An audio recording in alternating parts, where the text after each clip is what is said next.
Good morning, everybody, and welcome to the broadcast here today. It's good to see y'all here today. Happy Sunday. Good morning. Welcome to our weekend flow. Welcome to the Sunday show.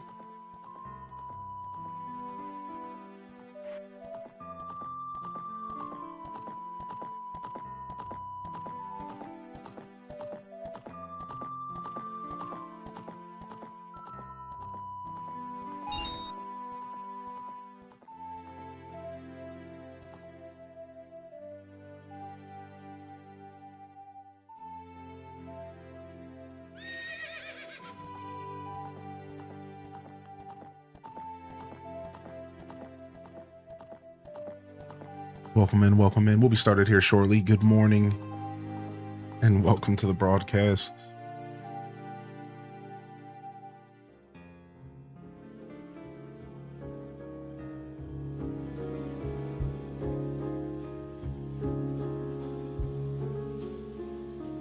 Okay. What's up, Solidus? Good morning. Good to see Alto Girl, Faux for All, Kit Kat Calzone. What's up, E-Talker? Good morning. Happy 2-6. Sweet D. Springs Love. Prof Unknown. Good morning, Red Museum. Silver Blink first in the chat. What's up, LPK? Good morning. What's up, Wolf? Good to see you today, dude. All right, I think we're all set. We got our Discord post made.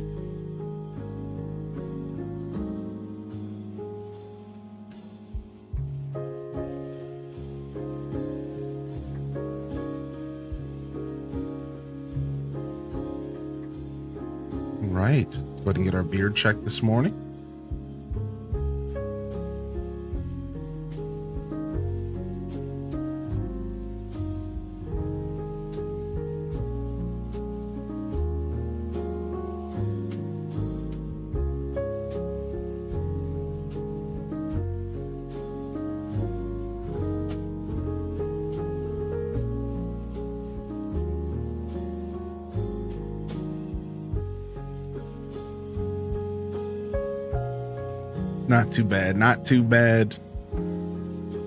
Not too bad. What's up, Tam Perp? Good morning. Welcome to the show. Yeah, I got an alfalfa. I got a freaking alfalfa sideburn going, you know?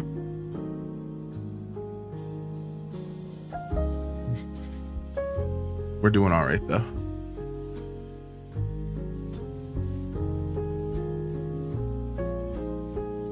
Not too shabby. Whoop. Let's hang out here for a little bit. What's up, Classy Saya? Good to see you today. Happy Sunday, fam. How we feeling today? How's our weekend been so far? And what have we been up to? Appreciate y'all tuning in for a nice chill weekend show. I like my weekends here on Twitch. I enjoy the energy. It's just kind of relaxed. It's the exact energy you would expect. Going from the hustle and bustle of the week to the weekend. You know, some of us are still hustling and bustling on the weekend, but not as much. Not as much, you know. I like our weekend show. I always like to say it's a little bit more intimate, it's a little bit more relaxing. Everyone takes their time to enter the show. So it's like a more gradual progress. You know, during the week our shows are usually a burst of energy as we're all diving into the chat to get our day started. You know, it's a different vibe on the weekend, man. I absolutely love it. It's a Mabe Village. This be sounding like Christmas music up in here. I'm gonna go for something a little bit funkier here. Let me go to the Zelda and Jazz #1 album. Remember this one being, oh, there's a new Sonic and Chill album. Ooh. let's go to Zelda and Jazz number 1. I remember this one being a little bit more upbeat. Let's see. Yeah. You sound like Christmas Hoog up in here for a minute.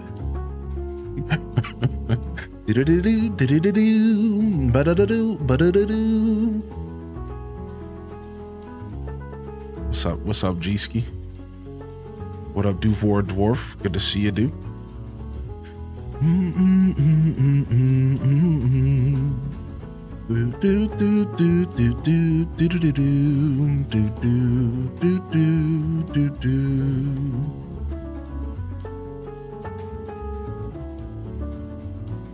We cutting the Charlie Brown track, dude. I got that vinyl, man. I'm gonna be cutting it this Christmas. I'll be doing that Charlie Brown dance, you know, where they scuffle their feet and they put their shoulders up and they kind of look at the ground. What up, Team Nintendo? Good morning. Yeah, dude, the Mario Kart World soundtrack's fire for sure. There's a lot of fun stuff going on in there. We were listening to it yesterday while racing, actually.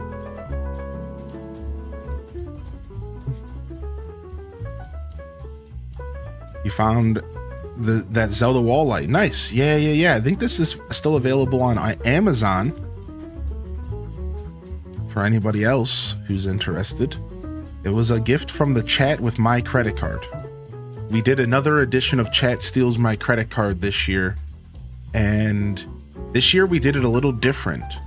And since it was less chaotic, the people who won bought me stuff that I actually really liked. Like it was the first time we did Chat Chooses My Credit Card, it was like a group consensus, and it was really chaotic, and it was silly, and it was fun. And this time around, the person who won had like a timer to it was like all eyes on the individual to pick something, and it was really interesting what that caused. It caused a strange dynamic where people bought stuff that like they for sure wanted me to like and enjoy personally. So I got a hat, I got the light, I got some Cheetos that are still in my cabinet. I got a game, and then I think there was one other thing. It was cool.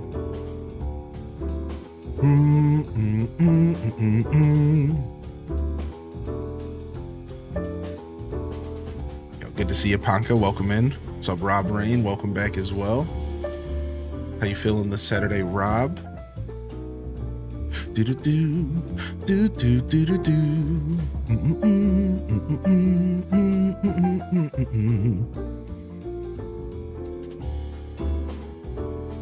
going for the chill setup again today. We're gonna just relax and stay cool. Don't need as many lights or anything with this setup. Play some Zelda this morning. Oh, sounds like you're on Wi-Fi, buddy. Wi-Fi will do it to you. Gotta plug in that Ethernet cable, baby. What's up, Decade Drifter? Good to see you.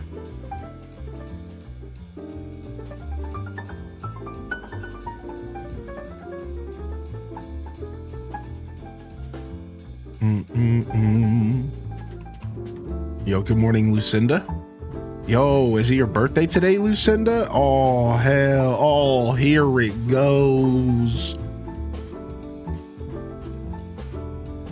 Here it goes.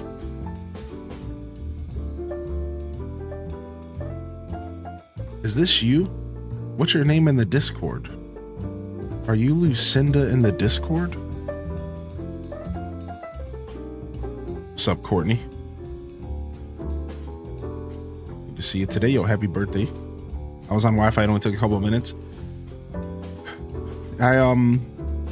It's probably per person, but there was reports that downloading games on the Switch on Wi-Fi was taking people like a long time. It's taking me a long time until I switched. So it could be per person. Some people's Wi-Fi are... Not all Wi-Fis are built the same.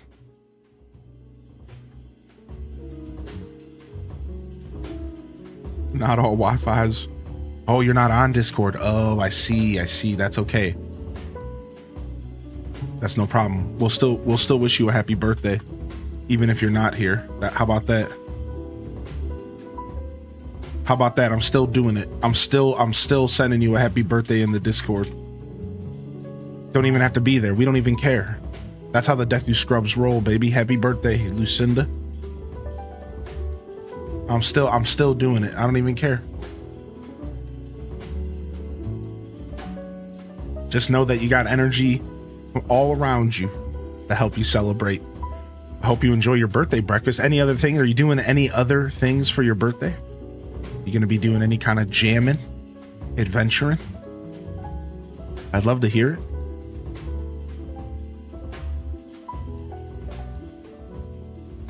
Yeah, I was struggling with Wi-Fi as well until I switched to Ethernet. At one point I was downloading something that said it was going to take 13 hours and I Googled it and a bunch of people were like, yeah, dude, same here. So yeah, maybe it is some Wi-Fi's are better. I don't know. You know what? Honestly, it sounds like a NAT problem, like a router problem. Yeah, like a settings problem. Yeah, exactly. Like it sounds like a settings router kind of problem. Whereas like Ethernet is just always better and it's just built different. So if you have the option to plug into the Ethernet, that's just what you want to do. Right. My fiance is visiting me in Canada from the US. We're watching. Nice, dude. Good morning.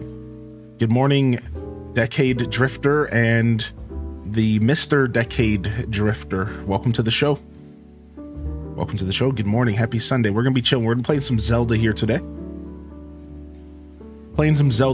Relaxing for a bit. One of my favorite games. And we're about to enter a dungeon, which is beautiful. I love it when I save a dungeon for myself.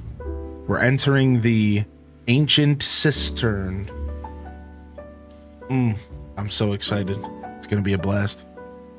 It's gonna be an absolute blast.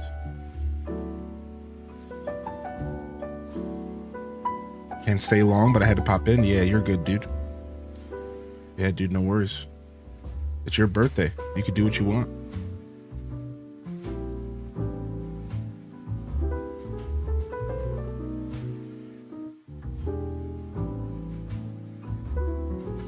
Even if it wasn't your birthday, you could still do what you want. How about that?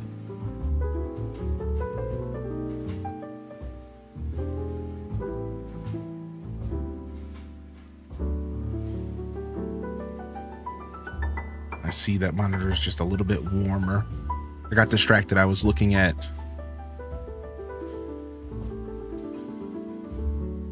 my monitors here. Looking at my lighting situation. Seems like this monitor up here is just a little bit warmer. That's why the color looks that way. Yo, good morning, JR Prisma, Tokyo Chan, Brielle Basor. Good to see you today, dude. Trips 14, Elephant, good morning. Enjoy your lurks. By the way, if I ever give you a good morning with the daily check-in, don't be shy to just continue your lurk. No obligations here. What's up, Altanor? Fat Cat Plush, good morning. Little Budum, always. Thank you for your continued support and patronage to the broadcast. DM Leech, Ash370, Vito, Mike84, Solidus, good morning. Good to see y'all here today. Oof, Walt Dweller Leah. Sorry to hear that, buddy. Hopefully your Sunday goes a little smoother. What's up, Just Ruby? Good morning as well. Happy Sunday, everyone. Hope you had a good Saturday. We broadcasted yesterday for about 6 hours. Proceeded to continue to progress through a pretty murky week. Enjoyed some Iron Chef. Attempted to do a little bit of work. Did some chores, which was dope. Super nice to take care of some chores, take care of the house. You know, the classics, you know, the picking up around the house, the dishes, quick vacuum run, you know, the classics. taking care of some garbage, taking some garbage down to the canister outside. It was pretty nice. I've been obsessed with Iron Chef, man. It's so cool. Now I'm at a point in the show where they're doing like dramatized storylines. So like there's like rivalries, and like this like head chef sent 2 of his pupils to take down one of the Iron Chefs and failed, but then finally succeeded as he went himself. At the end of the episode where his second pupil got defeated, he was like, I guess I have to do it myself. And then like they went on a heated battle, and then he ended up actually winning and taking down the Iron Chef. Like it was just like insane. It was like they like dramatize it and like create rivalries, and it's like this real, it's like more than just cooking at this point. It's like I feel like I'm watching a soap opera. It's real fun.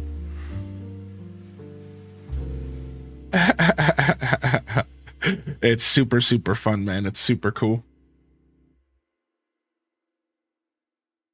Holy heck.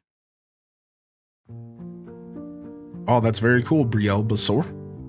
It's always cool to hear about different community meetups and dealings. What's up, Chaos Queen? Welcome to the show.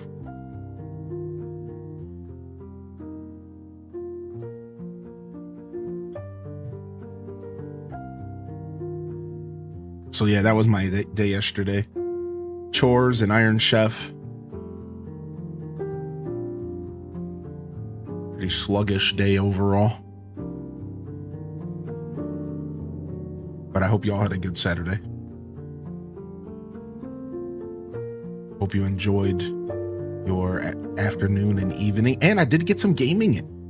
What did y'all game on this past day? I did some Fantasy Life. I got my farming up to 94, I believe, maybe 95.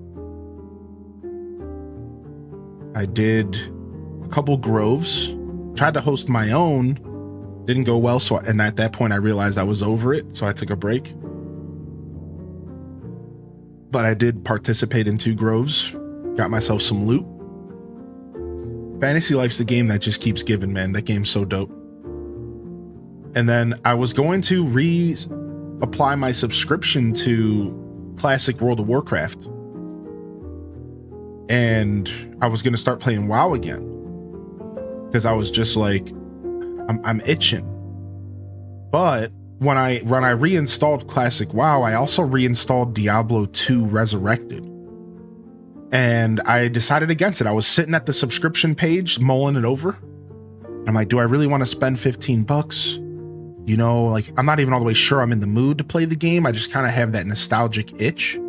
And like, WoW is just like such a vibe, like a relaxing solo kind of like getaway vibe. You just like immerse yourself into Azeroth, and it's just like a really relaxing kind of thing. But I decided to load up Diablo Resurrected instead, because I didn't have to pay for that, because I already own it.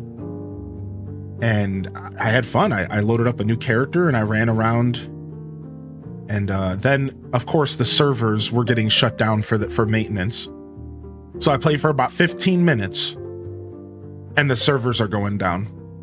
And I said to myself, you know what? This is fate. This is the universe telling me to uninstall the BattleNet launcher again. Why did I even try? So somehow I dodged the bullet to World of Warcraft. I dodged the bullet sub, because you know how it is. Once you lock in, you're stuck. Somehow dodged a bullet, plus 5 dodge boots. Then loaded up Diablo 2. The Hellforge was waiting to be fueled by my soul, and somehow I managed to avoid that as well. Didn't get hooked, didn't get locked. Probably gonna uninstall both games and just move back on to playing Fantasy Life. Somehow managed, dude. My dodge boots, my dodge just got 2 more points increased. I'm leveling up here. Yo, what's up, nerdy lady? Good to see you today. I was up until 2 a.m., Chaos Queen says. Roaming Mario Kart World, collecting skins. It's addicting. Yeah, the open world's a vibe for sure. Should have pinged me. Oh, I don't ever want to bother people. I wish there was an easier way to let people know you're gaming on Discord, besides for the just like standard activity stuff. I would like thought about devising a system in which you like jump into the voice chat. Like I provide a voice chat that says actively gaming, and then you join the voice chat, but no one can talk in it, as a way for you to signal to people that you're playing video games and that you're looking to play with other people. I've started creating this system. I was thinking about it, but the system's kind of convoluted and confusing, and all it really did is confuse people. The first two times, yeah, like a lobby. The first two times I tried to do it, the first time a bunch of people just joined and started trying to have a conversation with me. And then the second time, when I actually locked the channel down so nobody could talk, then people were sending me DMs like, yo, why can't I talk? Why can't I talk? And I'm like, that's not, you're not supposed to talk, you know? Like, you're supposed to just like hang out and let people know that you want a game, and then you use the text channels, you know? But like, it's all convoluted and confusing. So I was like, oh, this isn't gonna work. You know what it's like, it's just not really, yeah, so whatever. We'll see. I know way back when I first started doing Discords, I've been on Discord since 2017. I was right around when it first started. And we used to have a channel called Looking for Group. It was just a text channel, and you would just type in it and say, hey, I'm looking for players for this game. Is anyone around? The problem is that you need a really active Discord for something like that to work, because it ends up just being missed messages. By the time you see the message posted, it's already been 2 hours, and then you missed it. And it just, I saw every time, it just, people just missed each other. Hey, I'm here playing this game for 2 hours. And then people just weren't it was like just missed situations. No one ever perfectly lined up, because text channels aren't as powerful. You need like pings or notifications or like some sort of like beacon that says, hey, I'm gaming. You know what I mean? Like, it needs to be more intricate than a text channel. So I'd love something like that. I'm always looking for people to play alongside, but not necessarily chat, like almost like a body double. Yeah, exactly. Because the chatting part is great. We provide tons of Discord channels for you to chat and game with people. But I don't necessarily want that myself. Like, I talk for a living. And when I started streaming, I lost the urge to sit and talk in Discord. When I'm off stream, you know, I don't want to have headphones on. I don't want to be sitting there and chatting with a bunch of people. I want to relax a little bit. I'm usually talking with somebody else. I'll be chatting with a friend or something on the phone. It's like, I'm not trying to like sit and like voice chat, you know? Maybe if I was playing like a team-based game, I would, but you know, I don't do many of those. So yeah, I agree. Like, I'm more of a kind of sit back and relax kind of gamer nowadays. This is where I'm at, the cistern. Dude, nice TMI. This is like this is probably top 2 dungeons of this game. Potentially the top 5 dungeons in the Zelda franchise. What's up, Beady Baby? Good to see you. Anyways, let me catch up on chat real quick.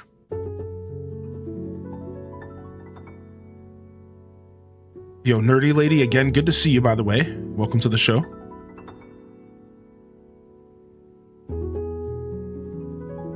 If you see me on Steam playing Fantasy Life, just ping me. Okay, I'll message you. Steam's a good way for us to connect, to be fair.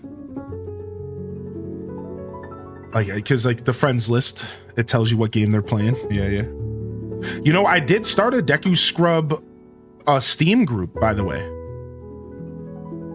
I did start a Deku Scrub Steam group. You can go look it up and join it. And I even have like a group chat that I'm trying to get people to use, because I was trying to find a solution to the whole us, you know, trying to find people to game together kind of vibe. Yeah, it's just called the Deku Scrub Den. You could probably go look it up or go to my profile and you can find it there, and you can join there. I think anybody can join. I think so. If not, I can load up Steam later and I can add you. But like, it's kind of quiet right now because there's only like 5 of us in there. But yo, what's up, Nandez? Good to see you. Yeah, this is some Zelda jazz. I wanted to You know my Sunday vibes, man. You know by now. You know my Sunday vibes. I like my Sundays to be nice and chill and lazy. Sundays for me are reset days. Sundays for me are the last day of the week. It's a reflection day. I look back on the week. What did I do? What did I accomplish? What did I fail? What do I need to try harder at? What is maybe good to just leave on the table? You know, as far as work, life, you know, I'll do a lot of reflecting on Sundays. I'm a very reflective person overall and very pensive and profound, but Sundays are a day that I kind of allow myself to just kind of sit back and do a little bit of self-analysis, and I try to meditate on Sundays. And usually I go into Sunday stream with that energy. Like I've been up since about 5:30 this morning. I'm a monster. Just kind of meditating and trying to build myself some good energy and propel myself into this next week to conquer my goals and to cross off lines on my list of things that I want to accomplish, and to better push myself towards the things that I want to do. And yeah. So Sundays are always kind of, this music kind of represents Sunday for me in a lot of ways, as odd as that is, but I always find a way to incorporate music into my life, and that's a big part of our broadcast here on Twitch. And that's why I think I've managed to set a certain atmosphere here at my show. I think I'm known for my atmosphere as much as I might be known for maybe my commentary or my content as a whole. I think my atmosphere is a part of that. And I think a lot of it is because I try to infuse music that speaks to me and my mood and my energy, try to match it and try to make it a part of the broadcast as well. Even if it is quiet and in the background sometimes, that's purposeful, you know? It's meant to just be a murmur sometimes. It's not always meant to be more than that, right? I would like to say good morning to those of you hanging out on YouTube today. If you are tuning into this video for the first time, maybe you're finding this in the future, my Zelda videos actually do get out there on YouTube. Make sure you check for the timestamps. All right, we do have timestamps below so you can skip around the content for today's episode. I try to go back to all previous broadcasts within a week or so and add timestamps. So if you're watching this 5 years from now, it should be pretty easy to navigate. Thank you for tuning in today, and I hope you enjoy the show. We'll be doing more than just Zelda, but Zelda's where we're starting, that's for sure. Big shout outs to those of you that choose to use that lurker zone. If you don't know, here on Twitch, we have a lurker zone on YouTube. It's no chat, but it's a live broadcast. It's simultaneous alongside the Twitch and allows you to enjoy the show the way you want. I'm just trying to provide more options for my audience. One day I might even be on TikTok as well. That might be the next journey. And slowly just offering people more ways to find me. But our show will always be focused on Twitch. This is always going to be home base for as long as it can be. So thank you for tuning in here today. You'll find the Twitch link in the description below. Sarcasm, welcome back, dude. Sarcasm returns to the broadcast. One of the best feelings as a creator is having somebody new to the show, you know, tuning in here the next day or the next couple days. It always makes me real happy. I really appreciate that. You know, it's just to let you know you're doing something right, you know. So thank you, man. Thank you so much. I set up the Ocarina of Time port and played through Deku Tree on Ocarina of Time Reloaded. I got through the mines on Skyward Sword and honestly got bored of the repetition. I still hate the sword play, if I'm being honest. Yo, that's fair. That's totally fair. It's not for everybody, man. I almost recommend you maybe trying the actual motion controls if you really do feel that way. Yeah, the video section does not show recent uploads, correct. Yeah, so like the video section would be where you're gonna find like cleaned up kind of highlighted versions of my content.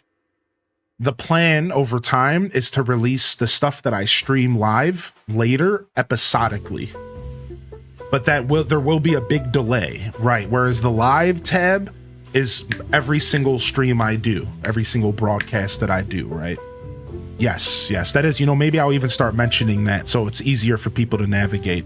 What I could do is I could make my YouTube link there with the bot go directly to the live tab. Maybe I'll do that. Thank you for saying that. Thank you for putting that out there. And yeah, Sarcasm, dude. Hopefully you enjoy Ocarina. And yeah, maybe as a last ditch effort to do some unsolicited advice, maybe as a last ditch effort, try the Joy-Cons. Try going motion controls. It wasn't that bad on the Wii. It sucked for a little while, but I got used to it.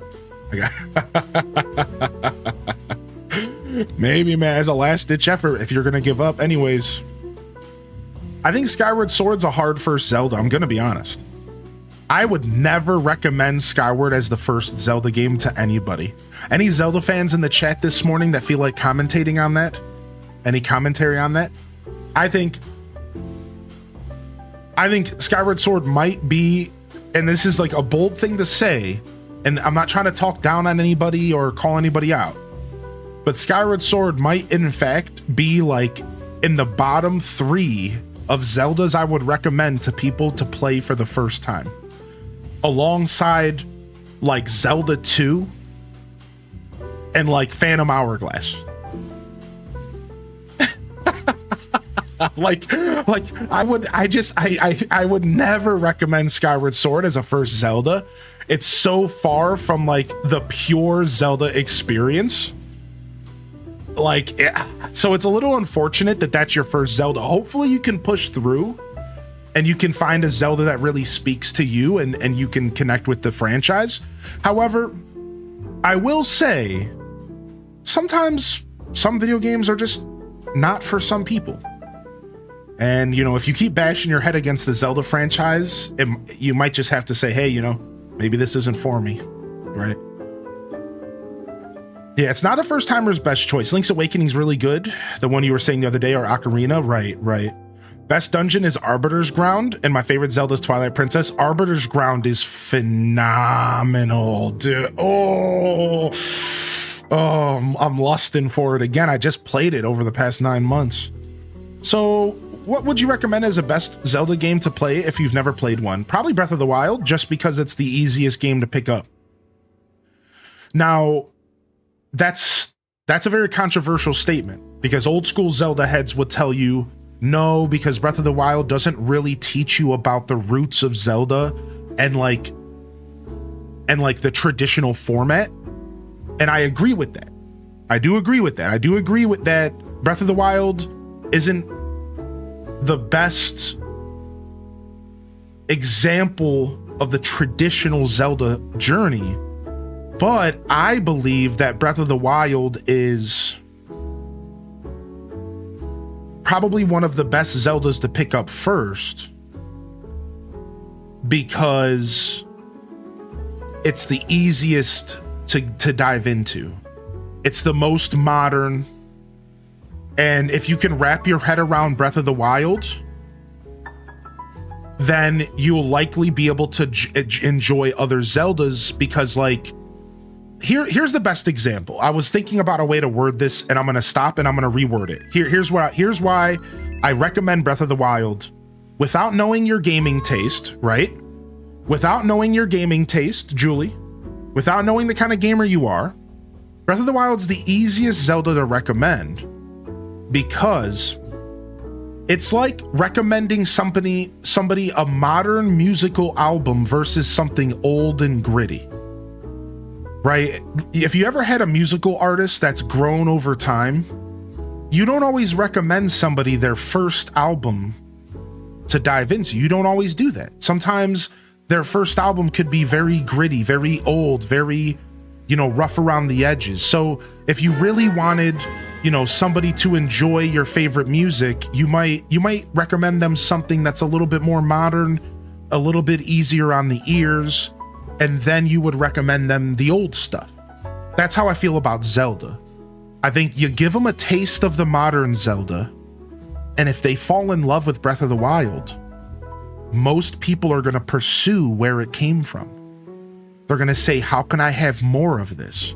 Then they go back in time and they start tasting those old school Zeldas. I think that's like the proper way to introduce a Zelda fan.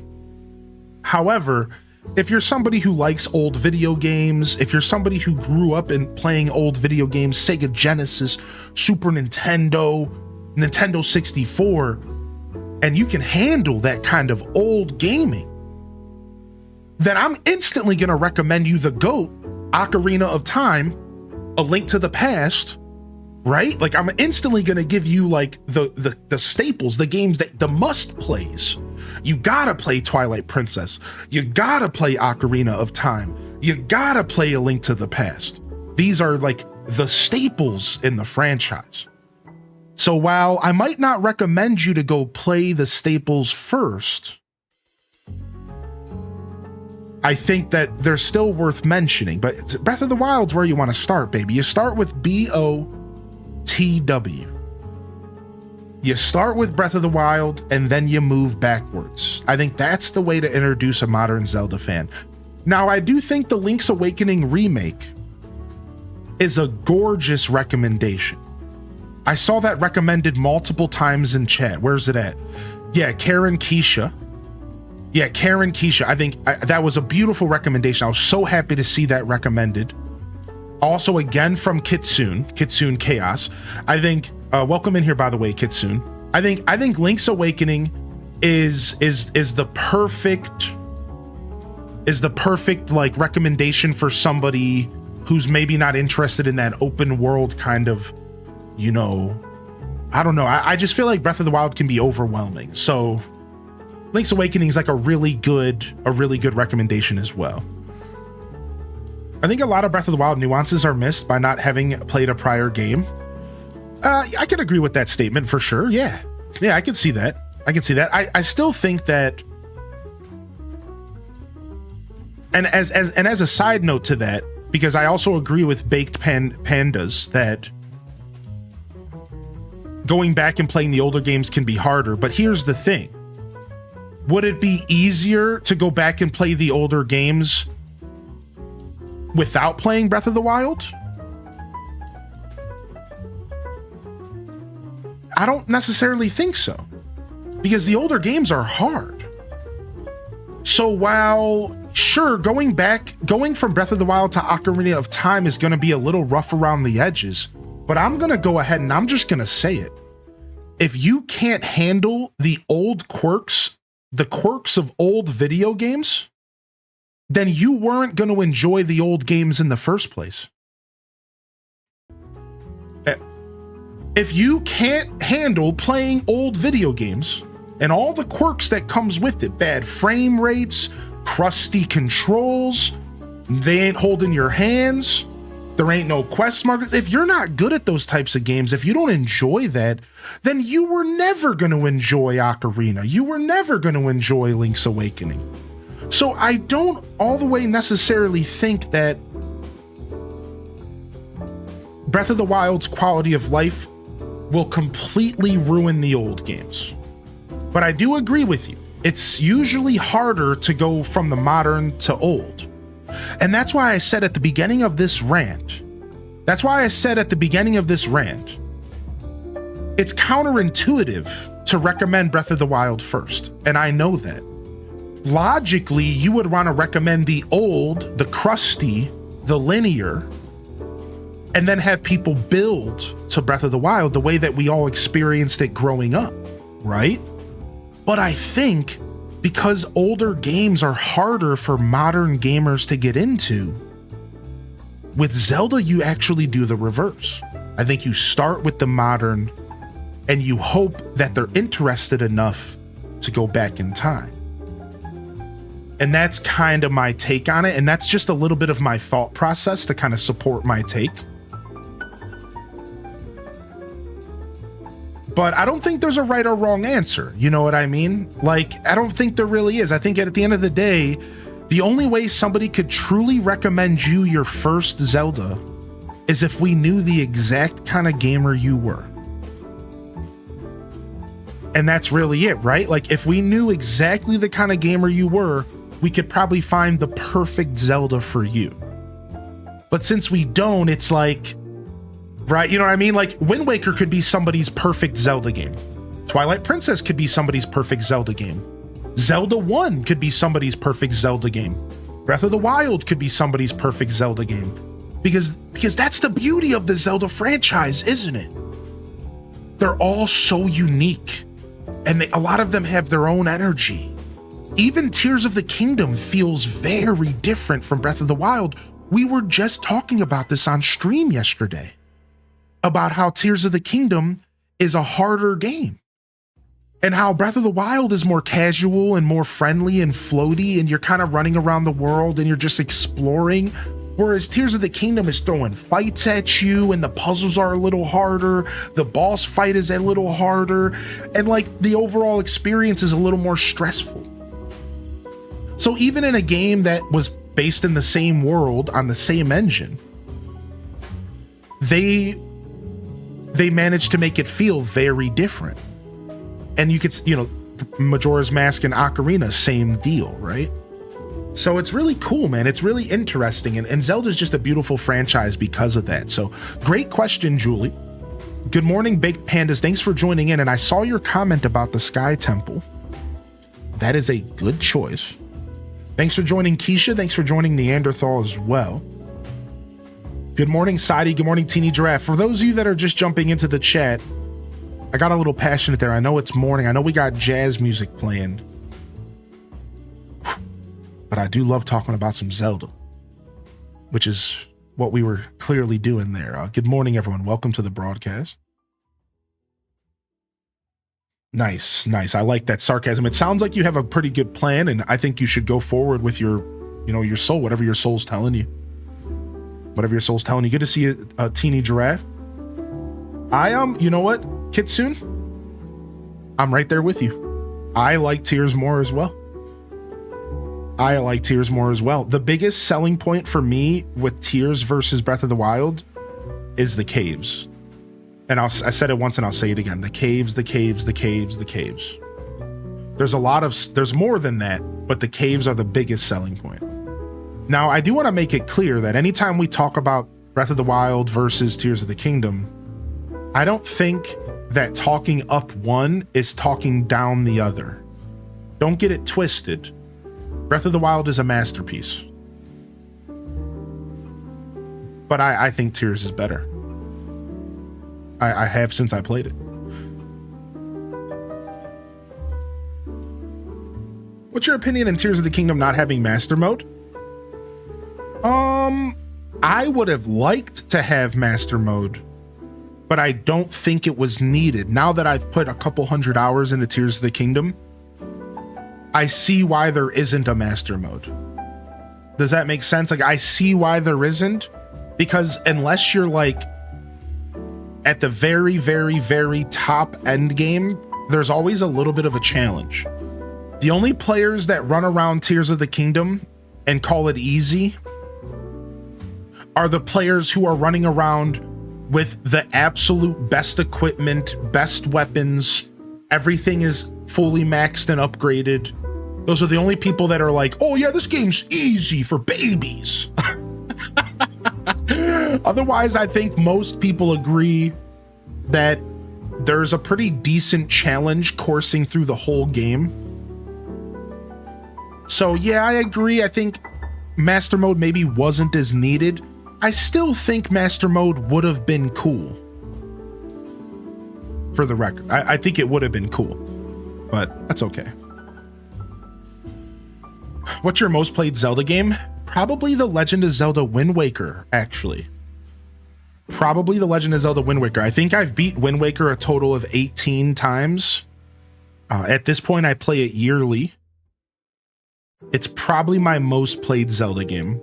Now, that's hard to say though, right? Because like, I probably put 500 hours into Breath of the Wild. I probably put 500 hours into Tears of the Kingdom. You don't put those types of hours in the older games that much because they're just not made that way. I'm not a speed runner. So, you play it for 30, 40 hours, you put it down. So arguably my most played is probably one of the more modern Zeldas, just because these open world collectathons are so insane. But I think it's probably Wind Waker. I've played a lot of Wind Waker. Yo, Super Rin, by the way, thank you for 63 months and thank you for the first sub of the day. I also want to say thank you to the YouTube members. We've had a consistent YouTube membership, allowing us to offer emotes and the like in the YouTube comment section. And we had a new membership today. I just want to say thank you for those of you that are choosing to support on other platforms. I only offer the alternative support. It's not meant to be doing something. You're not meant to double up on these forms of support.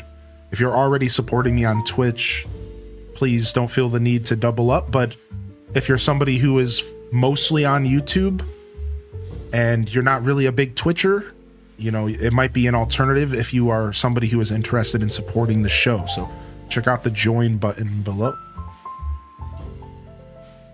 I have whole EV Grove done. That was fast. Yeah, it's a pretty small set, right? All right, let's jump over. We're going to play some Zelda and we'll continue to chat. But I wanted to have a little bit more of a traditional chatting session this morning because once we get into the dungeon, you know, I'll be missing chat a little bit here and there so I can solve puzzles. Yo, good morning, Mansa Musa, by the way.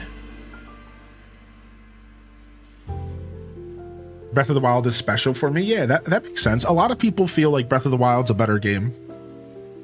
And for them specifically, they have a connection with it, whatever it may be. I understand that.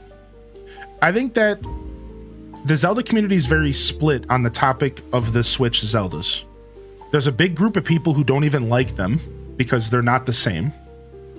There's a big group of people that like Breath of the Wild more. And there's a big group of people that like Tears of the Kingdom more. I think there's actually, and then there's probably a group of people who like it all. You know, I'm in that camp for the most part, but I like Tears a little more. But you know what I mean? Like, I think ever since Breath of the Wild came out, the community's been split, and Tears of the Kingdom just caused another split, really. Breath of the Wild's the GOAT. Yo, what's up, Amba? Good to see you today. But yeah, there are definitely people out there that aren't interested in Tears, but love Breath of the Wild. And I get that. I like new Zeldas, but I like older Metroidvania style Zeldas where you get an item and it opens up a new part of the world for you. Yeah, me too, man. Me too. And that's why I hope that there's like a blend of that later. You know, Echoes of Wisdom, for as goofy of an experience as it was, Echoes was the perfect middle ground. It did both. This is why, even though a lot of people might not have liked Echoes of Wisdom because, you know, the combat was different and whatnot, which is totally fair, you do got to give the game credit for providing the perfect blend of open world and not. It reminded me of A Link Between Worlds, where you get an item and it kind of opens up a certain area, right? Like, for example, I don't think you could get into the forest area until you were able to kind of climb over the trees with a certain ability because there was no actual entrance. And then to make it even further, they only let you do 2 of the dungeons before they opened up the other 2 of the dungeons. Then you hit the midway point and then you choose between more dungeons. So like, instead of it all just being free roam, they tried to kind of capture that essence, that energy of like linear meets open world. I still do think that the older formula is always going to be my favorite, but I liked Echoes for what it was trying to do. I hope we see more from that development team. I'd like to see what else they can do. You weren't a big fan of the final boss fight? The final boss fight was pretty chaotic. I liked it, but it was pretty nuts.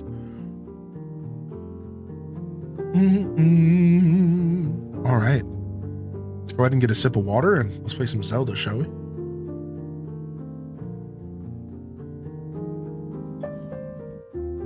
Never finished Echoes? That's okay. Honestly, I got a little bored while playing Echoes, and I don't get that feeling often with Zelda games, so I get it. It's hard to explain. I've talked about it a little bit, and maybe one day I'll talk a little bit more about it. But as much as I loved Echoes of Wisdom, there was something about it that, I don't know, I just, when the game first came out, I just, you know, I was playing it for 16 hours straight because we were streaming. So that's a part of it. You know what I mean? Not every video game is meant to be played for 16 hours straight. But I just remember being kind of like getting a little bit bored and like sleepy while playing it. And like saying to myself, like, why I'm yawning during a Zelda game? Like, that's not me. That's not a thing I do. Normally they have me on the edge of my seat the whole time, but the game was like a bit of a different energy. And it didn't really lock me in as like hard, you know, like still loved it. Still loved every bit of it. It just kind of was falling asleep a little bit sometimes. Story wasn't their best work. Yeah. What's up, Retiring Cash? Good to see you, bud. Yeah, exactly, Quackastack.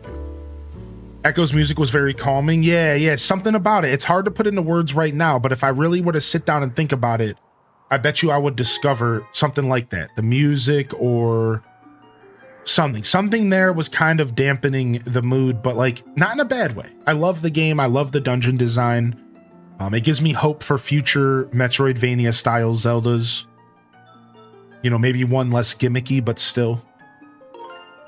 All right. Last where we left Link here, we're entering the Ancient Cistern. To give people a quick recap, we're currently hunting down the 3 sacred flames so that we can bathe our sword in it and we can complete the process or continue towards completing the process of creating the Master Sword. If you don't know, this game, spoiler alert, is actually about the origin story of the Master Sword that is so commonly in all the Zelda games. This is the first Zelda game in the official timeline, and it's essentially an origin story not only of the Master Sword, but of the battle that started it all, the light versus the darkness. The yin versus the yang. That's really the concept that kind of runs through the Zelda franchise, and it's what it's kind of based off of, right? So it's pretty cool, and honestly, it's one of my favorite Zeldas, even though it is a little bit frustrating to play here and there. This is one of my favorite Zeldas. I'm gonna quickly stop over to Skyloft real quick and empty my wallet, because I'm gonna end up opening up a bunch of chests and I'm not gonna be able to pick up any rupees. So let's quickly go to Skyloft and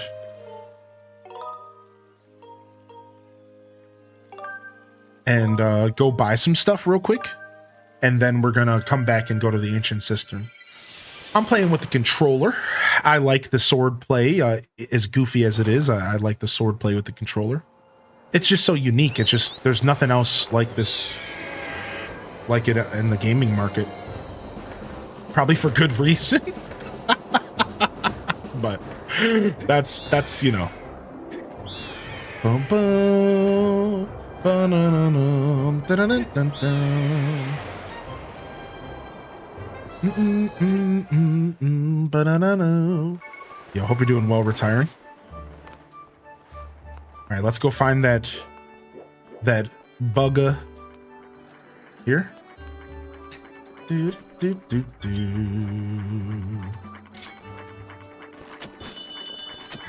Open up.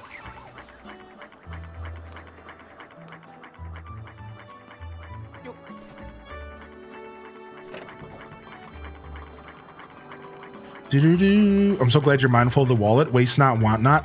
Yeah, and this game is still... The chests just go away. Like, at least in Breath of the Wild and Tears of the Kingdom, when you open up a chest that has rupees in it and you can't collect them, the chest recloses. I'm pretty sure in this game they just go away. I might be wrong about that, because I know there's an older Zelda that does that as well. It might be this game. Regardless, I try to be mindful of the wallet. Yeah. I try to be mindful. 1,200 rupees. Sheesh. You're making your first Elder Scrolls character? Oh, Elder Scrolls Online. Elder Scrolls Online is sick. Imagine VR Zelda. All right, we're not gonna buy anything, so he's about to get mega pissed at us. His screams make my day.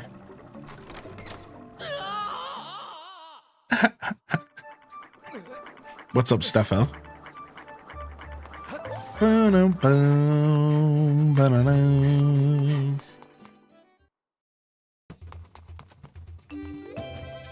All right, what we got here? See if we can get ourselves a bag upgrade. 150. If you relish a good explosion, this is the item for you. It costs a mere 150 rupees. Care to buy it? What about this one? 10 additional seeds. Okay.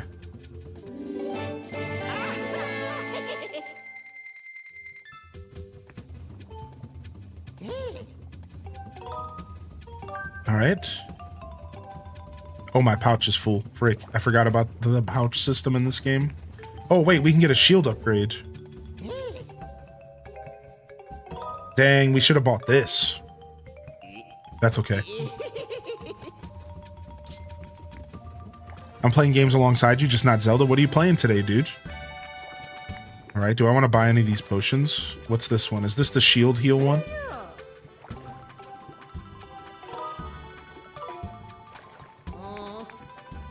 What's this one? Makes you feel invincible? Okay, let's get the shield heal potion.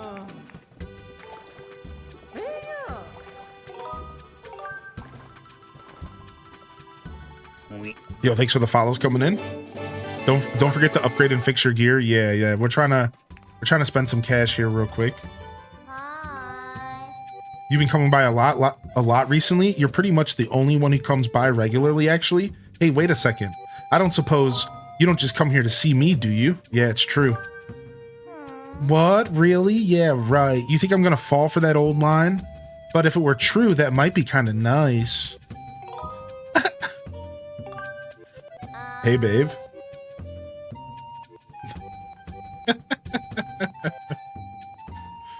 Hey, babe. What does this metal do again? I don't remember.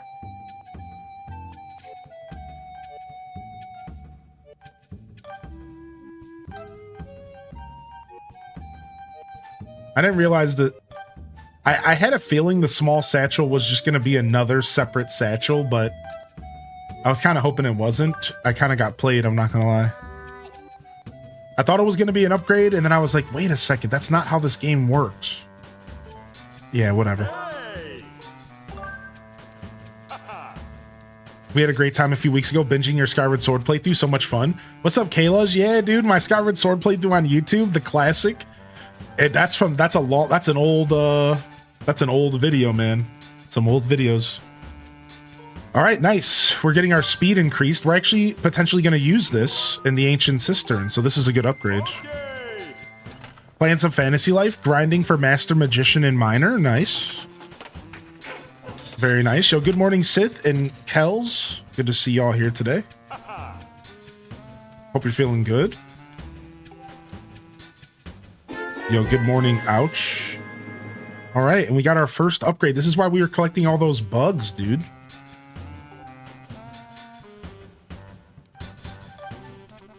The stamina increase. Ooh, we should maybe consider just getting this as well.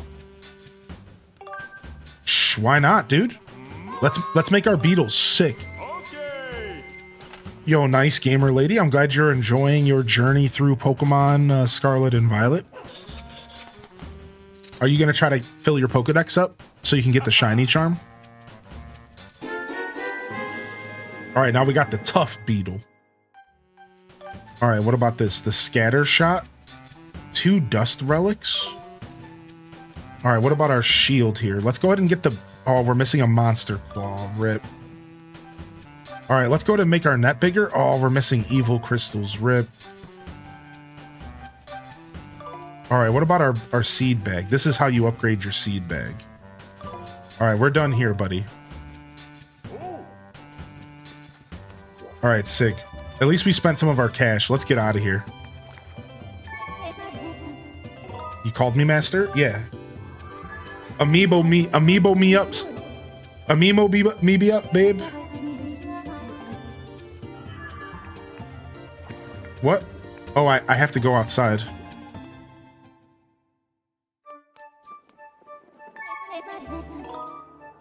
Amiibo me up, baby. There's no return point currently established. Oh, you have to establish a return point. Only when you've used an amiibo accessory to ascend to the sky can you use it again to return to that point. Oh, I didn't know that. Oh, okay. Well, screw me, I guess. All right, let's get out of here.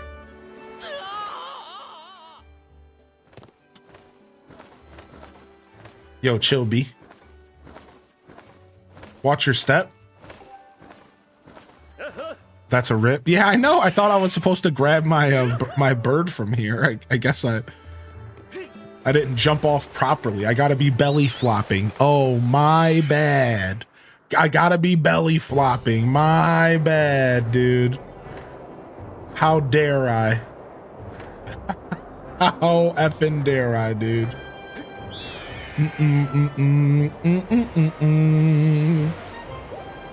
Yo, what's up, Ann? Yo, good morning, Daikini and Ann. Ann said their baby will be here in 9 days. What? Yo, good morning, Ann. Congratulations, dude. Are you excited?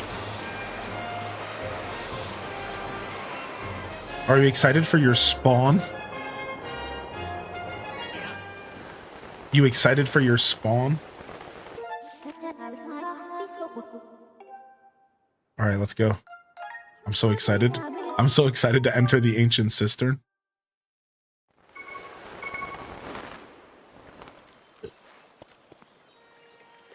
I'm not sure, Kai Bells. That's a good question. I haven't collected them all. Our second baby. That's very cute. I never heard them referred to as spawn. Yeah, dude.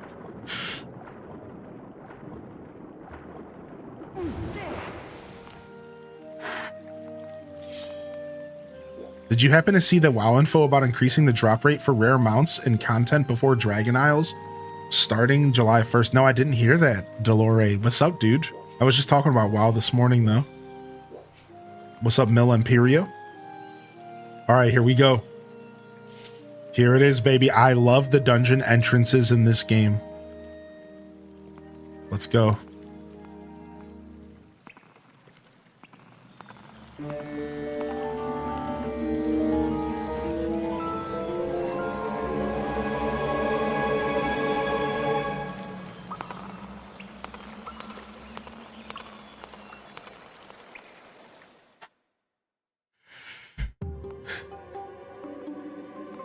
My mom spawned me in. I need the update though, and she can't help me out. Aw.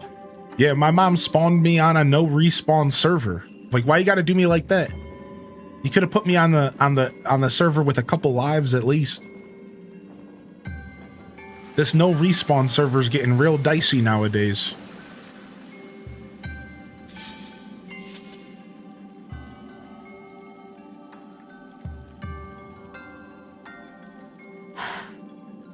One of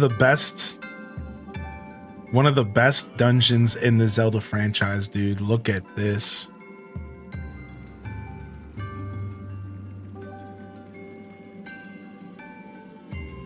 Let's go.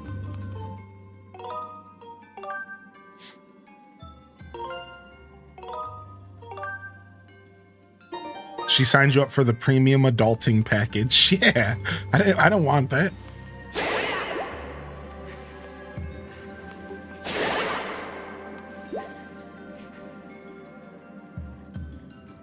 My mom tried to return me to GameStop. Dang, dude, savage.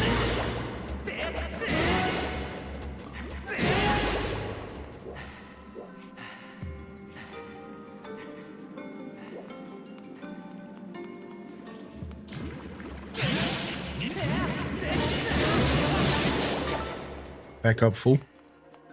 Back up, fool.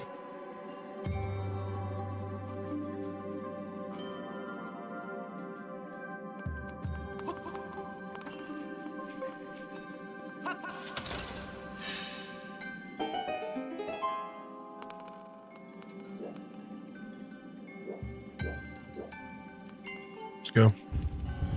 I have an NSO game voucher to use. I've been thinking about buying Skyward Sword. You're helping me make my decision. Thank you. Yeah, no problem. You're welcome to ask any questions you might have. You know I'm always down for a good yap. So don't be shy. Don't be shy, dude.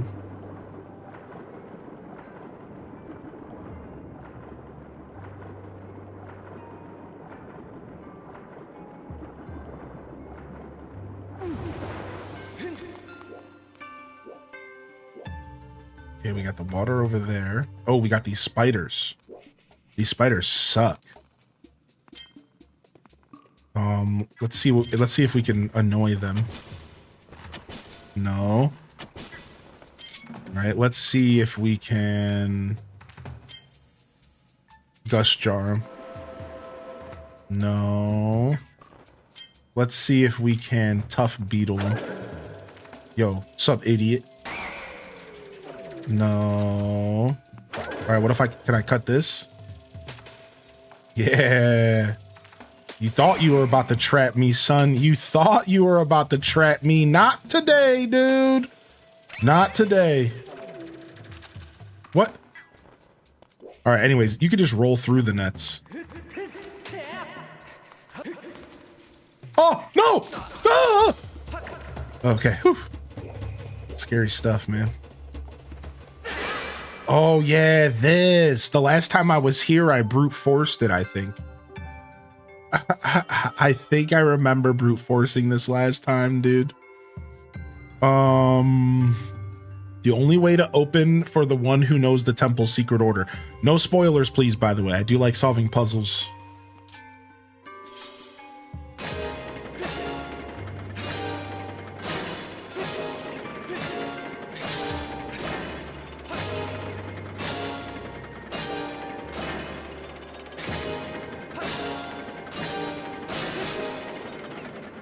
It's got, there's something about this puzzle that makes it hard to brute force. I think it has to do with the fact that there's like, it like double taps one of them. It doesn't use all four of them. I think it double taps one of them. It's something like that. Something about it is super silly though.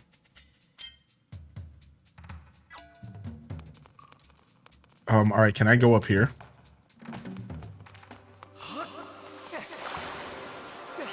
Thank you very much, Mr. Roboto.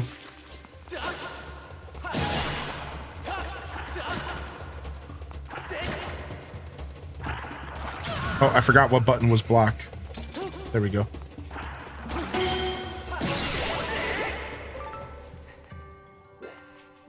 All right. We don't have to lock here. Stick controls. We don't have to stay here though. My philosophy with dungeons is always just go until you get stuck, and then from there you can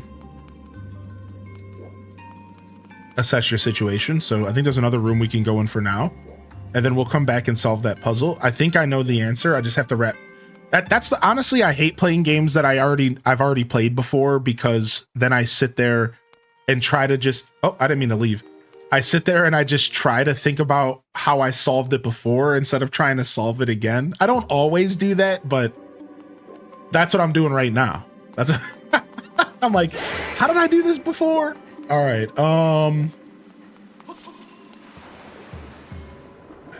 Let's go this way.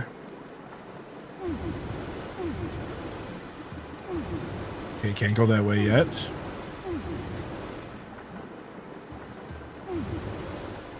Okay.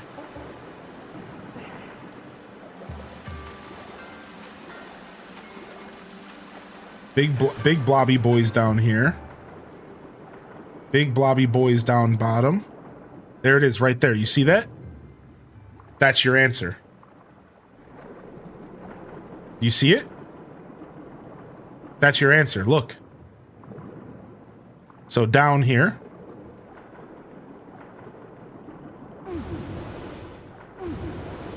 This is an exploration. This is an exploration puzzle.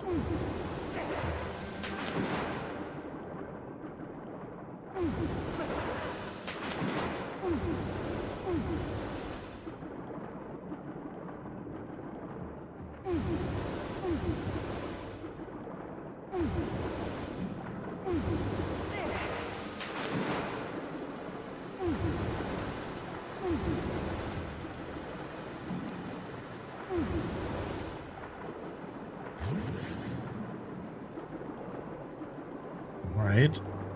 So we know down. All right, we know down. I don't remember much about this puzzle, so we're not out of the woods yet. But we know down.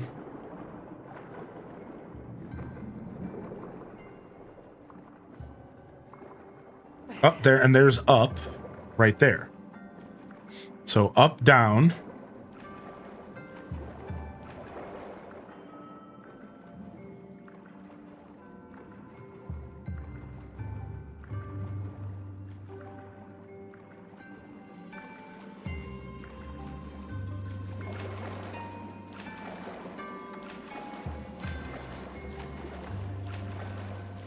Believe me, though, I just want to make it clear, I've played this game before, and this puzzle stumped the living heck out of me the first time I played the game.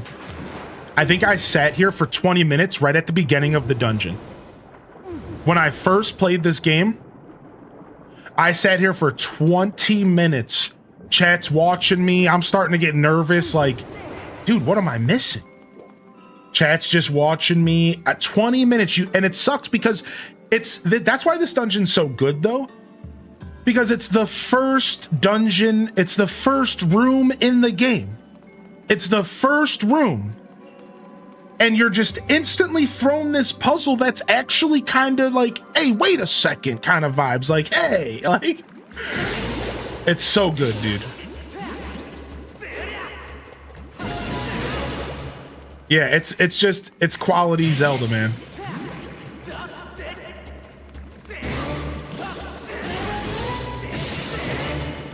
I knew I was gonna get tired. I knew that was about to happen. I don't have any finesse with the stick this morning. I'll get it though. Yeah, it's so funny, dude. I love that. I love that about this dungeon so much. And like that's probably why my feelings towards this dungeon are so strong. Because, like in a positive way, because I love that the game was able to stump me right out the gate. It was just able to stump me right out of the gate. All right, let's go back. I love the feeling of being stumped in a video game. It's one of my favorites. What's up, Majinx? Good to see you, buddy.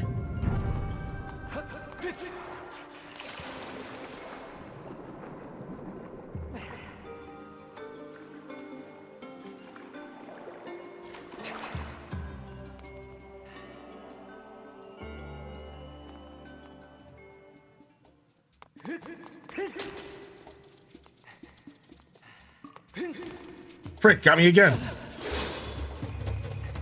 That second one I just can't do, apparently. I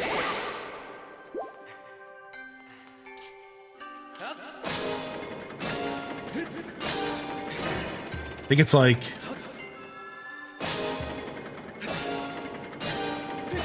Got it. I could brute force it after I knew half of it. It was like I could brute force it after I knew half of it. I'm like, I know that it's simpler than I thought. Yeah, up, down, and then I was like, okay, let's just try brute forcing. I knew that this was easy to brute force. The second time I played it, I brute forced it. I just sat here and kept hitting it until I got it right, which is the essence of brute forcing.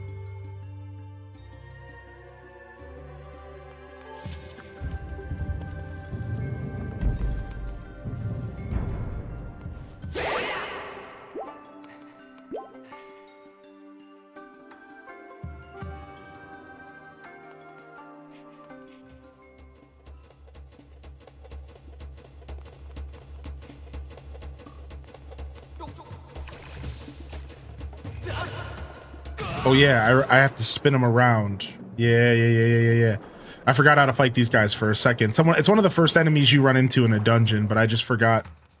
I forgot how the mechanics worked.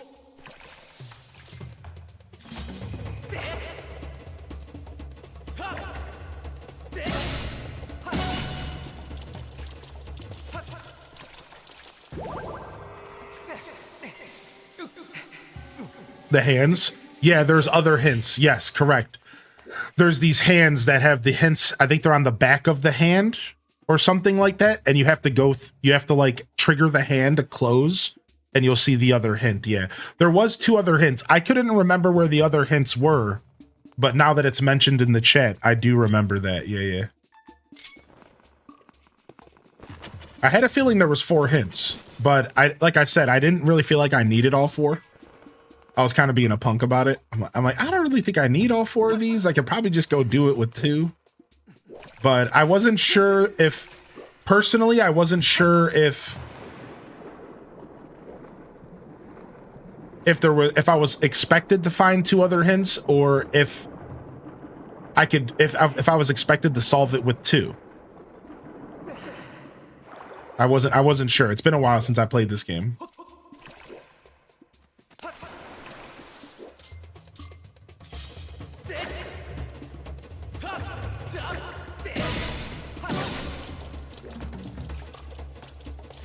These spiders suck, man. They're so gross. Ugh. What was the way to open the lock? It was up, down, left, right. Geronimo! Yo, good morning, Spartan.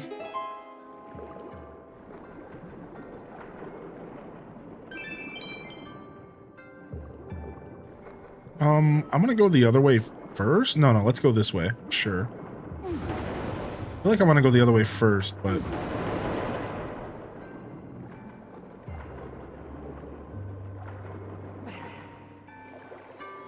I think I wanted to go the other way first. Yo, oh.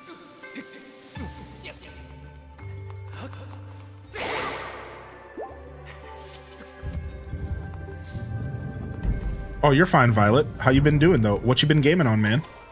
No worries, Violet. You're good. Nice. Yeah, don't worry about that sub stuff, man.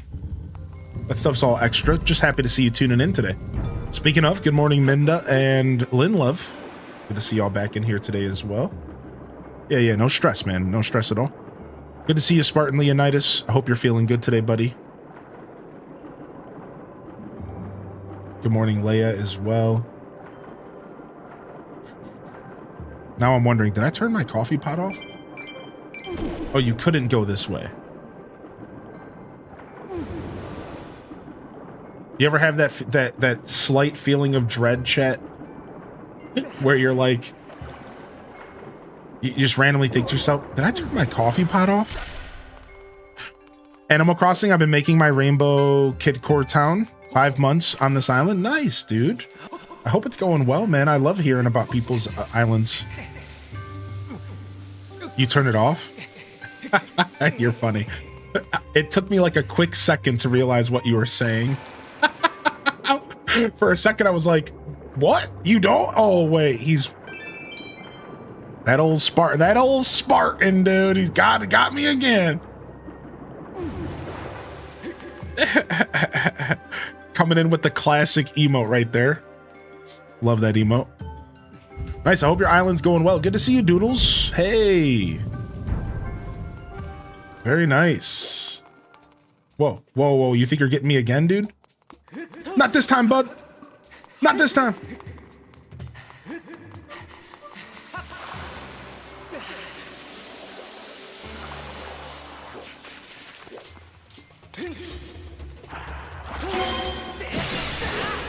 Shredded. Working on a neighborhood, making 2 cul-de-sacs. Nice. Cul-de-sacs in that game work really well, in my opinion. Maybe I'll do that eventually in mine. Little farming cul-de-sac. All right, we got the key we needed, which means we go to the center of the stage now, I believe.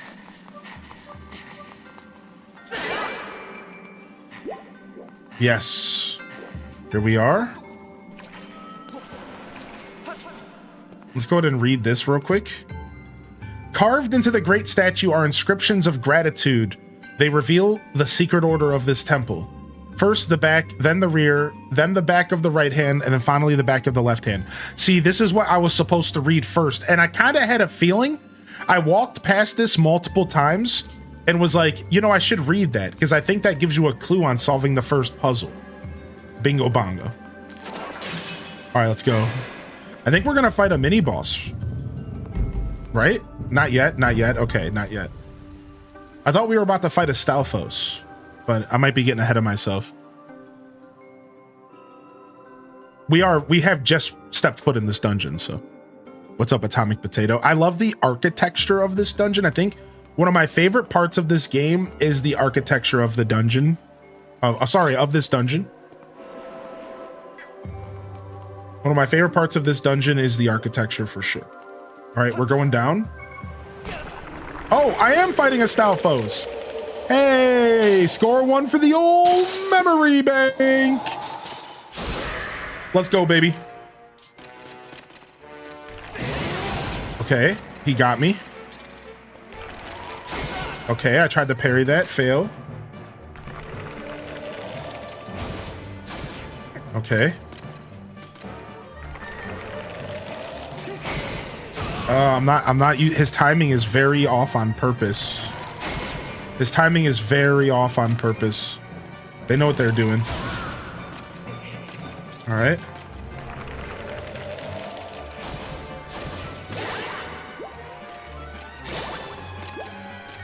All right. I don't want to break too much of my shield here. I do have a shield healing potion, so...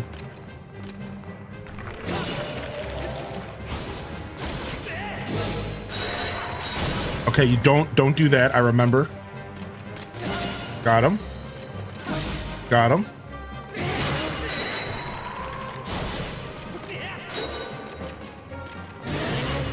All right. Round two, fight!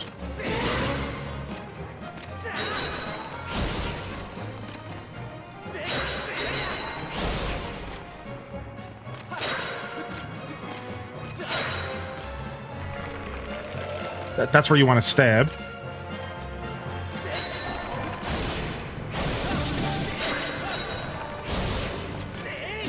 Got him.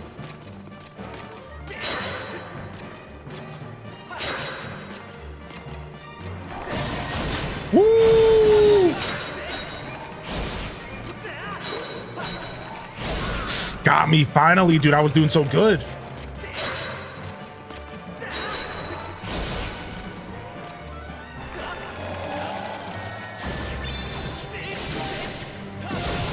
Oh, I didn't realize he was doing another strike there.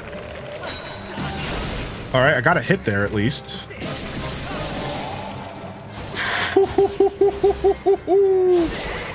Getting a little dicey there, buddy. Shredded. Nice. Fun fight, man. Those fights are fun, dude. Those fights are fun. I just got told off by Impa because I flew or blew into the sky without her. I didn't know you could do that. What? Man, those fights are so good, dude. Well done. Thank you. What's up, Pajama Ron? What's up, Super and Pirater Talk? It's good to see a random reject. Good morning, buddy. All right, let's go. There it is. That's what I'm here for. This is what I'm looking for. Give me my whip, baby. Just call me Indiana, baby. Dude, the whip is such a sick idea for an item, man.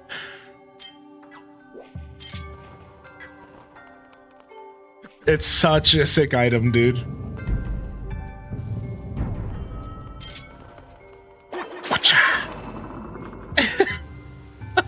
It's so sick. Wacha. Wacha. Wacha.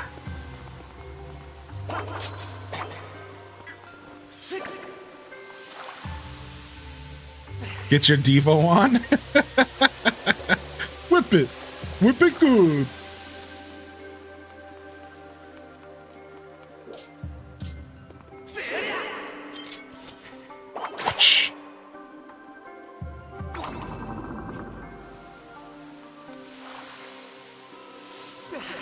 Yo, Doodles, how's the new job been, man? It's good. It's good to see you here.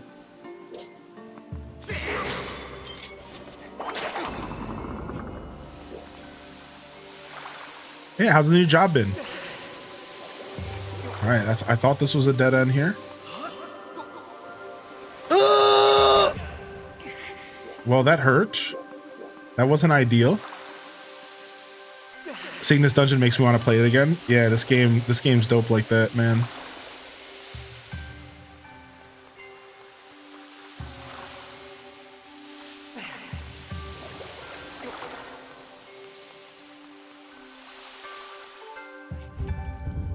Yeah, no worries about missing the show. Sometimes that it'd be like that.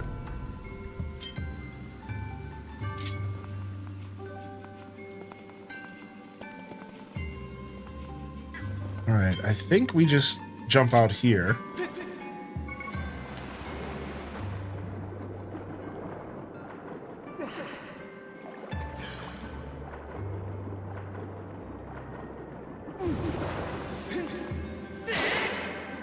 Look for some HP. All right, now that we have our whip, the whole dungeon opens up, and I really appreciate the dungeon design because there's a couple different approaches towards the dungeon item in classic Zelda, and this one goes with we're gonna give you the item super early in the dungeon, and we're gonna base the whole dungeon around the item. Whereas sometimes they give it to you like halfway, right? Halfway through. Sometimes they'll give it to you at the end. You know, like but I really like the approach in this dungeon of just saying, you know what? We're gonna give you this item super early, and we're gonna just base the whole dungeon around it. It's nice, and it really makes this dungeon feel good.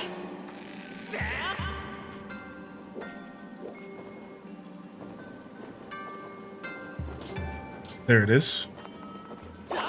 I knew it was around here. I was sitting here waiting for this bird. There it is. Come here. I don't know how to fight. I was messing up my buttons. I panicked. I went to go press A like I was playing Tears of the Kingdom.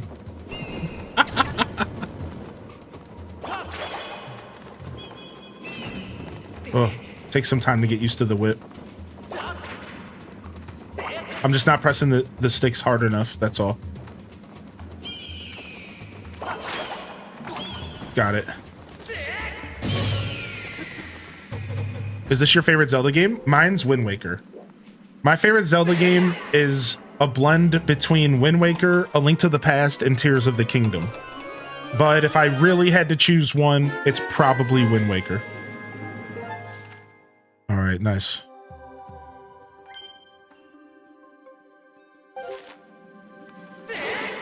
But this game's fun. I do like this game. All right.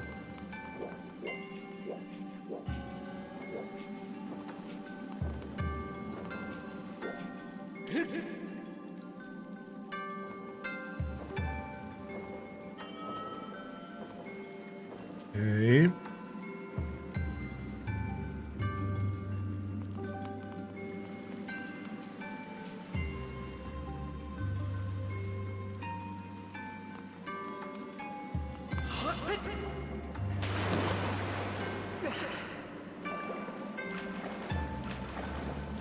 I tried the up, down, left, right yesterday, but it didn't work. They tried to play you. That's clearly what's going on. Oh, I remember this.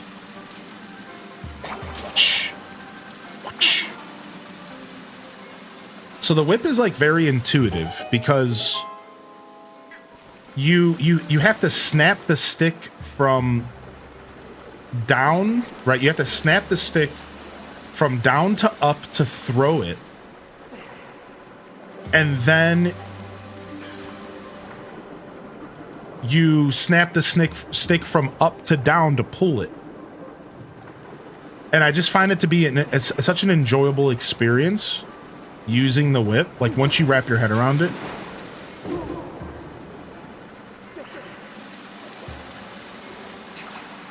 Okay, there we go.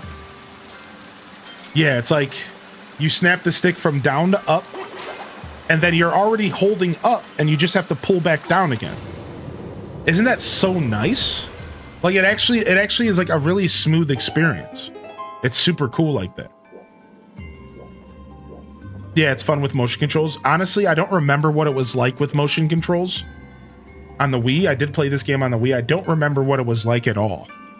I'll have to load up the Joy-Cons and try it out later, because I don't remember at all what that experience was like, actually. Last time I played, I also played with the control stick. Yo, what's up, J-Pet? Yeah, T-Meyer, that same thing happened to me, dude. What? Get out of here. Get off me.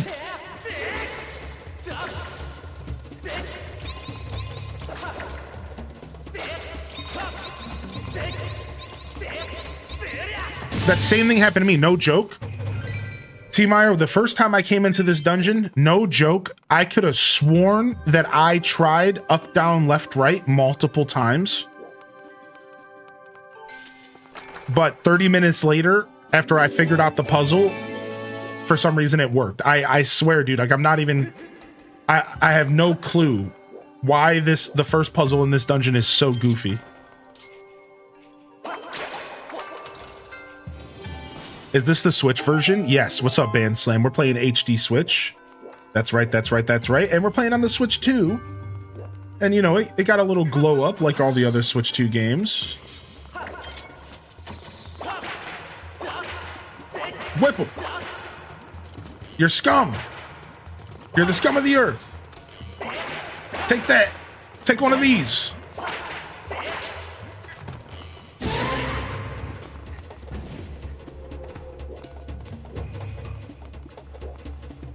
This game's tough, man, for sure.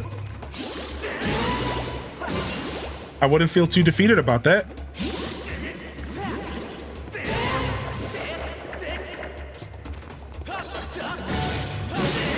This game's tough, man.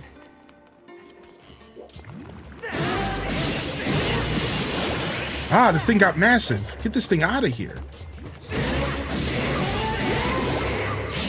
Dude, these slimes sometimes suck.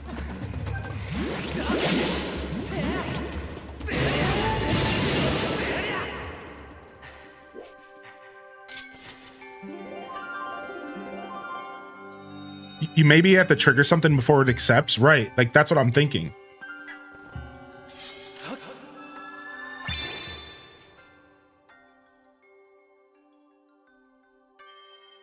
All right, here we go.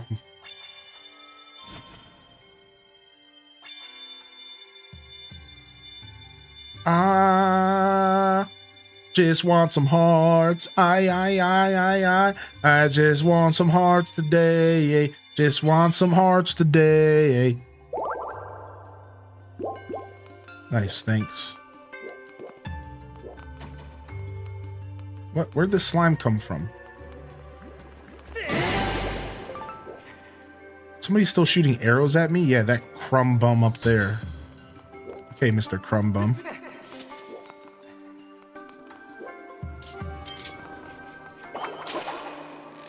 Ooh. Ooh, we got some plant boys.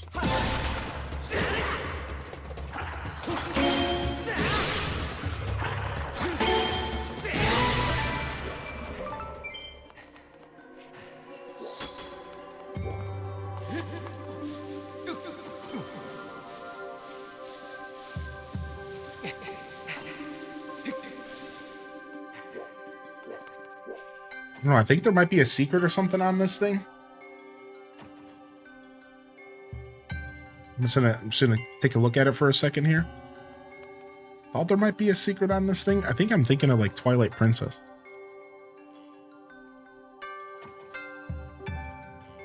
Yeah, I think so. Oh, I have to keep riding. I didn't realize I have to keep riding. This is just like a little reprieve. Okay.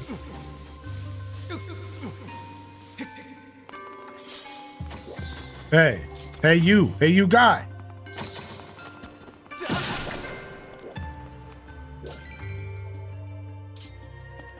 Haven't heard that song referenced in years. Just put your arms around me, baby. Put your arms around me, baby.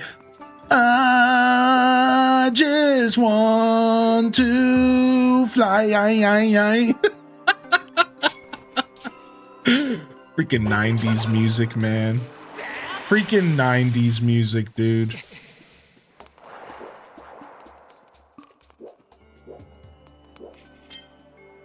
Oh, I messed up, didn't I?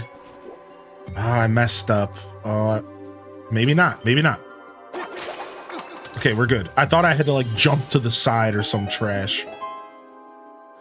Okay. I'm wheezing.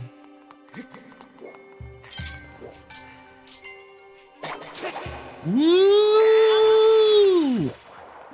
Oh, dang, they want me to actually think and line myself up properly. Wow. Wow, imagine a video game trying to make me actually play the video game, dude. Don't do that. I'm not trying to think, dude. All right, how do I choose my swing? Like that. Okay, there we go. The nerve. How you doing, CW? Oh. Woohoo!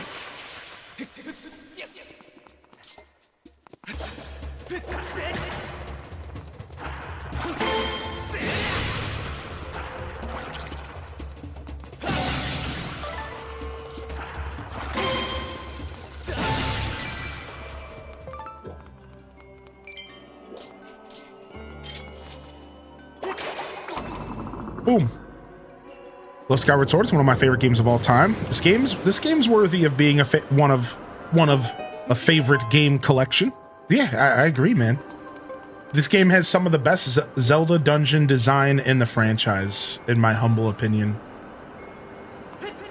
Some of the best Zelda dungeons in the franchise. Speaking of, if you're here just tuning in, my question over here on Twitch today is, what do you think the best Zelda dungeon is? What do you think the best Zelda dungeon ever made is? What is the best Zelda dungeon ever made? Oh, whoa, spiders. I don't like that. I don't like this. I'm surrounded.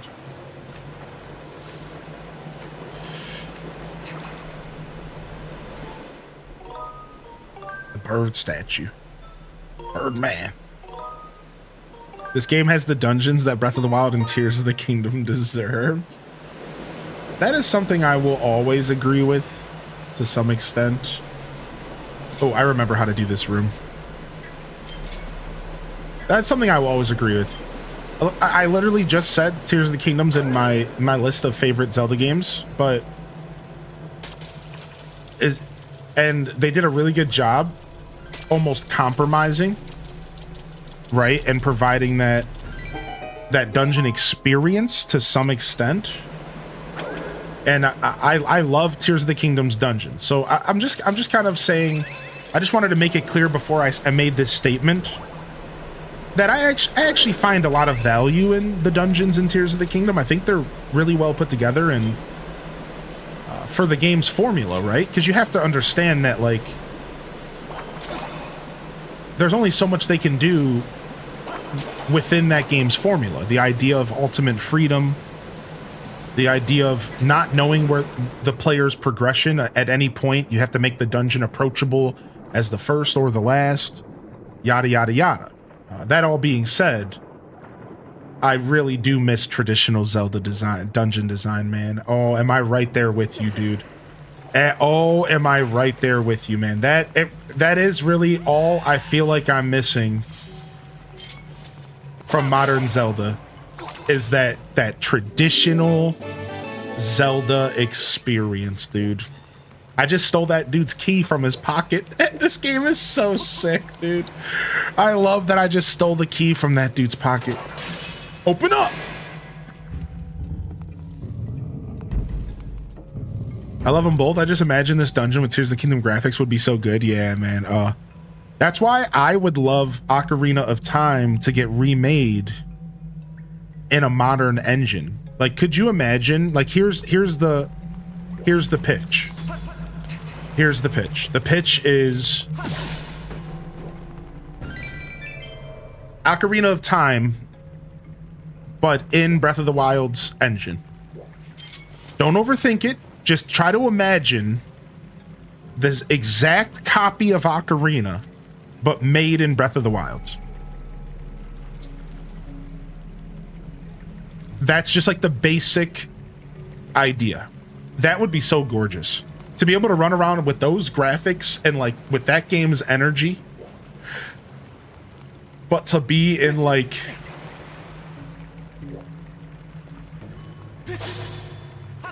you know, to be able to do like the dungeons and stuff like that, like I don't know, it'd just be crazy. And so this dungeon starts to show itself, right? For the first time that you walk into this dungeon, the architecture changes massively. Take a look at this. This is the first time this dungeon truly reveals itself for what it is. So for those that don't know, there's some trivia with this dungeon, and I don't know the exact trivia, so don't quote me here. You'll have to do your own research, but this dungeon is actually based off of something from, I believe, like Hinduism or Buddhism. There's like a lot of themes of Hinduism, or I believe Buddhism is actually what it is specifically. In this dungeon is based off of like one of the concepts from those Eastern philosophies, and I don't know the exact details, but it has something to do with like a story, and then there's like this like darkness below it, and yada yada. And this dungeon, the way this dungeon's laid out and presented is like obviously, and you know, the fans have called onto this, a direct reference to something from one of those Eastern philosophies. Again, I'd have to look it up to remember all the exact details, but it's really cool. And if you start to get into it, if you actually do take the time to look it up and get into it, you start to see it really quick. Like all of the little nuanced details and stuff that they talk about is really cool. Or like all the stuff they show off, rather. It's really, really neat. So I love that this dungeon really starts to show itself, and you walk past this like dark chamber with a key. Like, you can't tell me that what we just saw wasn't the most ominous thing ever. All of a sudden you walk by this room, barred off, with bones, a bone pit, and then the chest that has the boss key in it. And you're just like, what? Like, they did such a good job, like, teasing you in this dungeon, right? Like, showing you that at this point, and then you come back in here, and it's all colorful, and it's nice, and it's just like, wee! Like, I'm in this really cool ancient cistern, you know? And so like, it has this very lighthearted kind of feel to it. Oh, it's so cool. It's so cool how they present this dungeon, man. I just love the progression of it and how slowly but surely you kind of sink into the depths of this dungeon. It's sick.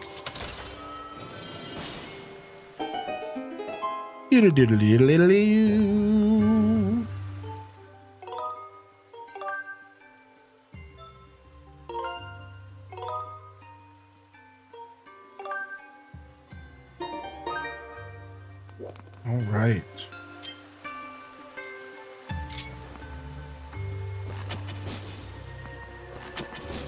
Back up, fool. I think there's more we can do in here.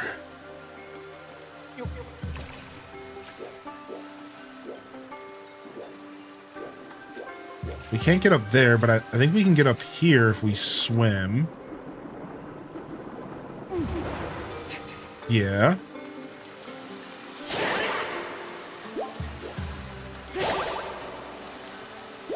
Which I think in turn allows us to get up here. Yes. Beautiful.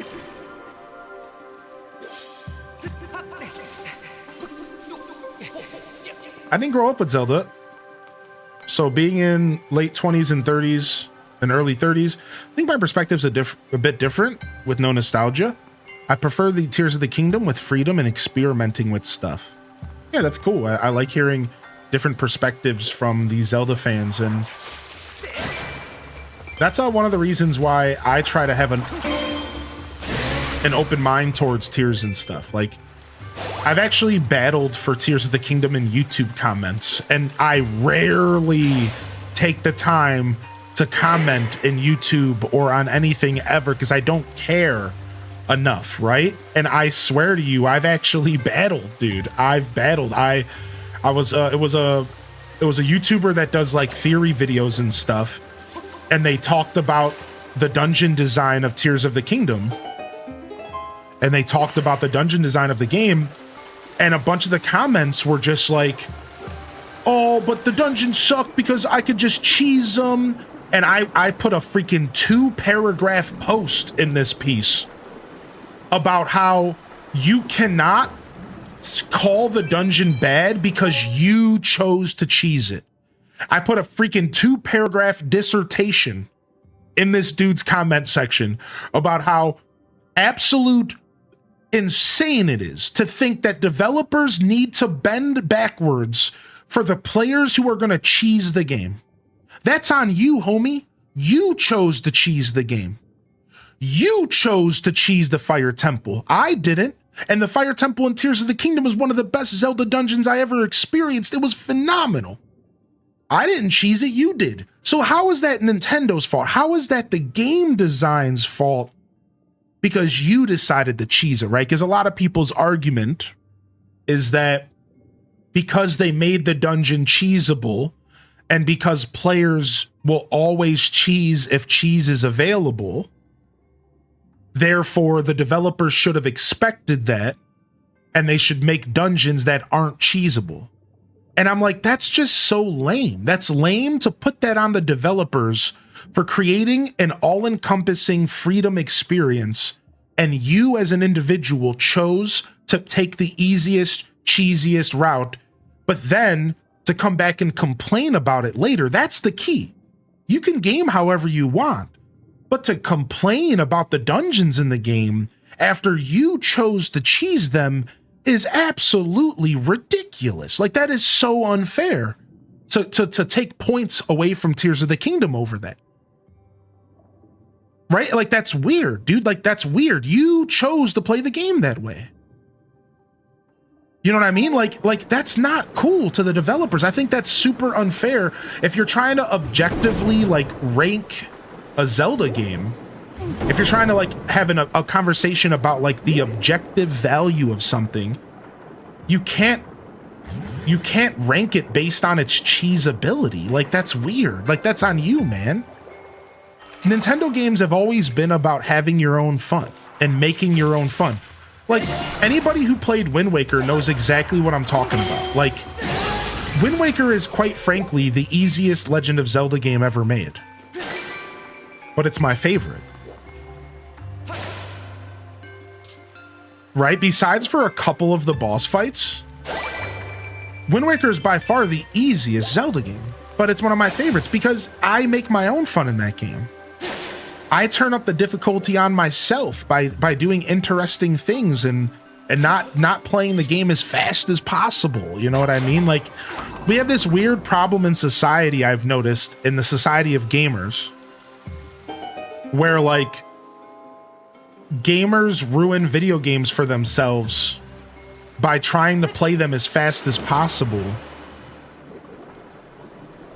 And it's like really uncomfortable to see that. And then people are like not happy when the game's over and stuff. And it's like, dude, you need to slow down and you need to stop trying to keep up with game releases. I think every gamer, and this is me giving super unsolicited advice, you know, don't let me tell you how to live. Every gamer, I think, needs to slow down and stop playing video games at a pace that's trying to match video game releases. Pause, take a deep breath, and just play the game until you're done playing it. Don't worry about the next game coming out. Who cares? It'll be there. Unless it's like Concord, then it won't. But that game wasn't worth you playing anyways. Yeah, you know what I mean? Like, just chill. Just take a deep breath. It's not going anywhere. I think all gamers would feel so much better if they just chill a little bit, you know? I don't think we listen to people who hate cheese. Yeah. So anyways, this was an example of me going in on a YouTube comment. I was so up in arms defending Tears of the Kingdom. So good morning, everyone. Happy Sunday. My point of bringing that up was I actually really do agree with you. Focus on me play. I think they did a good job in Tears. Even if I do personally prefer traditional format dungeons, right? I will always prefer traditional format dungeons. That's just because I'm nostalgic for those traditional dungeons. I'm willing to admit it. I even would argue that they were better designs. And I'm not going to go into that because that's a lot of words. But first I want to say thank you, Sunset, for 26 months, dude. How are you? Can we get some love in the chat if you got a free hand, Sunday Squad? And I think welcome back, Bandslam. I will say though, just like to kind of share my point real quick, because I think this is an interesting perspective, right?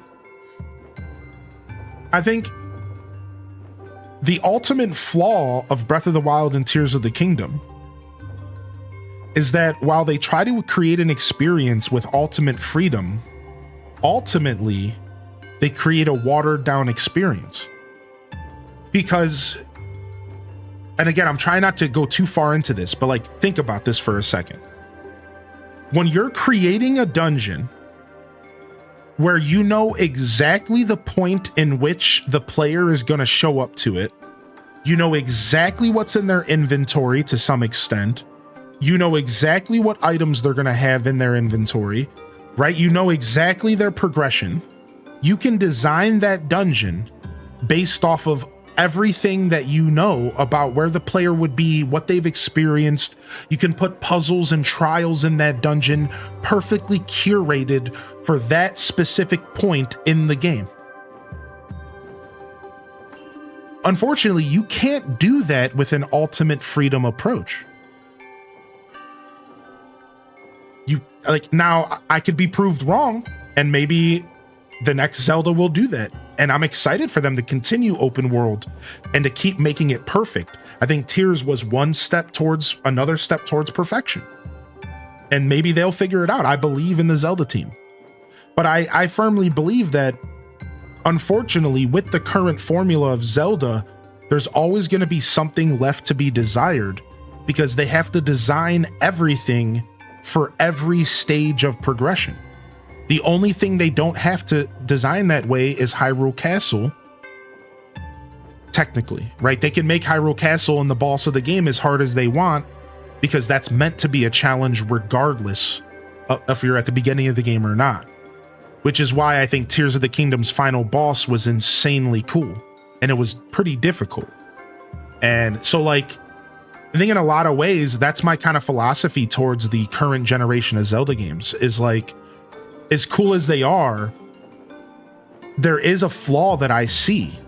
And it's that I can't see how developers could develop something super interesting without knowing where the player is at that point in time. How are you ever going to provide me of a super intricate and interesting dungeon if you don't know what I've experienced up to that point? Is it my first dungeon? Is it my last? So I think Echoes of Wisdom kind of solves this problem a little bit.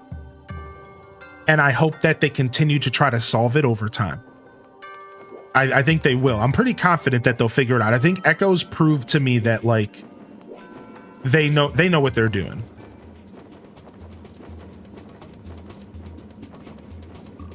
Even though that was like Grezzo or whatever. Still. Secrets and stuff could be an interesting reward for those who have a certain item or a set of items within a dungeon. Right, exactly. Like they could figure it out, right? I think there could be a really good way to where maybe, like you said, secrets are rewards or extra chest, or like maybe, here's a good example, right? Atomic Potato. What if they were able to, what if they made the dungeons revisitable, but like on purpose? Like think about like Skyward Sword. You know how in Skyward Sword you revisit the dungeons?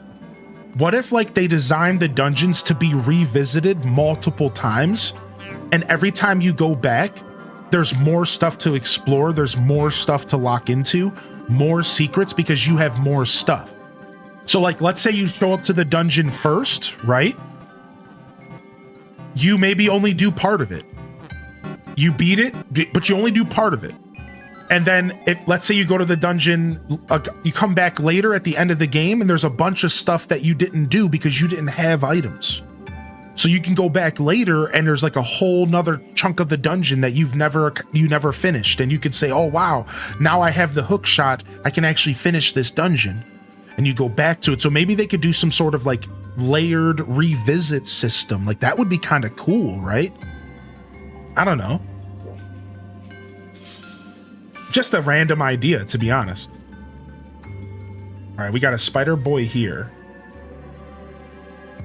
All right, we want to go up. There's actually a kind of a bad example in TP when you have to go back to a dungeon to get a final chest, but there's not actually a way out of the dungeon. Right, whereas they could like design the game around that concept. Right? Like they could design the game around the idea of like you revisit the dungeons over time and you get more rewards depending on like your status, right? But they can make it a choice. Like maybe the rewards are optional. So you don't have to revisit if you don't want to. Right? That's what you were kind of saying, like secrets and rewards. Should I play Tears of the Kingdom or Hollow Knight? Ooh, you should go for Hollow Knight. That's a vibe right there. What's up, Fanian? Also, I need to quickly say thank you, Anne, for the 15-month Prime, by the way. Thank you so much, Anne. And I hope you're excited about the babe. I know you mentioned earlier that you were. Thank you so much. Thank you, Meredith, for the Prime for 9 months. That's back-to-back Primes, dude. That's a primer reminder if I've ever seen one. That's a primer reminder if I've ever seen one right there, baby. Thank you, dude. Thank you, dude. Yeah, thank you for the follows, by the way. Man, I love talking Zelda. I don't want to get too caught up to the point to where I'm not playing the game, but I had to pause to get those thoughts out for a second because they were intricate thoughts, all right? We're going to get tired. This isn't going to work. We're fine.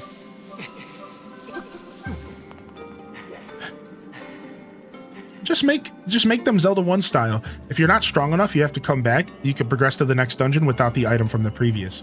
See, I like that. That would be a sick way to solve it. Ooh, I like that. Just make the dungeons super standalone, and you could just come back later. Go to the next. Maybe the next one is better for you because maybe you found the hook shot, but maybe you didn't find the torch, and you can't do this dungeon because it's too dark, but you can go to the next because that one, the hook shot, is pretty useful, right? Like, I like that, dude. That would be sick, Neanderthal. Oh, hell, dude.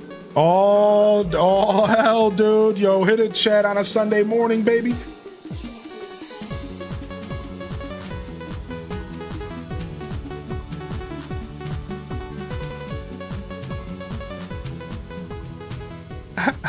Thanks, dude. Thanks for 32 months, man. And thank you for the $25 donation, my dude. How you doing, Didius? Good to see you, my fellow Aesopologist. Like fake caves in Pokemon when you needed Flash, yeah. Yo, thank you, man. Thank you for the $25 donation as well. You didn't have to do that, dude. I appreciate your continued support and patronage here to my journey. And thank you, Raina B, for the 169. That might be Raina B's favorite alert. Maybe. Is that a Zonite wall carving? Ooh, look at this.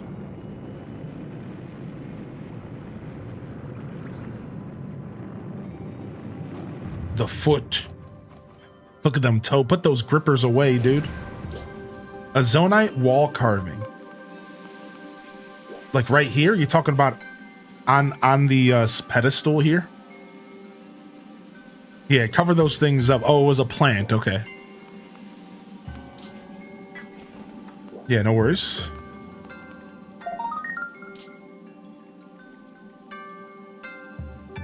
Okay, I think we're just going back into the center here for a minute.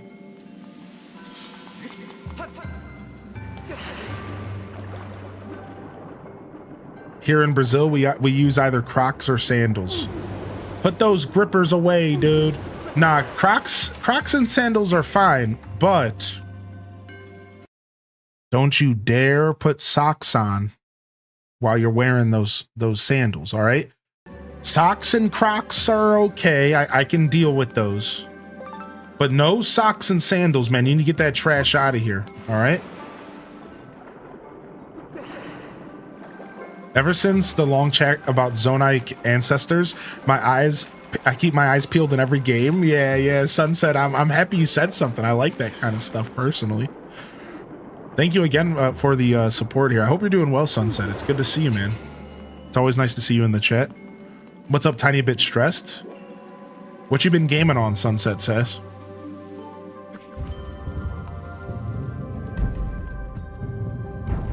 Be like Craig from the movie Friday.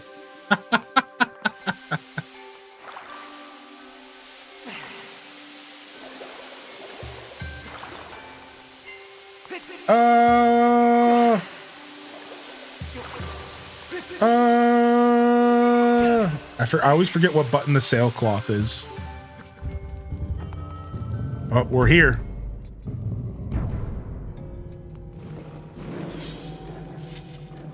We're here, dude.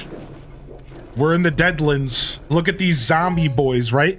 So here, let's go ahead and throw up the Zelda Jazz, and I'm gonna quickly read about the dungeon. Because let's quickly talk about this dungeon, and I wanna share further about what I was talking about earlier here. All right, just real quick, we'll go to the Zelda wiki and we'll just read what it says about it, because it probably talks about some of the references and stuff. Yeah, so theme and navigation. So listen to this. Listen to this. So this is about the dungeon that we're currently in and some of the stuff you see in the dungeon. Epic Mimikyu comes in with a 53-month resubscription. Yo, locking in with those primes. Thank you again, Tiny Bit Stress. Thank you, Epic Mimikyu. Let's freaking go. We're hype training on a Sunday, baby. Been lurking and playing some Sweet Transit, and I just bought Coral Island yesterday. I never heard of Sweet Transit. What is that? Coral Island's a good pickup though. Coral Island's been pretty fleshed out since its first release. 38 months on my 38th birthday. Oh, it's like a train game. It's a city builder where the railway is king. Nice. Nice. Yo, thank you, Kellyanne, for 38, and happy freaking birthday, dude. All right. That's the second birthday today.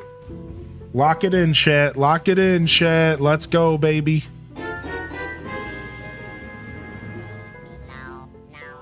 Lock it in, baby. Yo, thank you, Mary, for the 2 months. Lock it in, baby. Yo, happy birthday, Kellyanne. What's up, dude? What you gonna do for your birthday today? All right, so let me read this real quick. So listen to this. Ma, mo.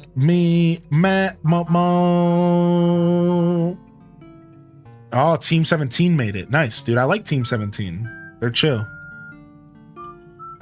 Yeah, they've done a bunch of stuff.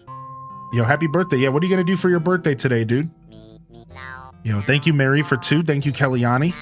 Chat room keeping the hype alive today. Be like Craig killed me, dude. That's such a funny comment. Classic Friday. Yo, what's up, Croco Loco?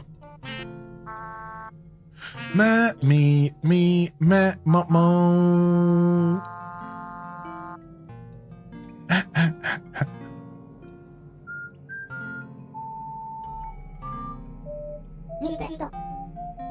Yo, thank you, Flower Child, for the biddies. Yeah, Team 17 did My Time at Porsche. I think there's something else they've done as well that I know personally.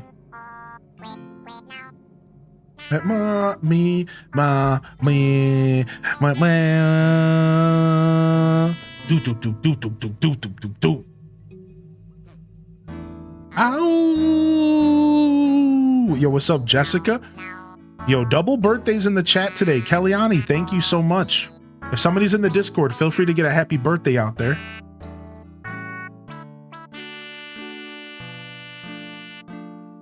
In the general chat forum.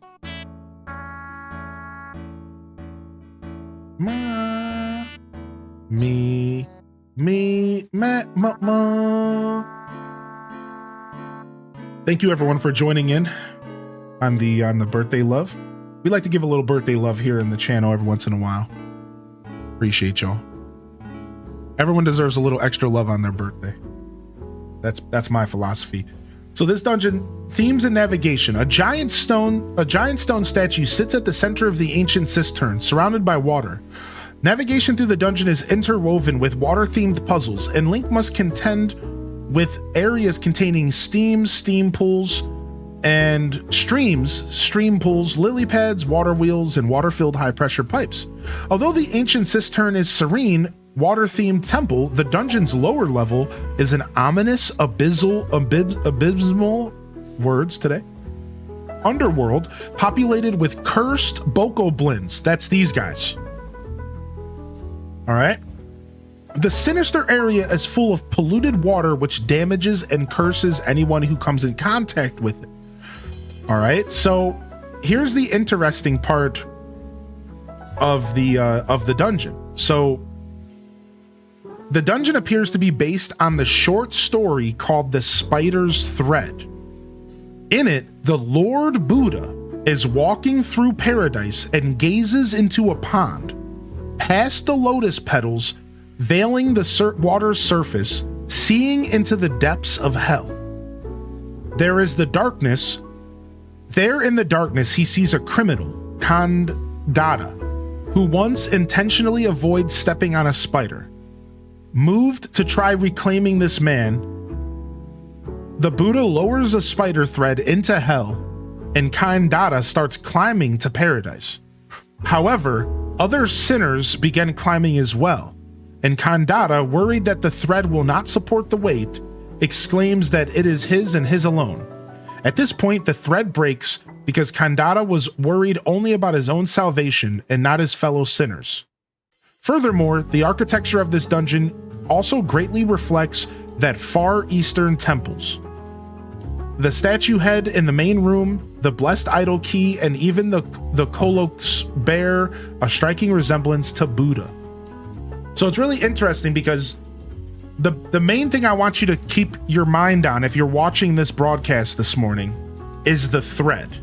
We go through that later in the dungeon. Spoiler alert, as the dungeon progresses, we are going to be literally climbing a rope, and we're going to portray the exact scene I just read to you.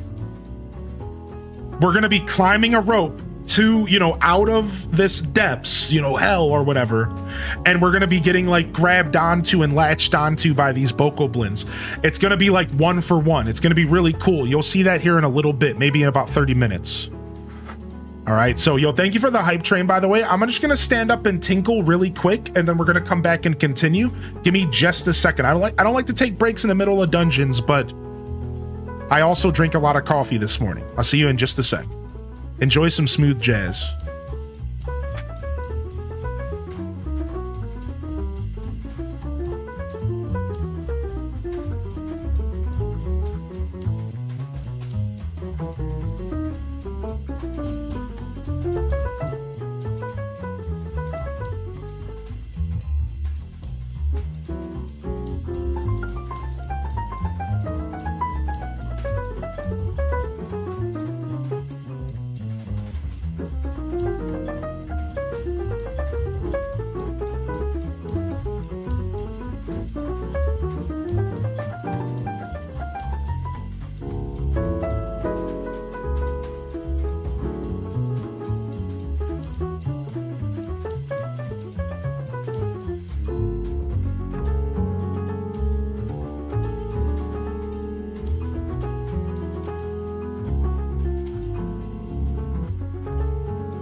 All right, we're back, baby. All right, thank you, everyone. We are back. Thank you for your patience.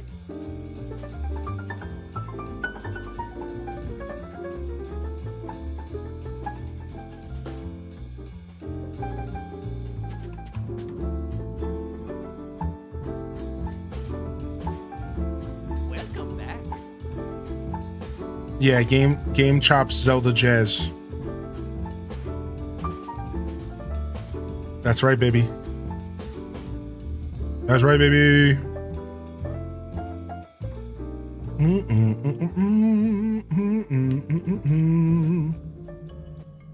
All right. Now that we've entered the abysmal area of this dungeon, we get to lock in. Thank you, Anne.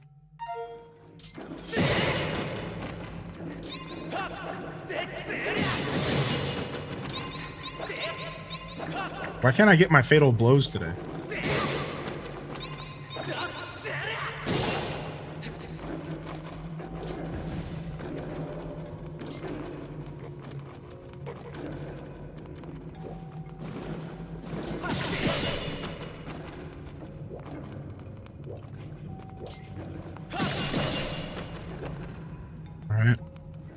Stream got me in a Zelda mood, so I booted up Wind Waker. The button mapping on the Switch 2 is a godsend for the camera, dude, for real, because the inversion. Yep. That was back when games were still inverted, if you can believe it. They did away with inverted controls quite a while ago. No, I didn't really mind it. Like, I don't mind inverted controls, personally, but that's just because I grew up with them, right? So a bit of a different vibe. How do we break this? I have a couple ideas, but...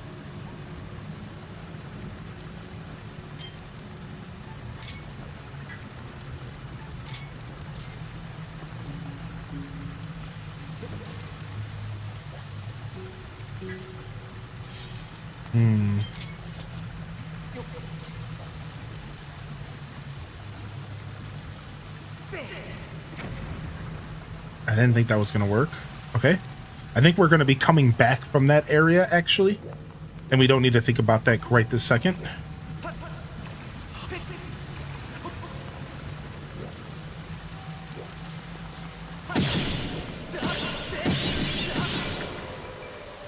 Yeah, I love the switch in tone, right? Isn't the switch in tone here so cool?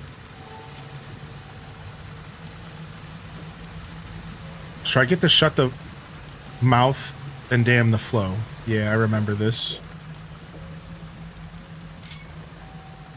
It's so cool how the script just flips here. It's so cool. All right.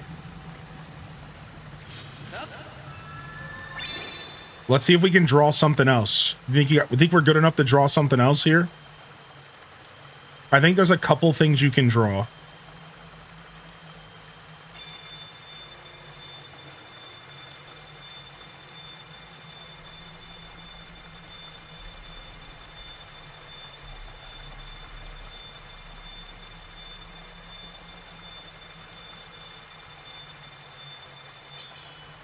I was trying to draw a fairy, but that was pretty bad.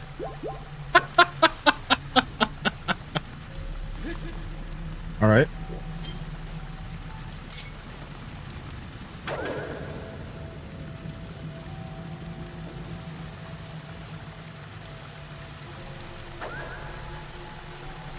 Nice. I'm glad we got all the upgrades for this thing. I'm so glad we got all the upgrades for this thing.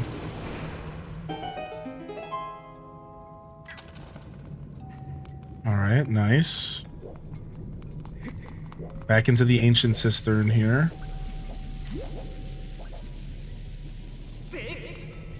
What do you want me to do with this?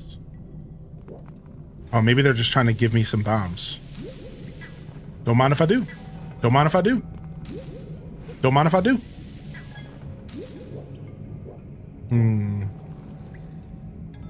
Oh, duh. This is what I was looking for.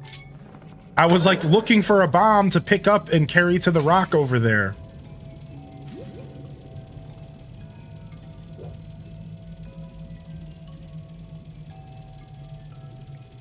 You're being destroyed by a battle talus? They certainly don't call them pushover taluses. All right, before we go forward, though, let's go backwards, because I think I might have missed something over here. I wish they did.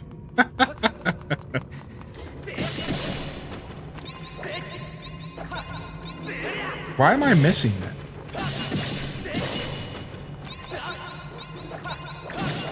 I don't remember. How do you final blow? Is it up, down to final blow? Oh, it's up, down, up. It's up, down, up. I was wondering, I'm like, why am I missing this? Now, I don't think they ever stop coming. I think that's the whole point. I think they just keep reproducing.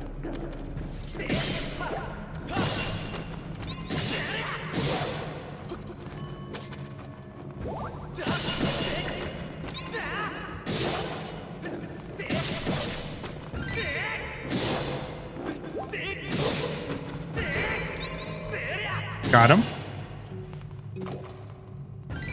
Dang, I was sad you didn't have an Aesop quote for me today, Didius. Thank you, man. Thank you again for the donation, dude.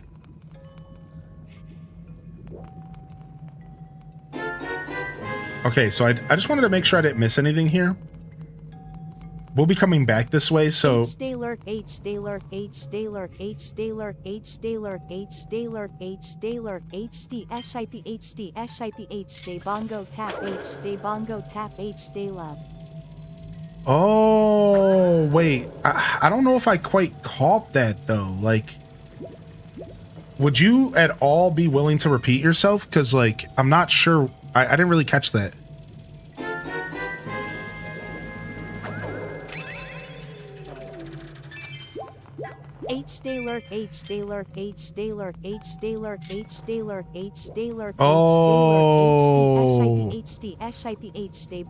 Bongo tap. That's the part I missed. I wasn't sure. Okay, bongo tap. Oh, you think you get it now? Yeah, I wasn't sure, man. Yo, what's up, tater tot salad bug, dude?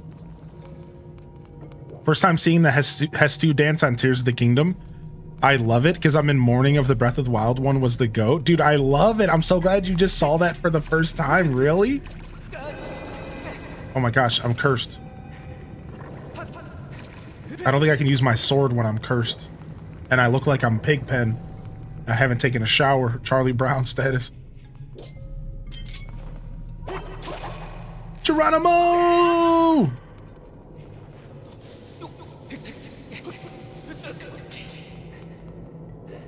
Alright, I think there might be some secrets around here. We gotta keep our eye out.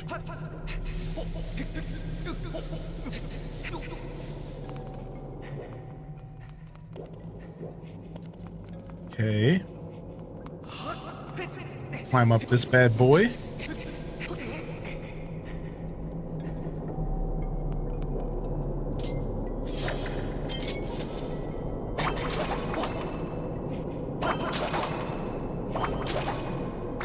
I have to like whip it sideways. Yeah. Yo, good morning. What's up? Please take a shower. Whoa, whoa, whoa, whoa, whoa. I'm quite clean, thank you.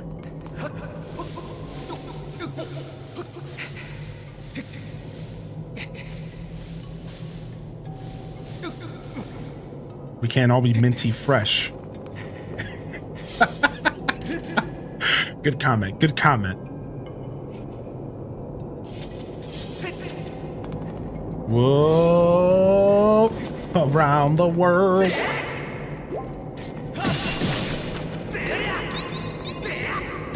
Yeah. I have the game sounds a little low today. I've had the game sounds a little low today. Because even though you guys are missing out on the ancient Cistern music, and the atmosphere. So I'm going to turn it up for a second. This is it.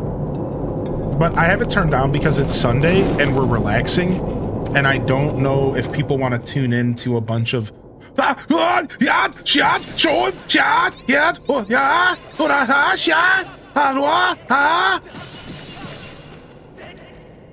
so because we're chilling on a Sunday,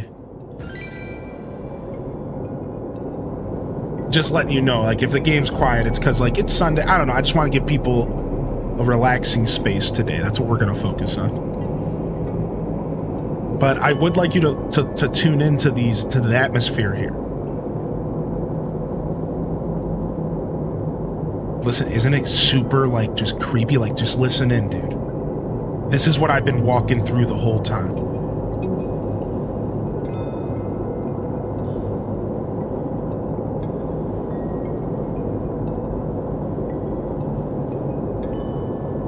It's so atmospheric. It's almost not even music. And then you hear this sound in the background. It might just be this big spinny thing. It is. So I'll turn it up again when we're not near the big spinny thing.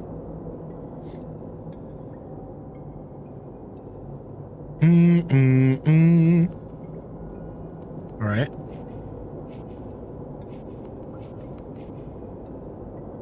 All right, where am I going?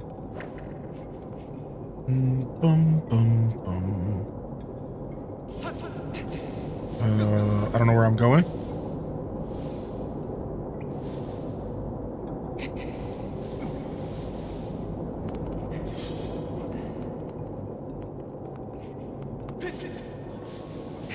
Okay.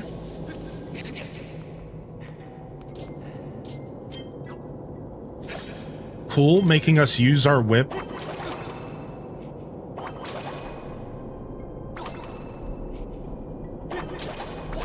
Cool, making us use our whip again on the same pillar here to reverse it. I think there's something I missed, though. I feel like I missed something important. Let's see.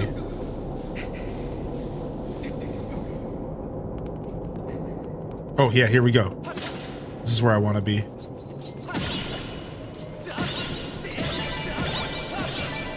Nice. Give me the monster parts. No! I don't want to drop in here. Okay, this is the part I was talking about. You see the spider silk?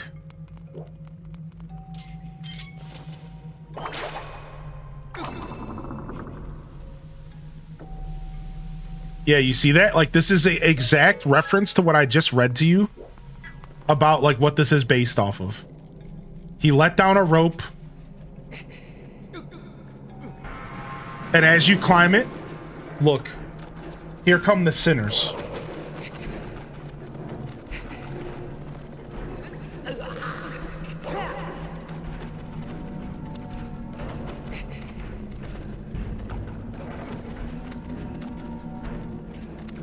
This is so cool. This is so cinematic. Then the camera changes.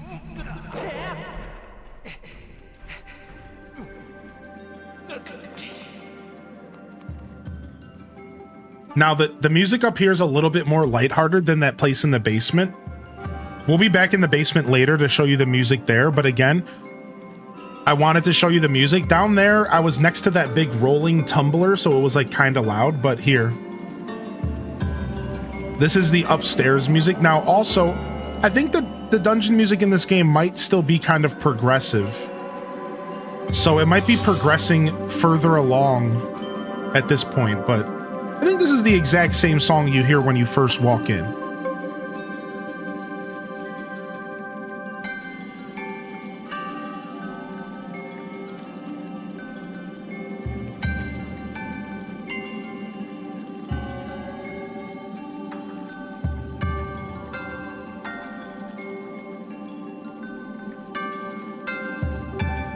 It matches the perfect, it matches the environment perfectly.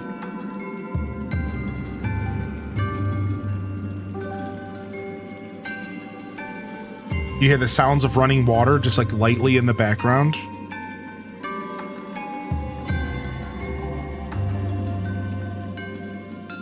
But yeah, I just wanted to take a moment to focus on that because I think this is a beautiful dungeon in every facet.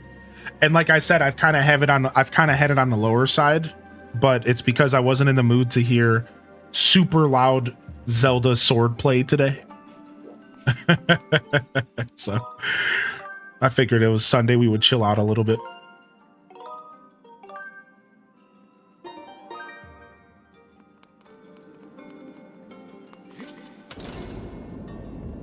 But yeah, when we go back down there to get the key, I'll be able to show you the underground music because it is different enough. It's very atmospheric.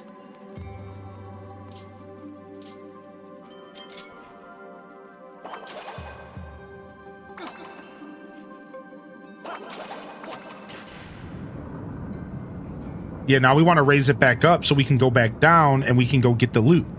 Yes.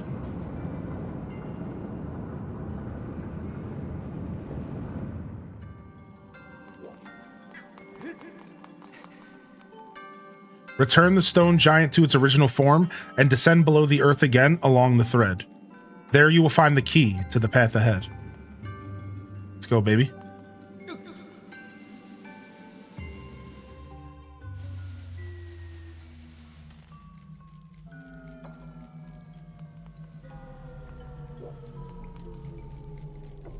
All right, here, I'm going to turn it up again. I hear people mowing their lawn. Isn't it such a Sunday vibe to hear people tending to their lawn on a Sunday?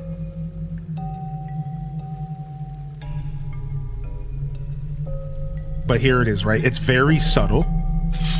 Oh, I didn't mean to pull out my sword, sorry.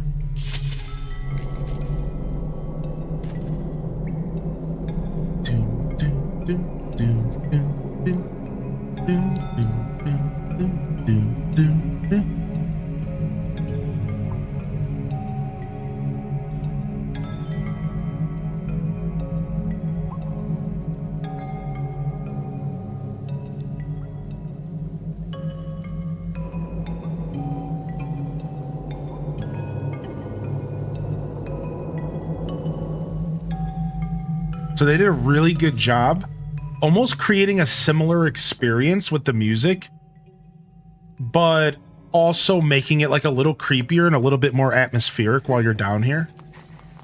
All right, let's go get our chest.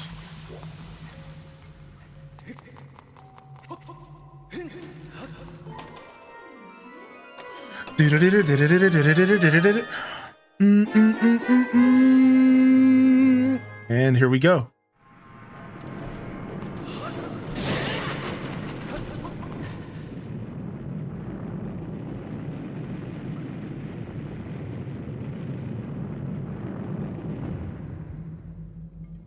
Well, and that's that.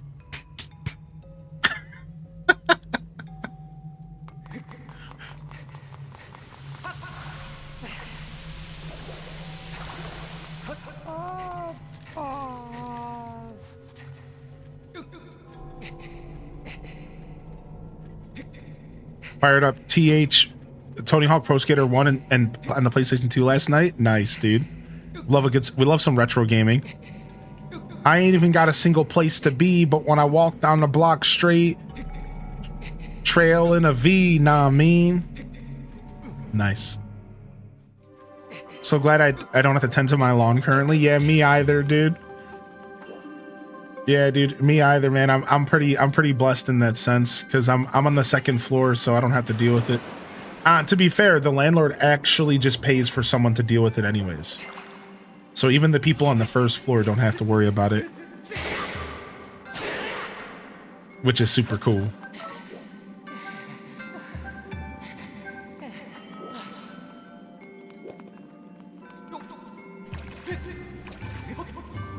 So the other night, my neighbors were on their front porch and they were smoking a doobie. So I went outside. This was like a week ago. And it wasn't like too late or anything, but I went outside to stop and get my mail and stuff. And I locked the door on the way back in, like not thinking about it, right? Not thinking about it at all. And well, when I locked the door, they couldn't get back in. So they were calling me and texting me in a panic. Like, oh, dude, I think you locked us out. And I felt so bad, dude. I was like, oh no, like, I'm so sorry, dude. And they were like, it's fine. Like, they only waited like a couple minutes. But I felt so bad because I'm like, dude, the last thing you want when you get stoned is an instant anxiety spike. Like, and they probably were catastrophizing so bad in their brain. I know what that's like. You know what I mean? Like, they're probably catastrophizing like, oh man, we're gonna be stuck out here forever. What do we do? It's like 9 p.m. Like, and I'm a jerk, right? So like, I felt so bad. So like, it was only like 2 or 3 minutes. And like, I ran downstairs and I was like, yo, dude, like, and I opened up the door for him, you know, apologies. Well, just the other day, my pizza stone came from Ryan Perp and Tam Perp, and they accidentally opened the package thinking it was theirs. I guess they were waiting for a package, and I forgot that I had a package coming. So all of a sudden I get this text from one of the neighbors, and they're like, yo, dude, I'm so sorry. I accidentally opened up your package from Amazon. I thought it was something I ordered. They're like, my bad, dude. I didn't mean to do that. You know, I'll never do it again, whatever. And I texted back, now we're even for locking you out. I said, now we're even. I'm like, thank you, but now we're even. See, now my mistake is now overturned.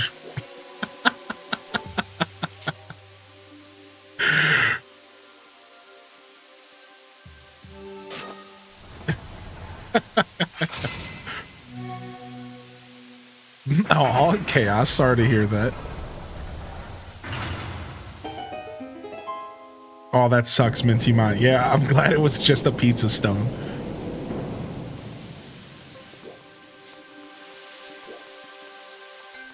Yo, what up, Flip Toast? All right. Here it is. It's time.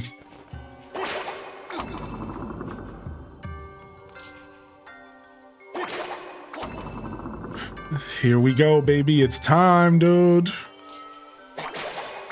Definitely one of the cooler boss fights in the game. Going up.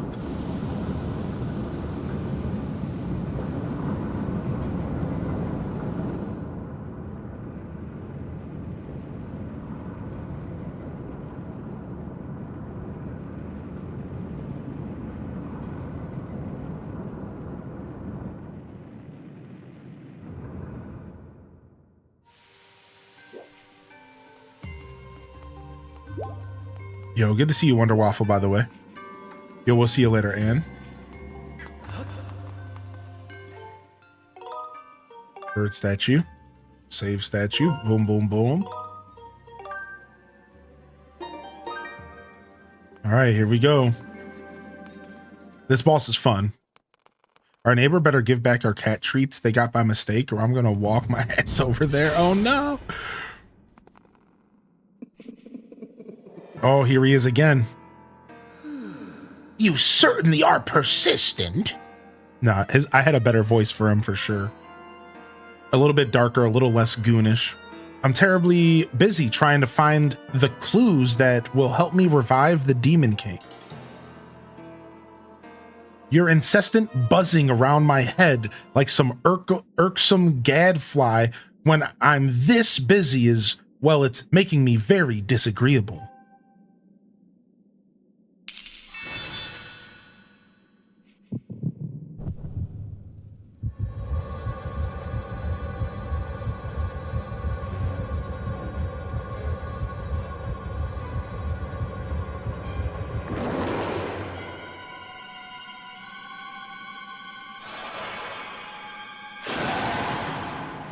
Ancient automation. Coloctus.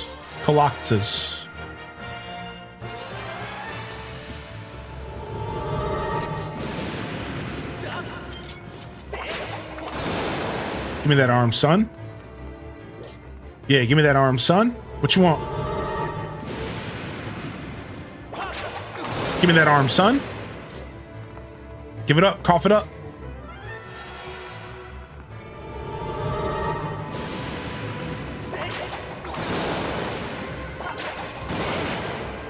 Give it up. Cough it up.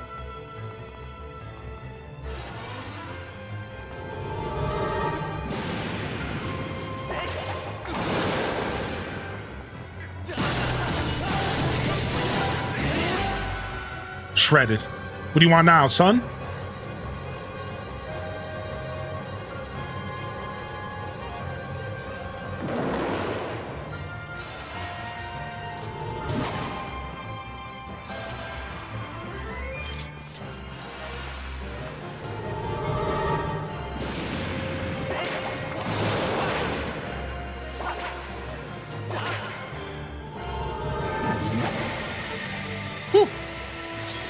Forgot about that attack.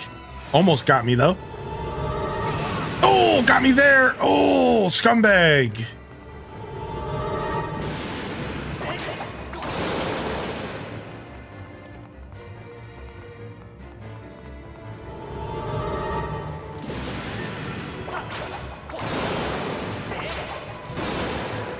Nice. Shredded.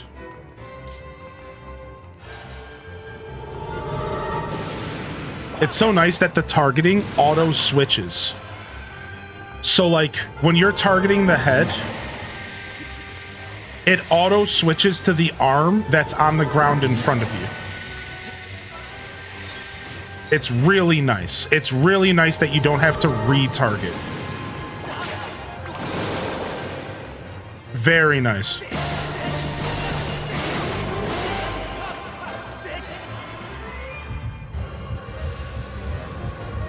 Do do do do do do do do do do do. Aren't you gonna stand up at some point? Oh. Okay. Oh, frick. This is one of those F around and find out moments, huh?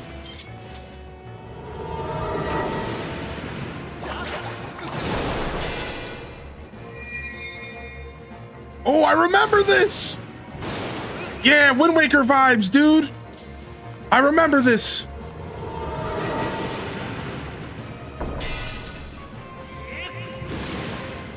I don't remember how to swing, though. Okay, that's how we swing. Just like the regular sword.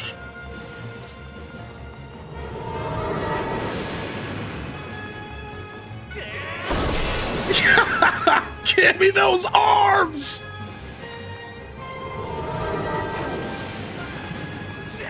No! No! Open up!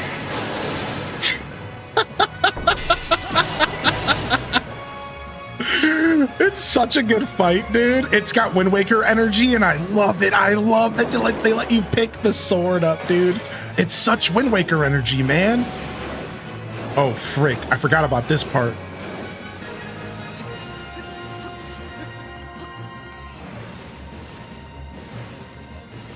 Let's go. Uh-oh, I forgot about this part, too. Because keep in mind... Oh, I was about to say, keep in mind, these guys don't die normally, but they do. Got it. Give me the sword, baby. Yeah, let's go. Let me give you a hand. Or take a whole arm. What? Use the sword. It's like so weird to swing. It kind of sucks, actually. This certainly ain't no Wind Waker.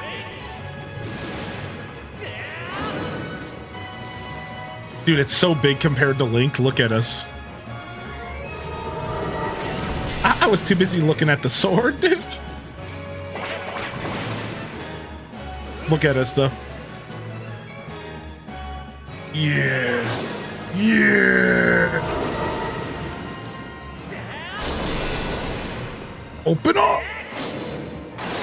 It's party time! Excellent!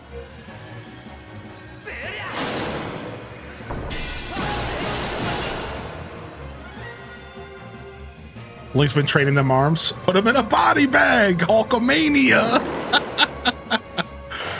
Let's go, baby.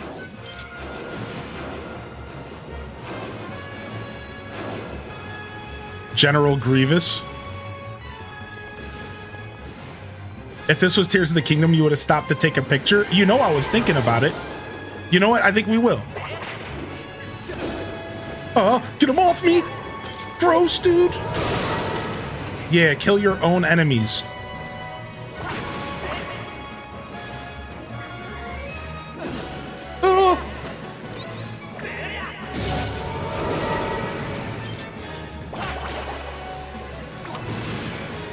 Thing.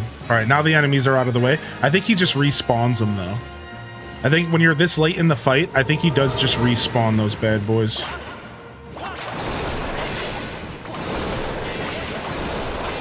All right, here we go.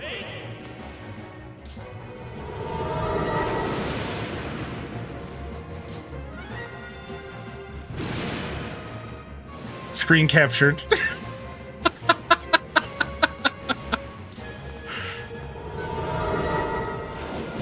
Now we can do better. Yeah, nice. All right. All right, let's go.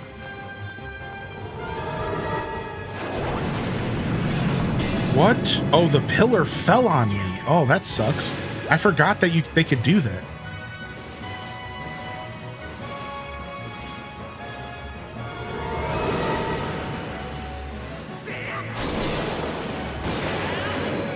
Can't I take your legs down?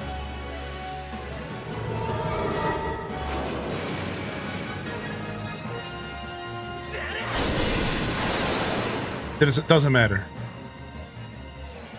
Dude, using this sword sucks. It's awkward. It's awkward and not too responsive. It's not like the most responsive thing. It's weird. It certainly doesn't feel like using your regular sword.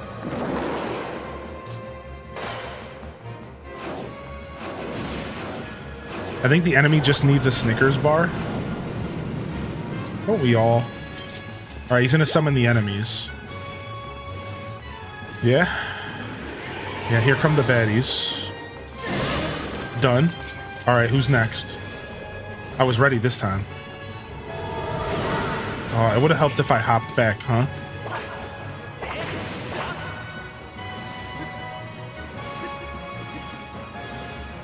If you get too close, he does the crazy attack.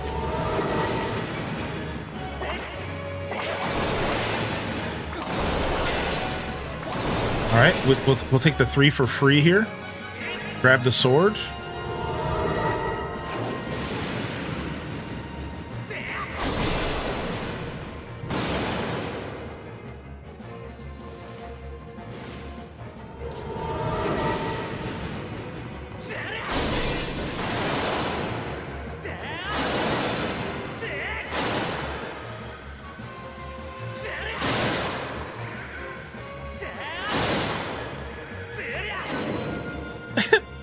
I didn't want to use my sword that time.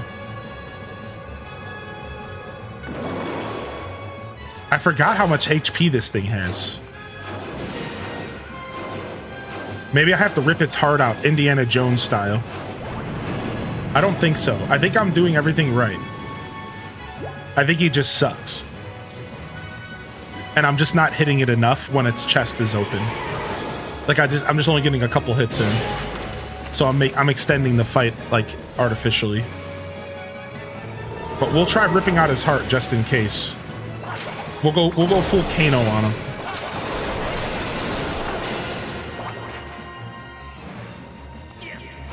Oh frick.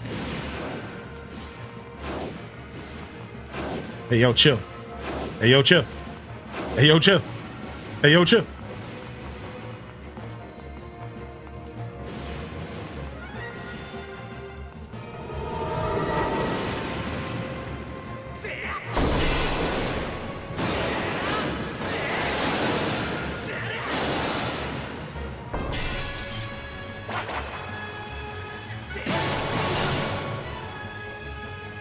Yeah, I couldn't pull out its heart. I tried.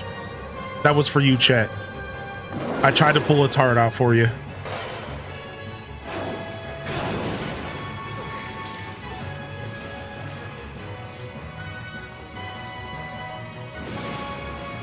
Yo, summon those enemies, dude. All right, I'm ready. Do do.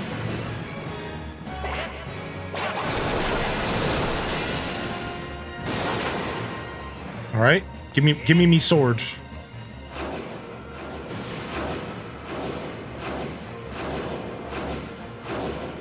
He's getting close. He's getting close to me.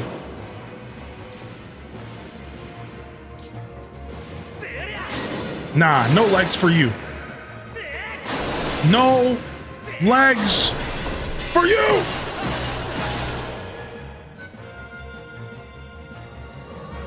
That's what I should have been doing the whole time. It's just knocking his legs out. I didn't realize I could do it. Man, this fight is epic.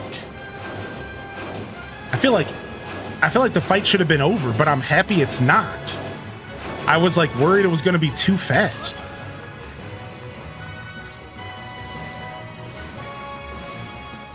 All right, summon your enemies.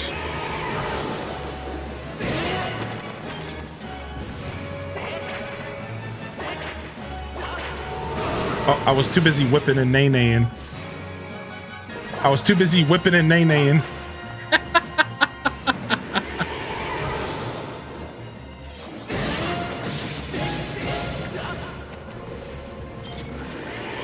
Yo, stop summoning enemies, dude.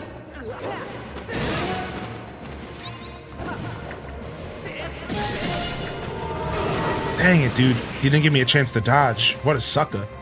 This dude's a sucker MC, if I ever seen one. Okay.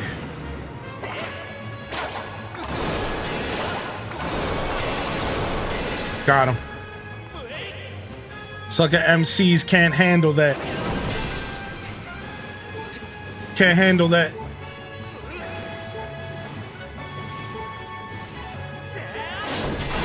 Can't handle that. Back up.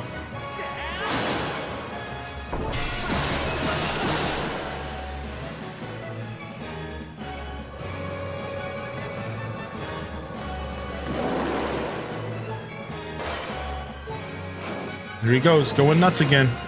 If I walk him into a pillar, he'll give me some hearts.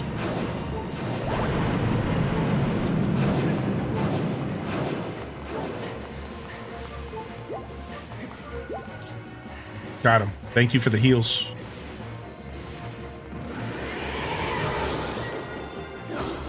What? No! There's still one alive. All right. He's changing up his moves.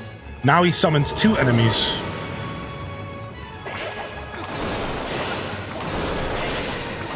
All right, 3 arms down. All right. Let's go with an angry flailing mode. What's up, Tigress? Go in an angry flailing mode. Quit your flailing, dude. Quit your flailing, dude. Quit your flailing. No legs for you. No soup for you. No soup or legs for you.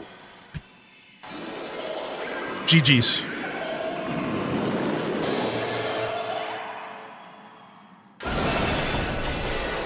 Feels Dark Souls. There was some Dark Souls energy for sure. Like I said, that fight, I wasn't getting enough hits in at first, so I think I artificially extended it for about 2 rotations.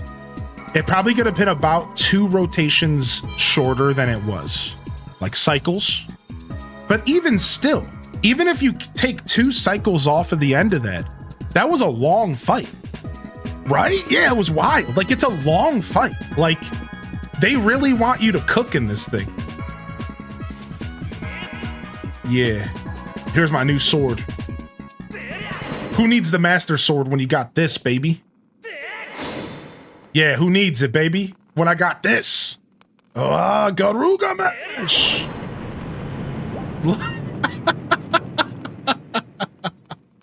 Ah, Garuga.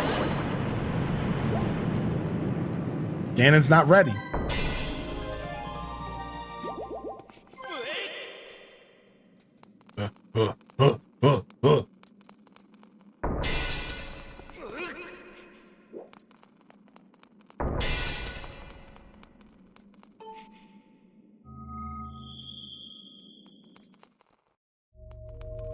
That sort of would have made Demise just give up.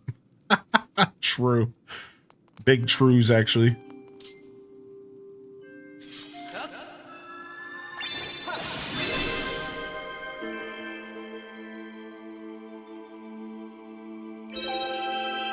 Yeah, thank you for the funky beat and off day. Good morning, Lit Brit, Weirdo of Kings. Good to see you, Weirdo. Gil Wen, of course. Jess MP, Enchanted Ascari, good morning. Kells, I feel that. This is one of those games that can give you instant regret if you start it up. Yeah, this is one of those games for sure. Yo, what's up, Ella? Good to see you. Ooh, the Sacred Flame. Ooh. What? It's like she's like fighting it or something. Like it hurts. Raise your sword, master. Raising.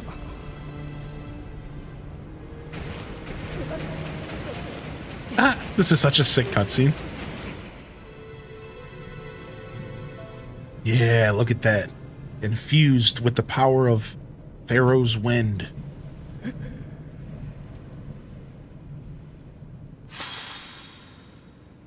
The flames of Pharaoh have improved your sword, making it longer and sharp enough to do twice as much damage.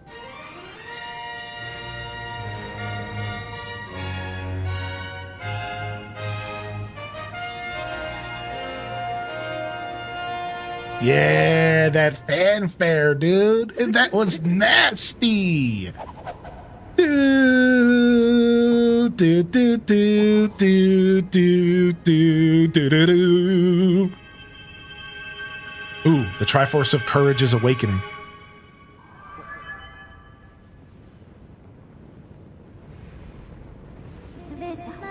The Sacred Flame has purified your blade, enhancing and evolving it.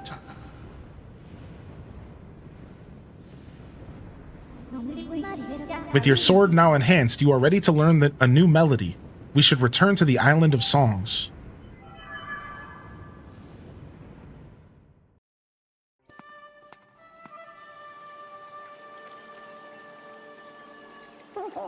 Ah, the sword you carry is different since I last saw you. Yes, I see it is much improved. Well done. Well done. To think the goddess chosen hero is a mere boy. Quite a twist. Chosen hero or not, you do not yet possess the strength required to wield the full power of that blade. You must train yourself further. Devote yourself wholly to this task. Farewell, boy.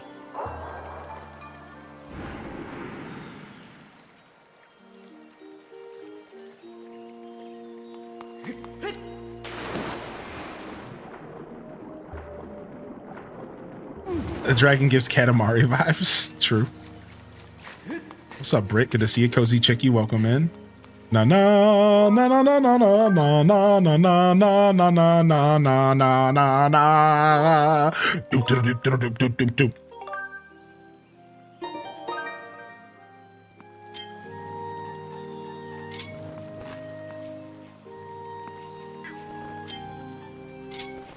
Can never have enough of these little buggers. Come here.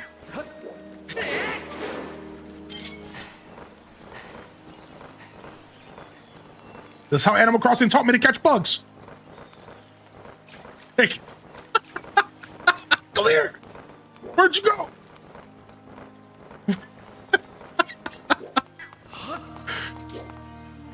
All right. To the sky we go.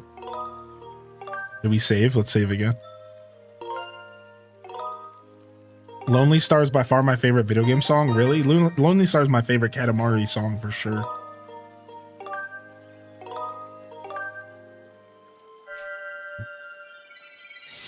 Is a sword an instrument? Professional bug catcher at work here, folks. Step aside.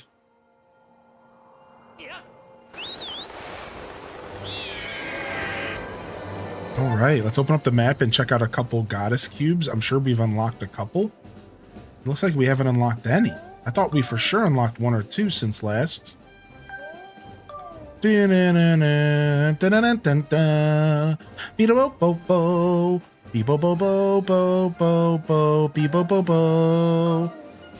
Bo, bo, bo, bo, bo. All right, before we go back to this area,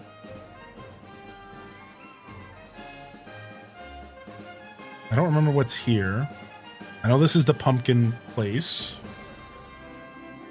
All right, let's go back. Let's go back to Skyloft.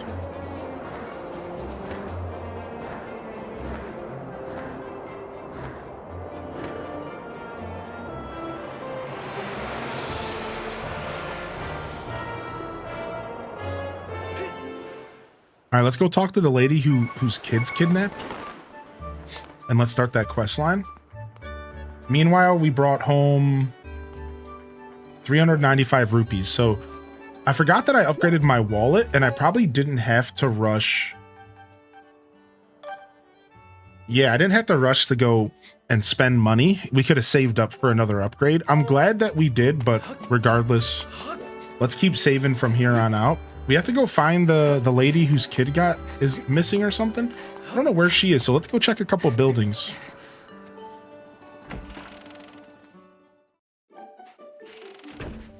I love that they did the classic house music. Do do do do do do be bo bo bo bo be bo be bo be bo bo bo. Whoa. Sorry whoever had to explain that to people around him at the house today. Welcome, Link. How's my Pippet doing at school? All right, let's go ahead and help this lady clean her house.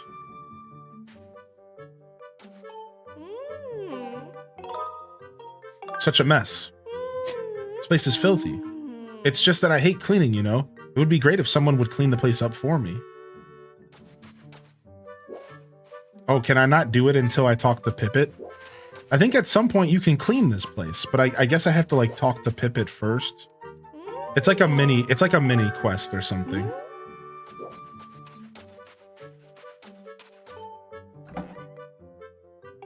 You really shouldn't open other people's stuff. Can you do my place next? Find the missing kid first. Oh yeah, and then it's like a whole series of events. Yes, you're right about that. Told you should deal a blow to the gravestone nearest to the tree and then move it to find the monster. Probably just a lot of hot air. Either way, you're better off not walking around outside after dark. All right. Let's go find the mother or whatever. I don't know where she is. Let's try up here. Lady needs her cobwebs cleaned out bad. Happy Sunday, fam. Yo, morgue so. Whoa. What's up? All that lug does is make one filthy mess after another. What lug? Okay, whatever, dude. I don't care what you have to say. Get out of here, lady. Desecrate a grave. That's an interesting instruction. You know, just normal Zelda things.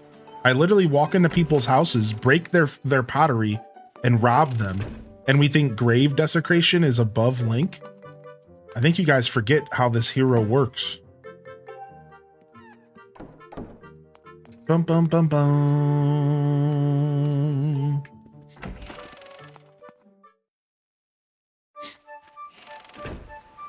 Do do do do do do do do be bo bo. I'll take that. Don't mind if I do.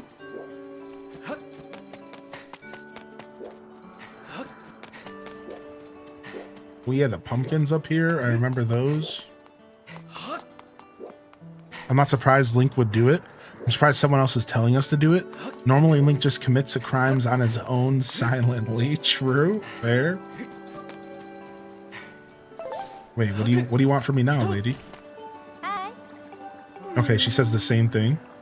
All right, let's go find the lady and her kid. Ooh, there's some more beetles over there. Maybe here. Gotta collect some taxes when you're saving the world, right? Precisely. Beep bo beep bo bo bo beep bo bo bo bo beep bo beep bo beep bo bo bo. I love this classic house song so much. I can't express how much it makes me happy that it's in this game. I'm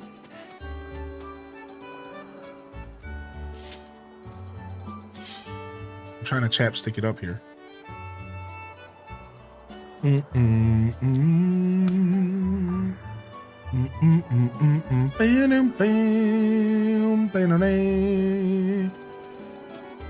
Okay, I need to get in here. Oh, I need to get in here through water. Yes, I remember.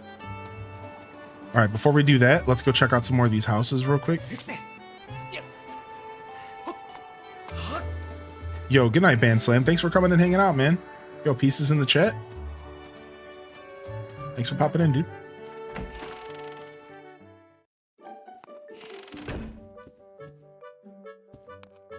Dude, all these houses are empty, dude. What the heck, man? If I made a Zelda game, I'd sneak in a backstory of Link getting trapped in a pot as a child, giving him deep-seated hatred of all pots. I heard it was true. I heard it was true. That's where his fixation on destroying pots comes from.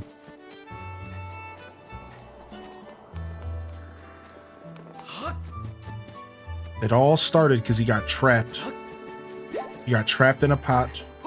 He was just a poor lad. He didn't know what to do.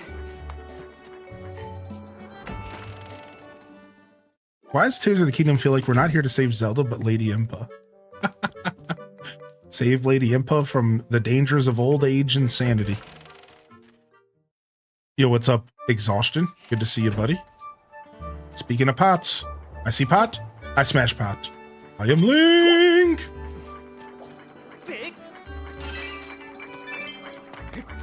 Do I have to try to talk to this lady at nighttime instead, chat?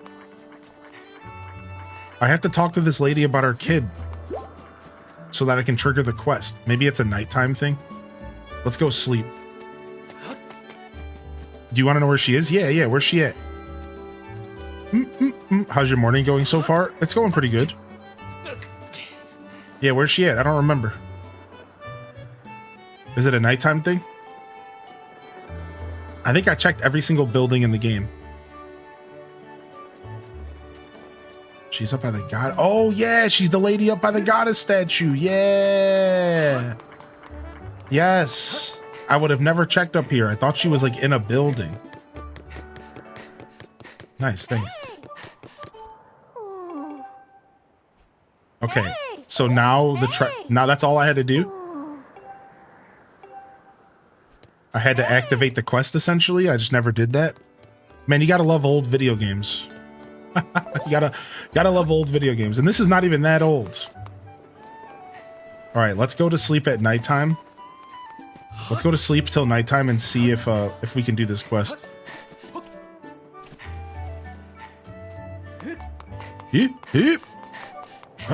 Up, yeah.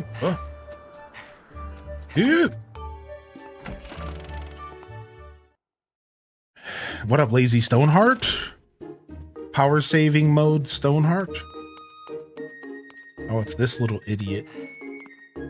Look at his face, dude. Look at his dumb face. Yeah, walk around.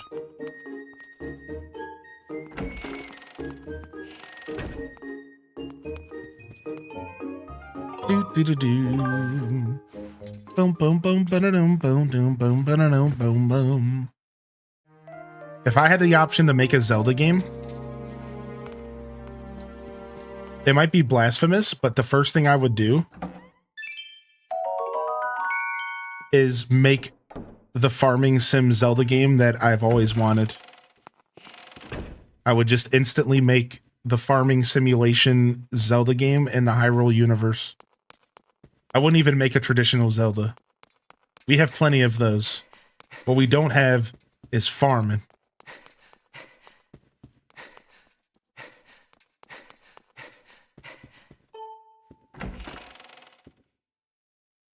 With the chickens. Yep. With the HDES gritties. With the HDES gritties included.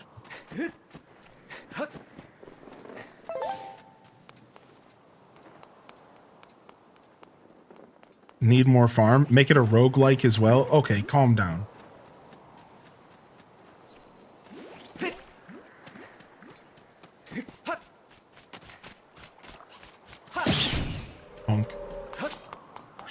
Flying rat.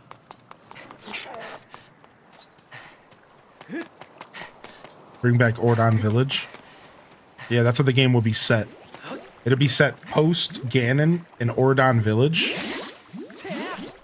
In a world where we're just relaxing. And we just have to grow food to feed the village. It'll be like a management sim. It'll be like a management sim.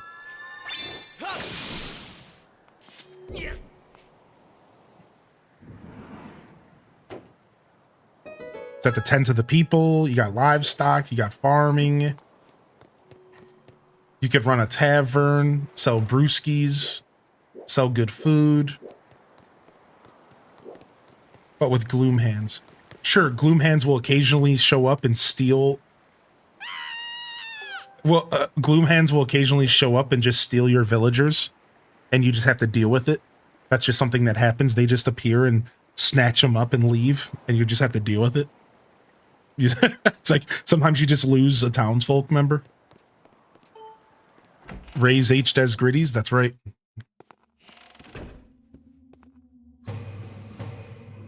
Add in at least some combat. Yeah, sure, it'd be like Stardew Valley. Yeah, you could go to a cave and fight the remaining monsters that Ganon left behind.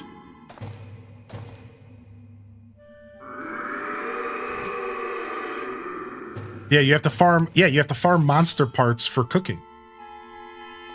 You have to farm monster parts for cooking. Stop, please, I beg of you. Don't hurt me. Oh, goodness. I know how bad this must look to you right now, but I assure you I mean no harm. We were just playing the scream as loud as you can game. Isn't it a fun game? Oh, dear. Perhaps an explanation is in order. The name is Batria. Batria. And I am a monster who resides here in this humble dwelling below Skylaw. But please allow me to correct one popular misconception. While I am certainly a monster, I wouldn't dream of terrorizing the people of this town. You see, this adorable little girl is the only one who didn't lose a blood-curdling scream. Let loose. A blood-curdling scream at the sight of me. Since she began to visit me, I have felt positively jubilant. You see, my heart's only wish is to become friends with the lovely people of Skylaw.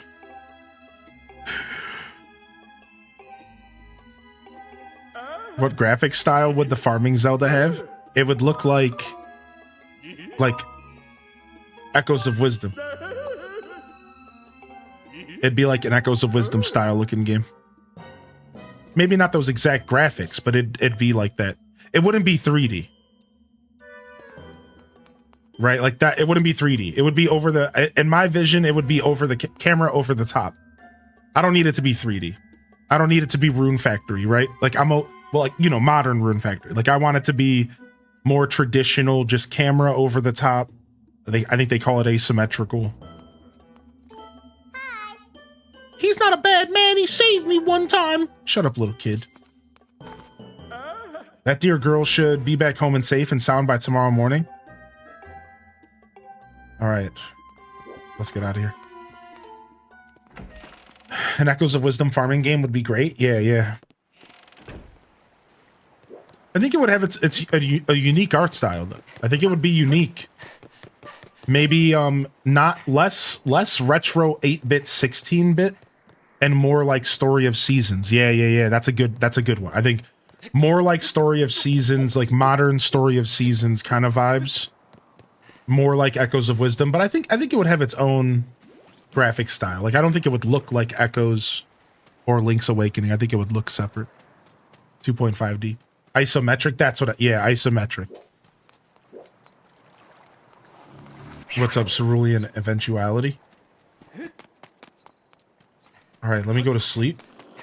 So I just go to sleep and talk to the lady, I think.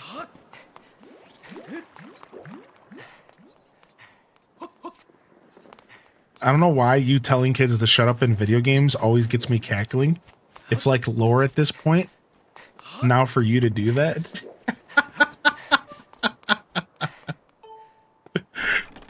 I appreciate that. Oh, wait, we can't go in this way. That's right, it's lore. Freaking snot noses.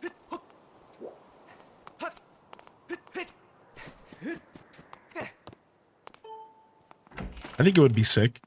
But I think there's some room for other spin-offs. I also would just like a Hyrule Builder sim. Like, I don't even need farming. I've thought pretty hard about this.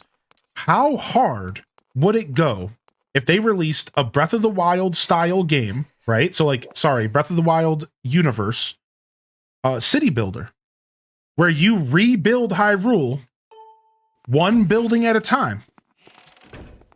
And you go around building up all of Hyrule again. And like honestly, I'm thinking like straight up like Sim City, like 2-point museum kind of energy, where the whole goal is to rebuild all of Hyrule, and you would have to go to the different areas, Gerudo, Eldin, and decorate all those areas. Like, it's not even like decoration as much as it is a building sim, right? I'm not even picturing decorating at all. I'm thinking more like original Sim City vibes, like Roller Coaster Tycoon without the roller coasters, where you have all these people going moseying about, and you have to provide all the proper facilities and all that. Like, I think it would be super cool. I think it would be super sick. Like a town builder vibe would be so dope. Yeah, rebuilding Hyrule and Breath of the Wild, between Breath of the Wild and Tears of the Kingdom, or rebuilding Hyrule after Tears of the Kingdom would probably be ideal, right? That'd be so sick. Yeah, I heard about the dungeon builder lore with Echoes of Wisdom. I've heard about that, yeah. It's cool. I like hearing those types of lore tidbits about what games were before what they became. It's fun. It's very interesting. I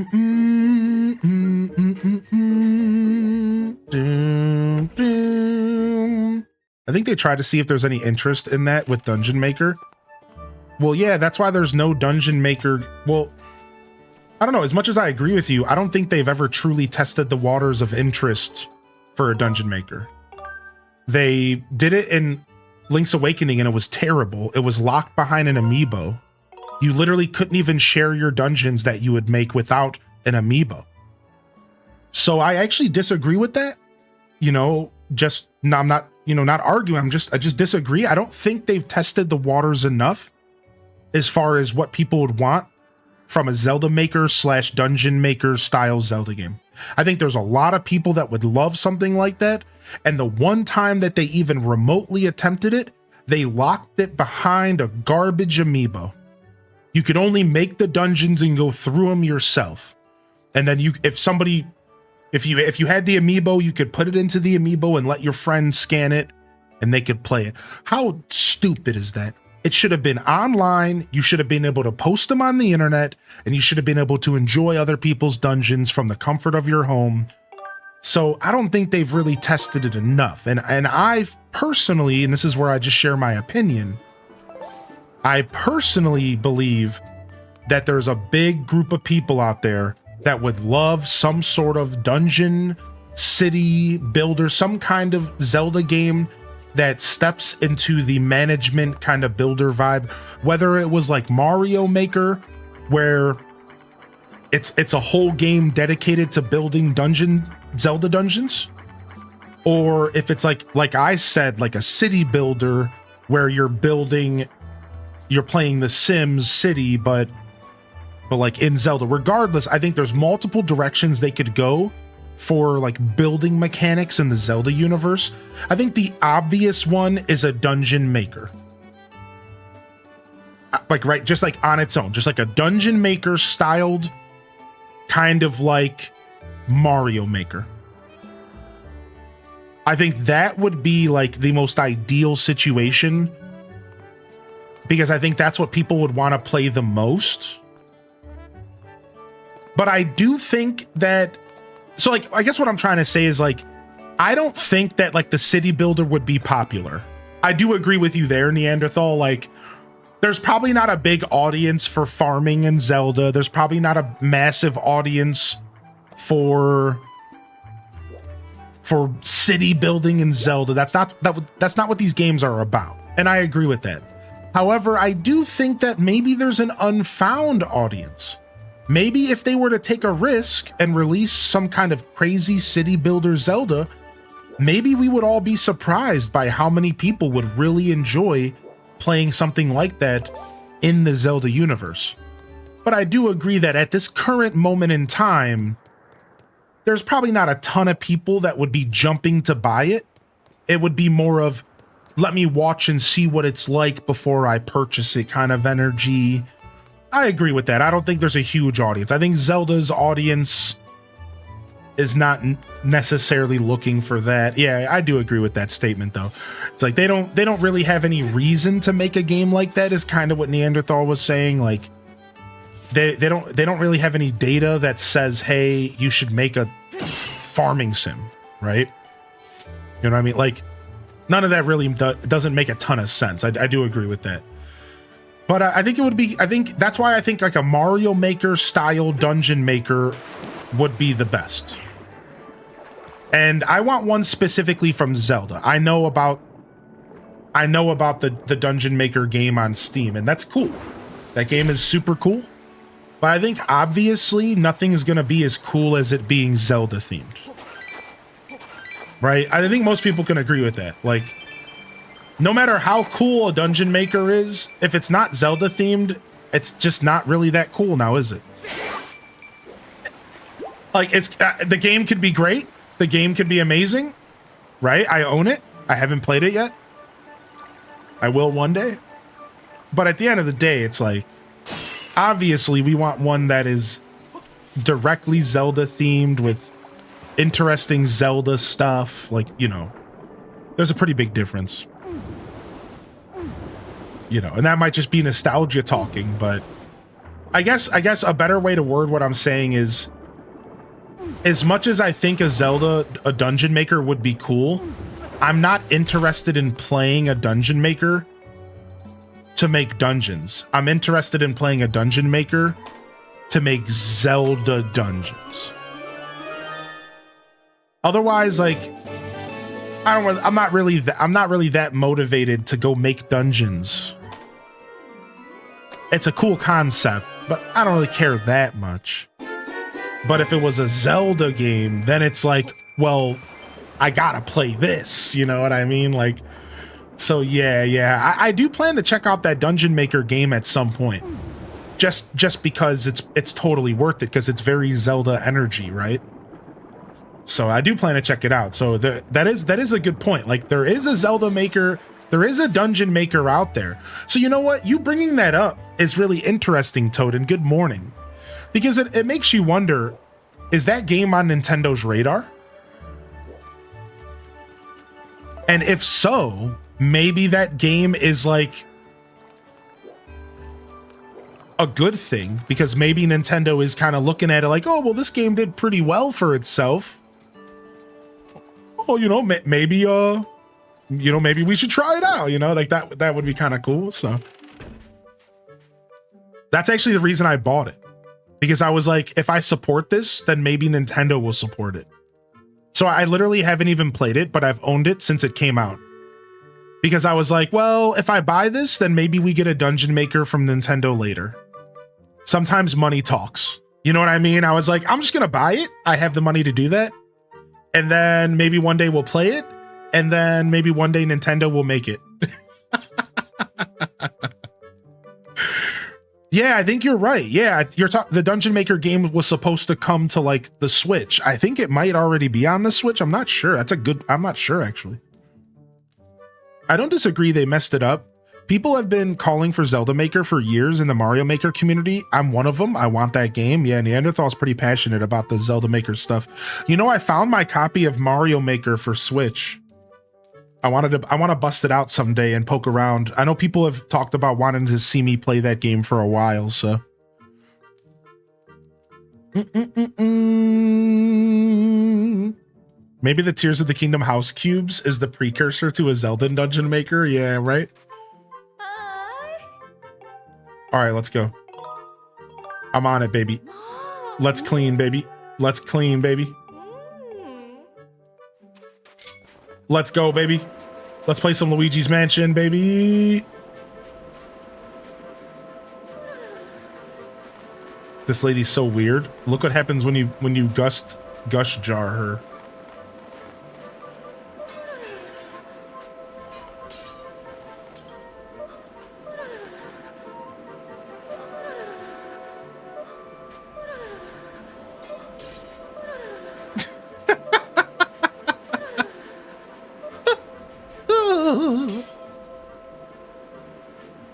Super Dungeon Maker's the name and it is on Switch. Immortals, yes please. Yeah,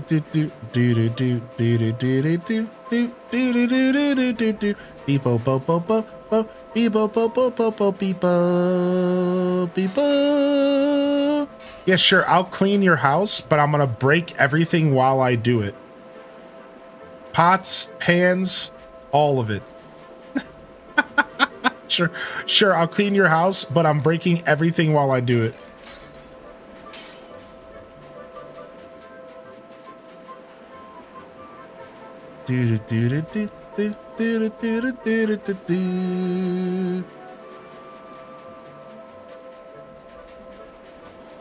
Power Wash Sim Zelda Edition.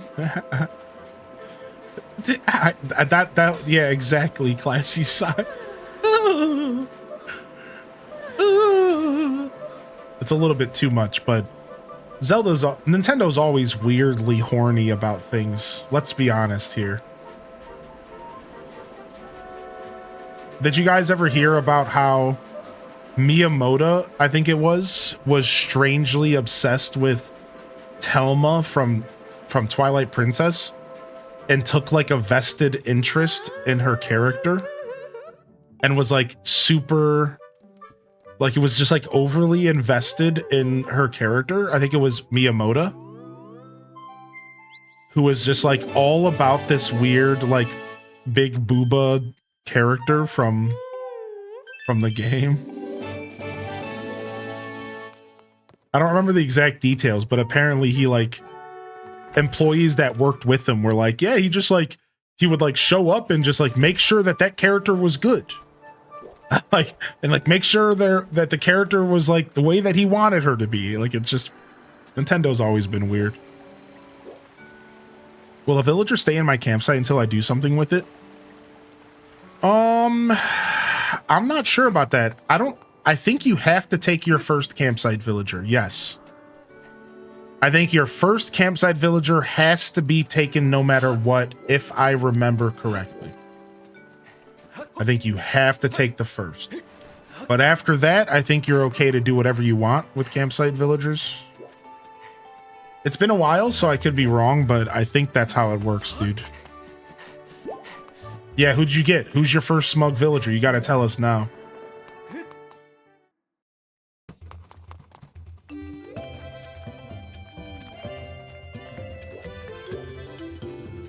Alright, what's up, dude?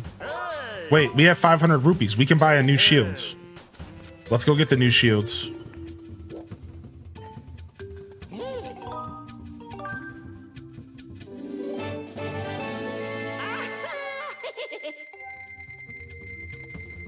I don't remember what's the difference between these shields. It's like, this one's more fragile or something like that. A sacred shield that repairs... Oh, it repairs itself, but it's more fragile. It effectively repels electric, fire, and curse attacks.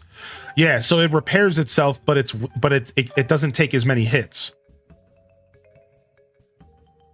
So you kind of still want to keep your iron shield, maybe?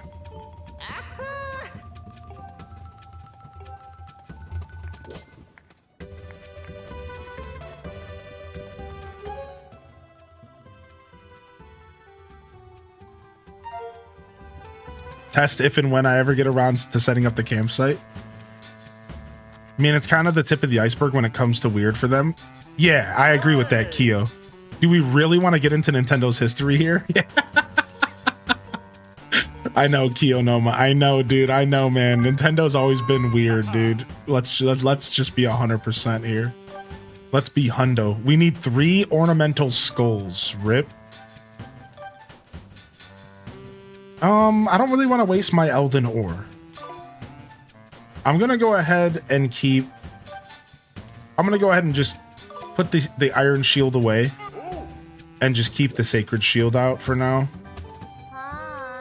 This is the item check, but I bet you're here just to check me out, right? Well, don't make a habit of it, okay? This girl's energy is what's her name from Parks and Rec. Like like they based the character on Parks and Rec off this character. 100%, dude. Don't lie to like don't tell me otherwise. I know what's going on here, dude. I already figured it out. I done figured them out.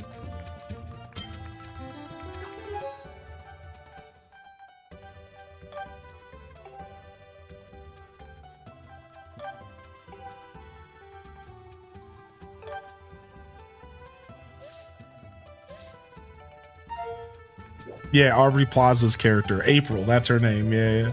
April. Yo, what you want, big fella? I've been hearing a weird rumor. Apparently after nightfall, people have been hearing a woman sobbing in the dormitory. Oh, the dormitory quest. I remember that. All right, what about you, lady? I got a new potion for you. We call it the air potion. It increases your oxygen gauge. The air potion, eh? What about this dude? Can't we make our own potions? Yeah, we can make our own potions. That's the guy with the baby. How are we doing on potions and stuff? Pretty good. We can't afford the next satchel upgrade for now. We gotta just accept our fate here. Do do do do do do. Beep-a-bo, beep-a-do-bo-bo-bo. All right, into the island to go get our next song, shall we? Is there any way to get the original furniture for the first set of villagers in AC? Yeah, right. So Classy Saya's got your question answered, Willow Bean. But to clarify, just to clarify, your options are to kick them out and remove them in, or to play Happy Home Paradise. Yeah, unfortunately. What's up, Cass the Casual? How you doing today, Cass? My top 3 Zelda games are A Link to the Past, Wind Waker, and Tears of the Kingdom in no specific order. All 3 of them are equal in my heart and in my mind, in my achy breaky heart. Do do do do do do do do do do do do do do do do do. Mayo or butter for grilled cheese? I grew up using butter. I tried mayo, and it does work. Some people might make it sound crazy, but mayo makes a clean grilled cheese. Mayo makes a clean grilled cheese. However, I think butter is always going to be the way. I think butter is always going to be the way, especially if you're buying real butter. I think it's always going to be the way. I only butter one side of each bread. I don't butter the inside. I have, but traditionally I just butter the outsides of both pieces of bread. I put the cheese in the middle and I just fry it. I don't need all that butter. I think the cheese is fine on its own. That's usually how I go about it.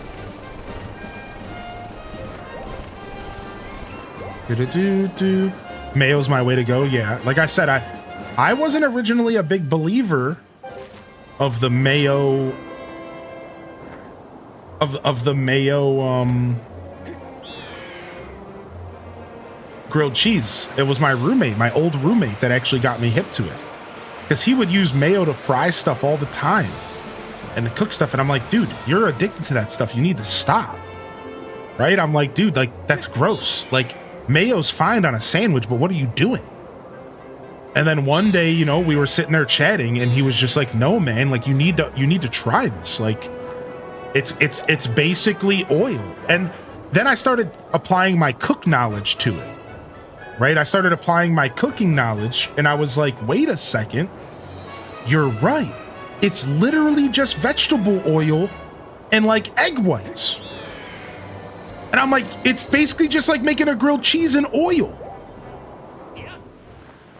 And once I applied my cooking knowledge to it, it made so much sense. And because it's oil, it gives it like a crispier texture on the outside. But regular grilled cheese with butter can be crispy if you just know how to make it. For the record, the best way to make a grilled cheese is right here.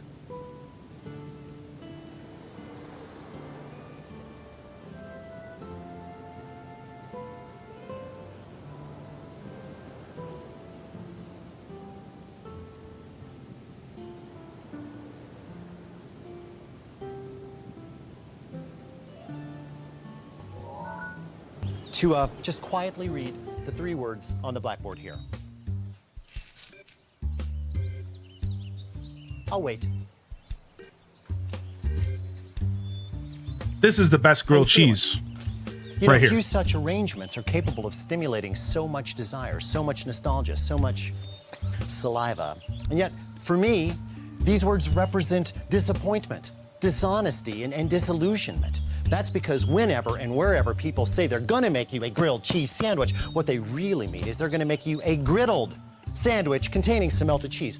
Well, not me. No. When I say grilled cheese sandwich, I mean a grilled sandwich containing grilled cheese. And here's how I do it. So, of course, you know, he's a goon. And nobody's going to be taking the time to make a grilled cheese over a charcoal fire. But for the record, this is the best way to eat a grilled cheese. I've made a grilled cheese this way. You don't need butter. Like, you have to understand, how phenomenal this is. You don't use butter, like he's using olive oil. I also used olive oil, but you don't need a lot because you're on an open grill, right? So like, yeah, this is probably the best grilled cheese. Now, I want to show you this really quick though, because this is how I make grilled cheeses at home. And this right here is the most important step to a homemade grilled cheese. I don't care anything this guy has to say. You want to know what I want to see? Watch what's about to happen here. Watch what's about to happen here. So is he going to do it? Is he going to show it? No, he's not showing it. Oh, dang. I thought he was a real one. I'm trying to show it without saying it, but I might just have to say it. All right. So the best grilled cheese to make at home, and this is a little goofy, but I'm going to call it out, is you smush the grilled cheese to all living heck using another pan. So what I do is I butter both sides of the bread and I put the bread down. And as it starts to cook, I flip it once. And then I take the bottom of my cast iron pan with a little bit of oil and I completely smush it into the pan. Like I'm talking pressure, like I smush.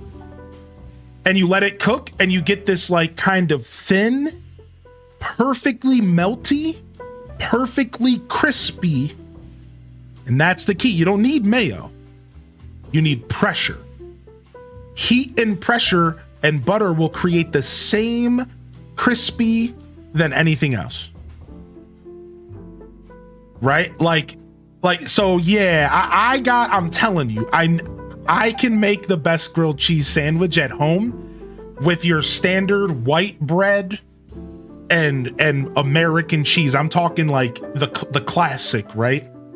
Now you can get gourmet with it, and if you're gonna get gourmet, you might not always want to do the smush technique. But when it comes to like the poor man's grilled cheese, it's all about the squish. You squish it, dude. I'm telling you, man, I've been making them this way for a long time. The squish is the strategy. I'm still sitting here scrolling on YouTube to see somebody else do the squish. But no one's hit. Velveeta. I've never made a grilled cheese with Velveeta, but I'm sure it would be great.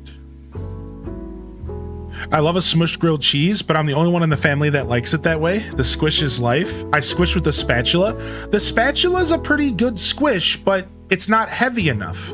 That's why you're not getting the crisp with butter. If you do the squish with the spatula, it's not enough pressure. That's the key. A cast iron skillet is the must.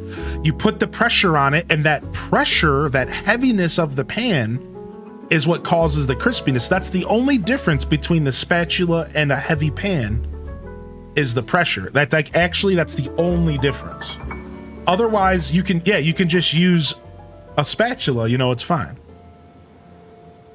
Anyways, this has been grilled cheese talk with Highly in Descent. It looks like we got to make a grilled cheese on Scuffed Eats. I haven't made one of those on Scuffed Eats. How have we not made a grilled cheese on Scuffed Eats yet? How have we not done that yet? Yeah, we gotta do it, dude. Get this man a panini press. A panini press is okay, yeah. Gotta go back to basics. Here's what we'll do. We'll do an episode of Scuffed Eats in the future where I make a grilled cheese with mayo and I make it with butter. And then I do a taste test right there in front of you. And I truly tell you the difference in taste. Somebody asked, does it taste different? I think it does taste a little different. I think if you're using high-end butter versus high-end mayo, the butter's going to bring out better flavor. I want to say, in my culinary opinion. But I don't think the mayo's going to be bad by any means. I just think the high-end butter is going to be more flavorful. Yeah, I would love a taste test. Right. I'm very curious. Like, what would they really taste like different? Because I've never compared them side by side. I also would love to make you all a gourmet grilled cheese, similar to the one Alton Brown showed you. I've done that. Thick, hearty pieces of bread, literally grilled, and then melting the cheese ahead of time, because it really does make a difference. I've made a gourmet grilled cheese before, and they're pretty good. Some poor soul is suggesting using ranch.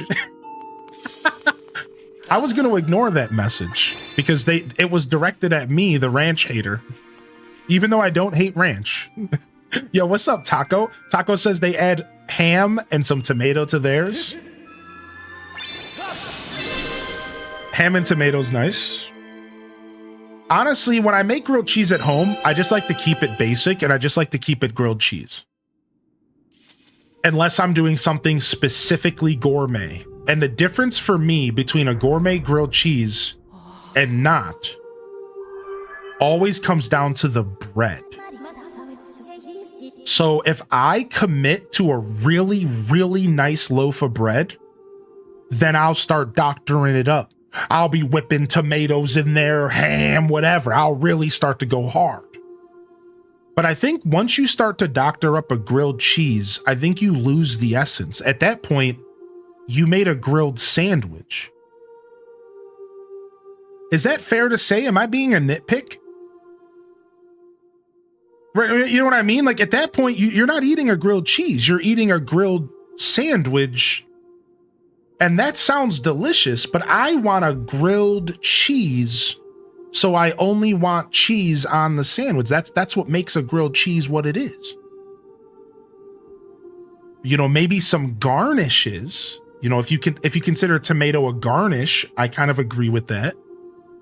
I think ham takes it too far. You know, I think ham is maybe a little too far. I think at that point, you're just eating a sandwich, homie. You're not eating a grilled cheese.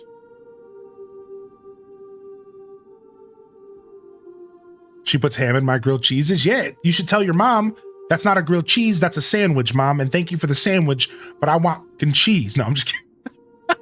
Don't talk to your mom that way. Ham is Hylian's boundary. Got it. Yo, welcome to those of you that are just tuning in, dude. Good to see you, Dankus Official. Good to see you, Taco Existential. Hope you're feeling good today, dude. Yo, happy Sunday. Gingy Ginger, hope you're feeling good as well. I've been wanting to tell her I'm crying. Master Link, I have important information.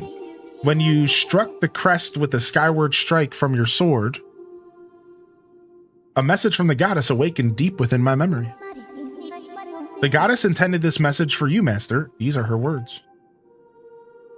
What's good? What's a good set of toppings for a pizza? I mean, you have the classics, right? You have the meat lovers, you know, tomatoes or Pepperoni sausage goes together well. It always has. You could add bacon to that, sure. You could always do the classic Hawaiian, pineapple ham, bacon, right? You could always do a personal favorite of mine, which is the margarita, fresh mozzarella basil, nothing else. The fresh tomato slices, some people do that way. Fresh tomato slices, mozzarella, but you don't really need to do that because of the sauce. Yeah, there's some good options for sure.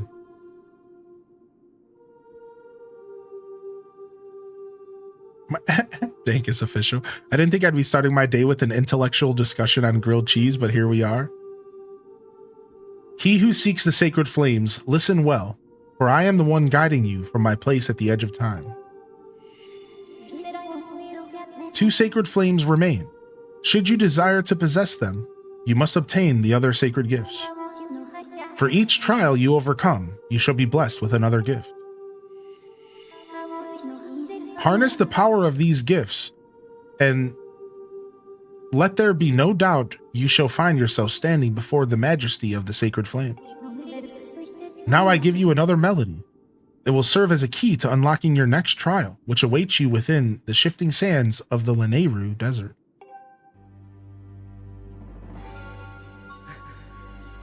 What's up, Ryder?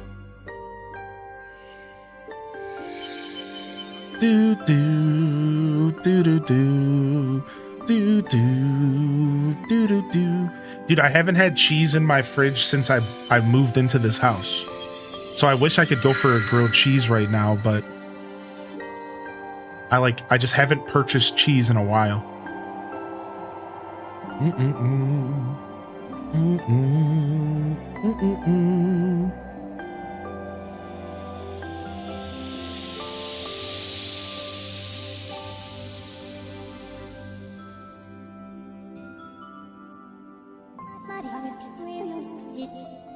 The song you just heard is called Nehru's Wisdom. Use this song of knowledge to find the next trial. You are Nehru's Wisdom! Why in that screenshot does Link look like an old man? It's like the way the shadowing is on his face. Like, hold on. I want to go back to that real quick. Like, look, hold on.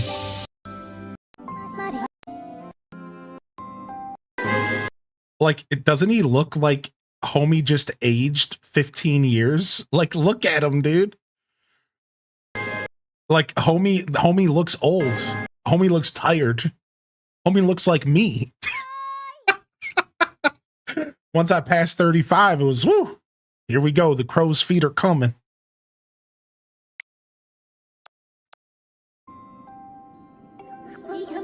You should set course for Lanayru Desert. Wow, the Switch 2 has such a beautiful feature.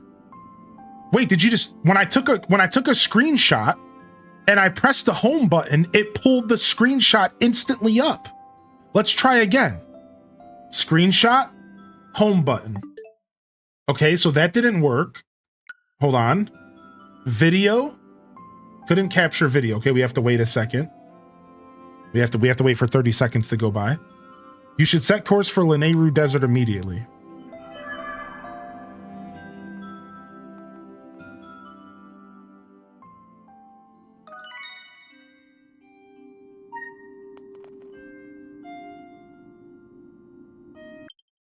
So look, it just instantly pulled up the video.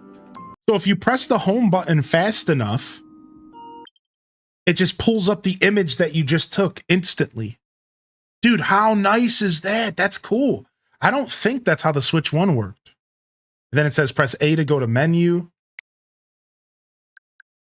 Boom, boom, boom. You can delete right here if you want. Sick. That's nice.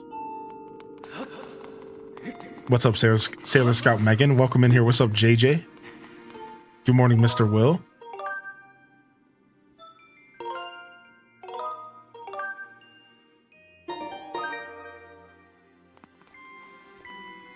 All right, nice. Mr. Will pop it in here, acting like that scene from Waterboy where they're whispering, Gatorade, Gatorade. That's Mr. Will right now. Motion controls. Motion controls.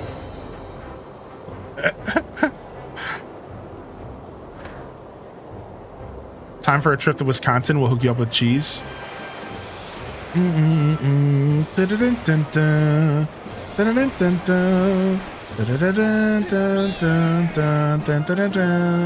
Gatorade.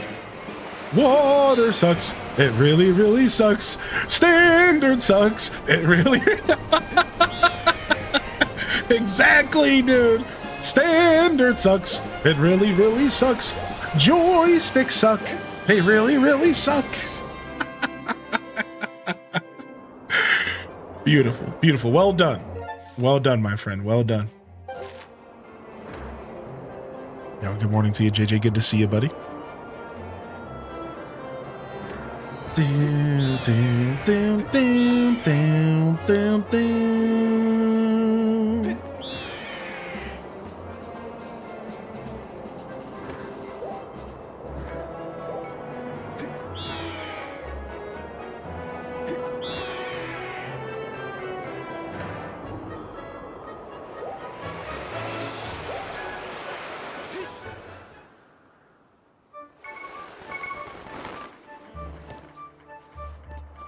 Boom, boom, ba-da-doo. Do-do-do, do-do-do-do-do-do. All right, we got our new song, and we have to head over to our next trial gate. Do-do-do.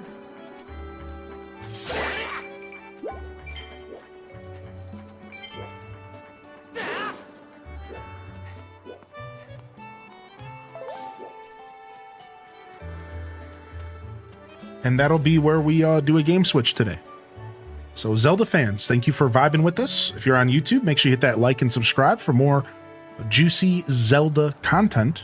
We're gonna be doing a game switch here today. Swapping it up and playing a little bit of something else here this morning. And of course, you are all welcome to stick around. If you're over here on Twitch, make sure you hit that follow button so you can come back. We're gonna be finishing up Skyward Sword throughout the next upcoming week and diving back into some more other Zelda games. We've been playing some Tears of the Kingdom Switch 2 edition, and I've been enjoying that myself. So let's go ahead and switch it up here. We'll do let's do some Mario Kart here. We'll do some Sunday Kart to go with our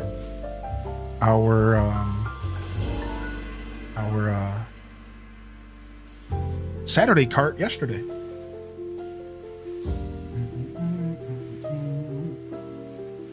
Sure, we got a couple people here that wouldn't mind snatching up a couple races alongside myself in the community. So feel free to get your games loaded up, and we'll jump into some community kart here on a Sunday. I like the weekend Mario Kart because I don't get a chance to play with a lot of y'all during the week, man. You know, not quite as much as I would like. And then those pesky night streams are, you know, not the most accessible time slot for everyone here either, as much as I love a good night stream. But we'll play some more kart here today.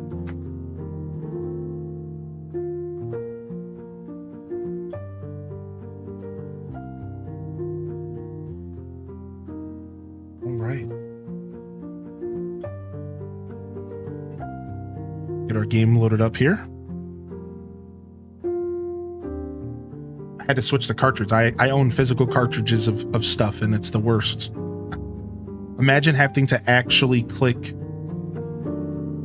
have to switch games. Holy heck, dude. I don't mind. Doing it midstream sucks a little bit, but that's fine. Did you know that when Chapter 3 and 4 of Deltarune released, it broke Steam? I did not hear about that. That sounds absolutely amazing. That sounds amazing. People are insane about Undertale, though, so I get it. It's more than just a cult following. People, here's the funny part about it is, like, the Undertale community wish it still was a cult following. I think some of them are kind of mad how popular it's really gotten, you know? It's one of those things. There's definitely, it ain't a cult following no more. That is a very popular game. It had twice more players than Undertale. That's crazy. All right, public lobbies. Join us. Racing.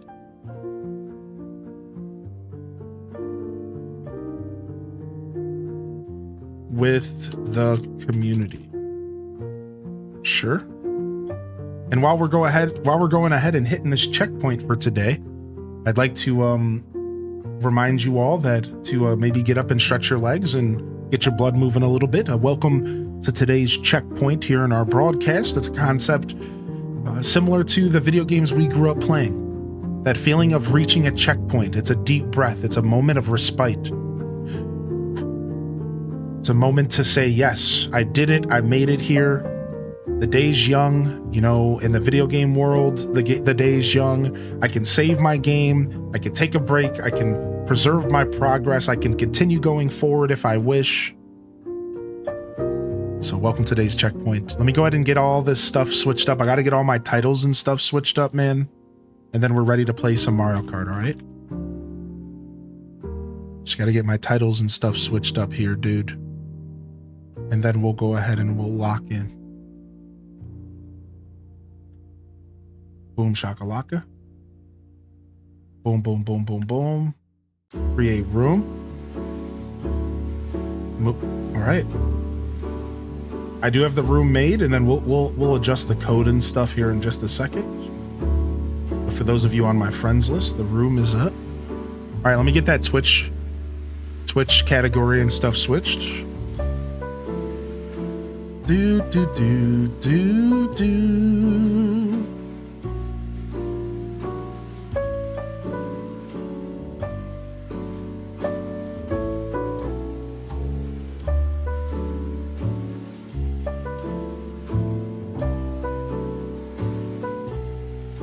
All right.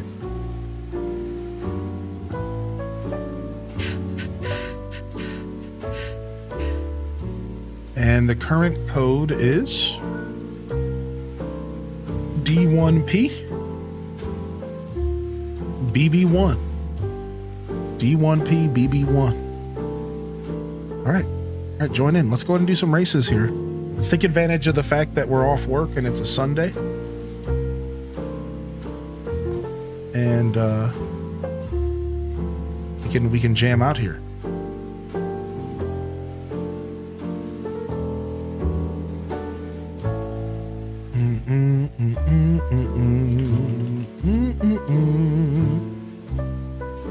Oh yeah, no worries. Thank you, Mr. Will, man. I appreciate you, buddy. Thanks for sticking with us, man. All right, anybody can join in. We're gonna be doing some racing here for just a little bit. Maybe we'll pull up the Mario Kart OST again today. That actually was kind of fun yesterday. Ooh, nice. There's the UFO.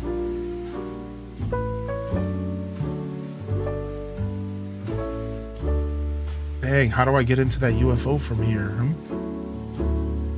There it is. Okay, time to get in. Let's go, baby. We're UFOing, baby.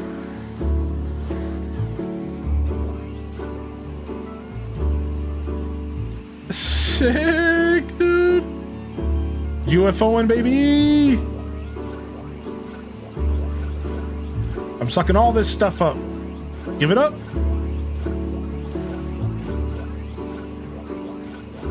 You're coming with me, Yoshi?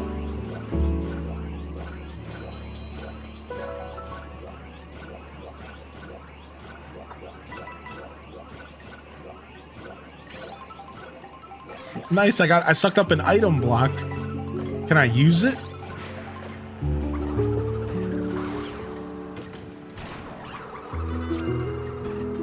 UFO's so cool. No, I have not, Neanderthal. I'll have to check it out. Sounds like it'd be a blast, though.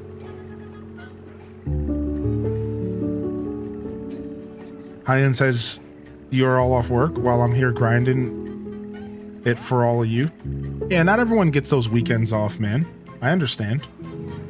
Thanks for joining today for today's checkpoint, everyone. Let's go ahead and dive in. Here's our code if you guys want to join. We got 5 racers now. Anybody can join in. We'll start a Grand Prix here shortly. Let me know in the chat if you're scrambling to load up your Switch. No need to rush. We can wait for you. Do do do do do do do do do do do.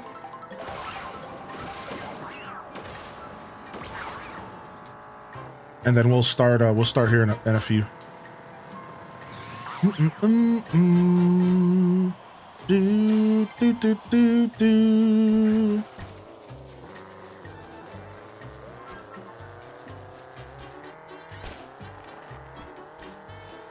Ba, ba, ba, na, ba, ba, na.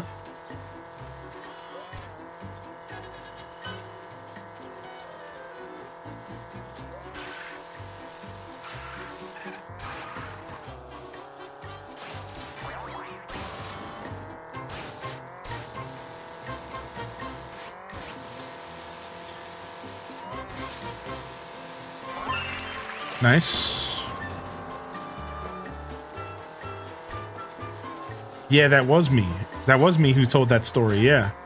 It was from old Yoshi's story as a kid. Yeah,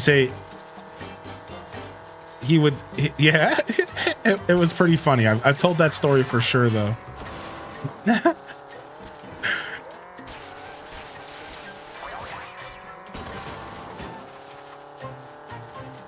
Yo, do you have a favorite soundtrack from this game so far? No, not quite. I can't quite zero in on a favorite yet. Sorry about that. But I do like a lot of the music.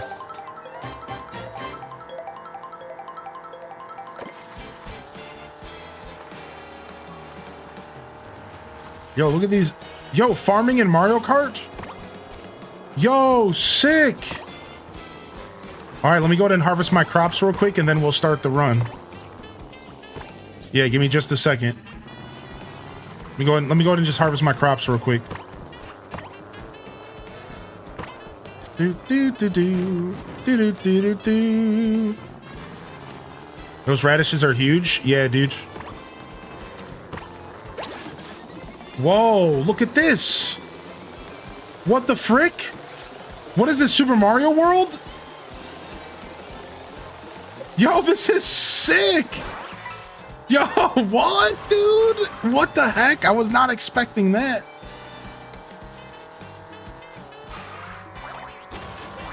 That's neat, man. Hold on, though. I wasn't done harvesting my crops yet, though. Chill. Chill, B.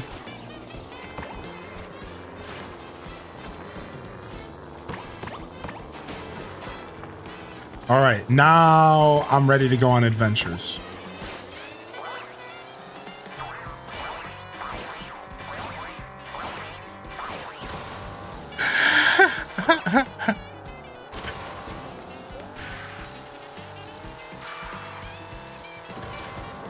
Wait, was that a mustache there? What?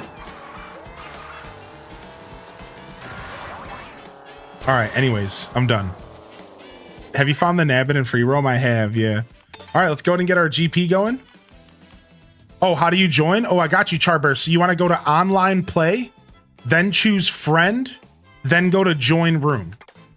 Let me know whenever you're getting in here. Yeah, online play, then choose friend, and then choose join room, and exclamation point join will give you the code in the chat. Here's the code as well, though. I got you with the code right here. Yeah, you guys can get in if you want. I'm done with Mr. Nook. Switching over now. Okay, you guys are switching in? Okay, sick. Yeah. Get in here, chat. I'm gonna stand up and stretch really quick. Let me go ahead and get let's go ahead and get that Mario Kart World let's get that Mario Kart World full OST going. I think I do want to do that again. Let's get the one that has no repeat tracks. All right, yeah, I'll be right back. Give me just a second. Oh, I guess you guys would want the code up on the screen, but you know, whatever. Exclamation point, join in the chat.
Oh, all right.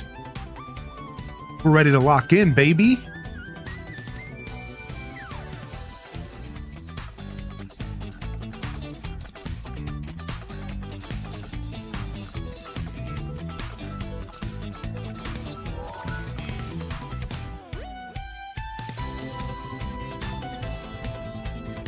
All right, sick.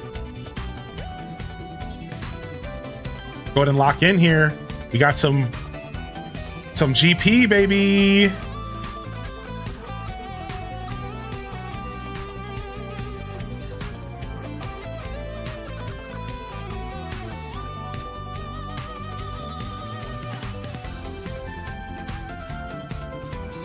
Oh yeah, if you have me friended on Switch, yeah, you can play that way as well. Correct.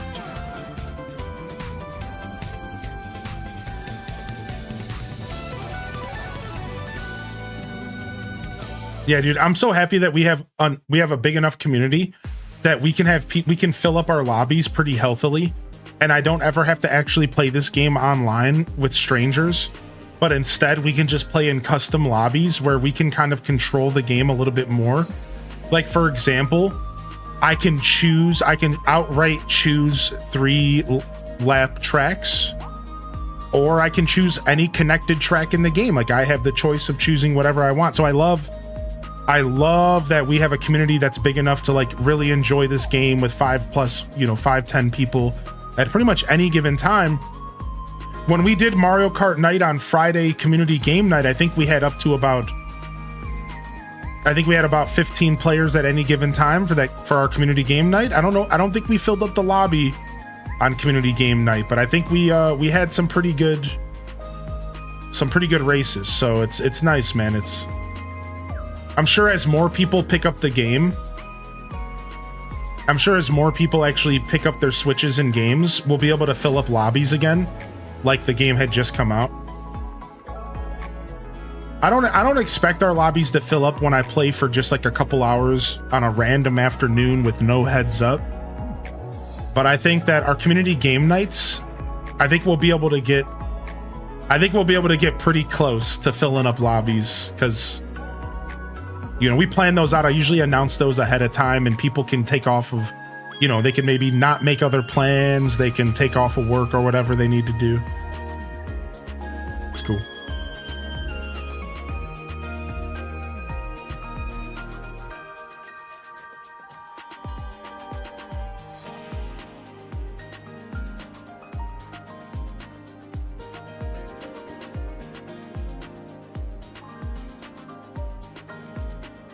Nice.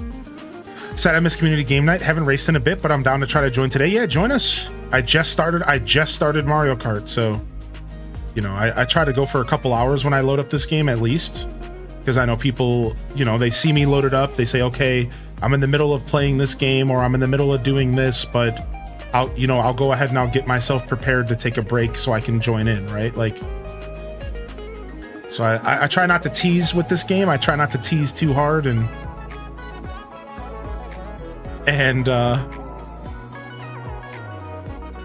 actually play for a couple hours,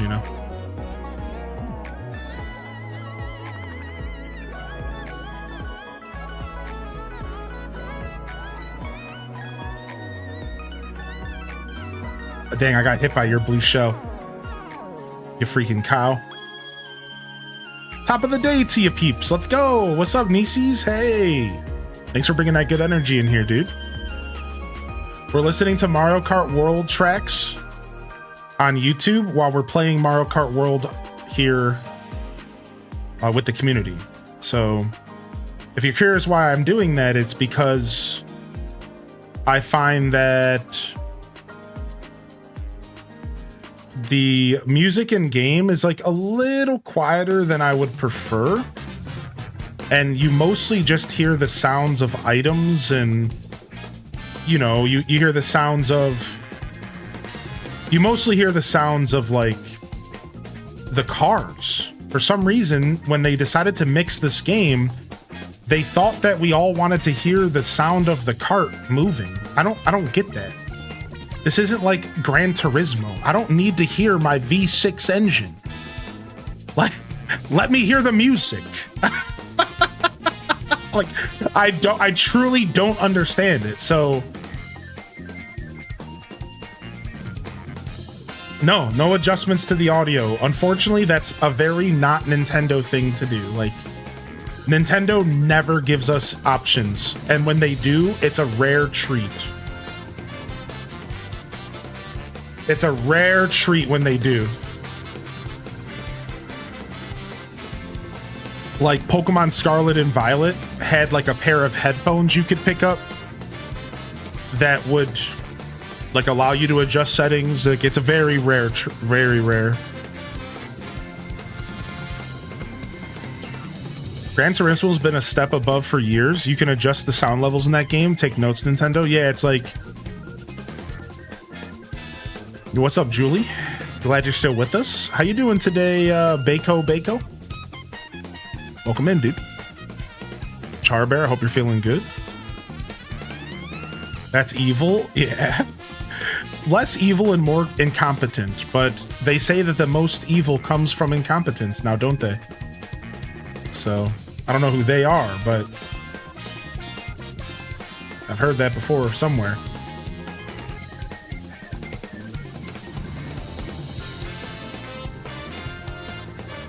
Not after that race, I sucked.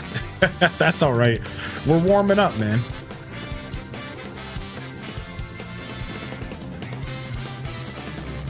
Do do do do do do do do do do do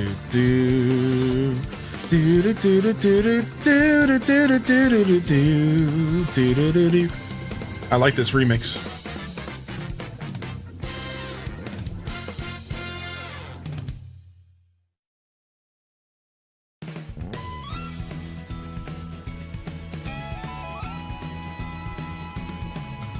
You really got to lock in to some extent. Yeah, for sure.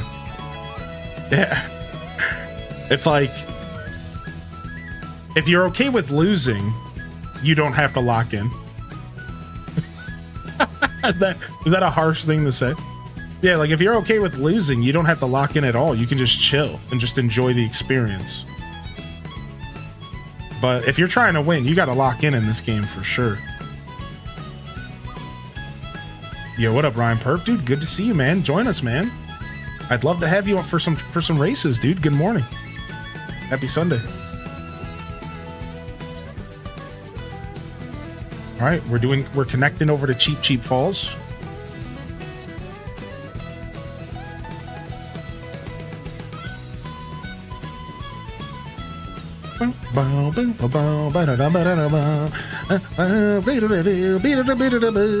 I don't know what's happened to my ears. That's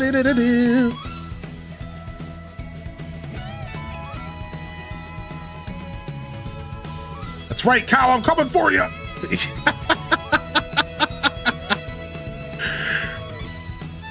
That banana was for you. Yo, you better stop stealing my coins. I'm so focused on the cow that I was letting people just draft off of the back of me, like, for free. You just bounce off my head? That was not consensual. Get off my head, bozo.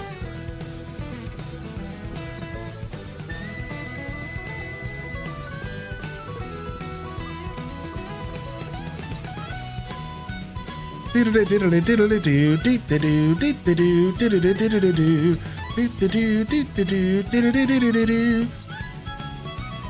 like I'm listening to, like, I don't know. I can't quite put my finger on what's happening to my ears right now.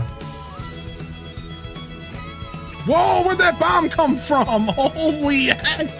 This is just a big F fest right here. This just turned into a big F fest here. Holy heck. Oh, you had to run me over like that. You had to do me like that. You had to hit the whole doobie ashtray, dude. Couldn't even leave me one. Why did you do me that way? Not the doobie ashtray. I used to pick from my brother's doobie ashtray because he was just puffing every day, exuberant amounts. And I used to go down there when I was 17, and I messed up bad in school, so I got kicked out of school because I wasn't showing up. Imagine they kicked you out. They kicked me out for not showing up. So they just gave me what I wanted as an idiot kid, right? But anyways, so they kicked me out of school, and it's like I was like 17. I was just turning 18, and since I wasn't going to school, I had like all this free time on my hands, and my mom hadn't quite like stepped in yet to be like, you need to figure out what you're doing. So I had like a couple months to kind of sit there and do nothing. I don't know. My mom was just busy, you know, like I just got away with it. So I sat there for like a couple months doing absolutely nothing. And every morning I'd go down to my brother's room and I'd pilfer through his doobie ashtray. You know, I was broke. I couldn't afford my own. I'd grab a couple of them. I'd take them up to my attic and I would do gravity bongs and get freaking destroyed with them. If you know what a GB is, if you know what a gravity bong is, then you know what I'm talking about. Like I would put these little roaches in this gravity bong that I made, and I would just get destroyed, dude. I'd get destroyed, man. I'd be sitting there playing video games like the good old days, dude. Cutting the 2-liter Sprite bottle down. Yep. The good old days. Yeah, what's up, Sofer? But there's a song by an artist named Devin the Dude called Doobie Ashtray. Check it out. Oh, I remember. Oh, he remembers. They remember. What's up, Stevie Bats? Good to see you, bud. Yes, Ryan Perp. I used an orange juice container with a half gallon of Dairyman's iced tea. Was the perfect setup, actually. Why did you do me that way? Yeah, it was the perfect setup, actually.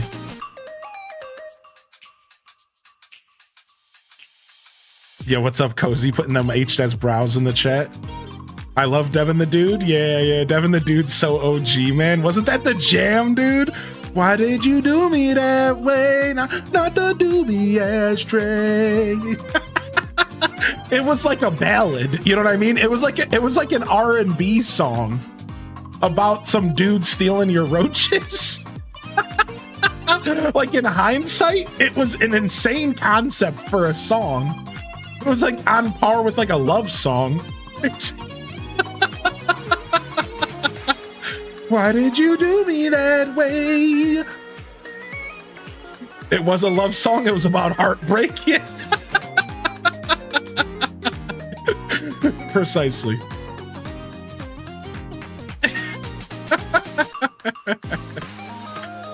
Holy heck, man. Unlocking memories today.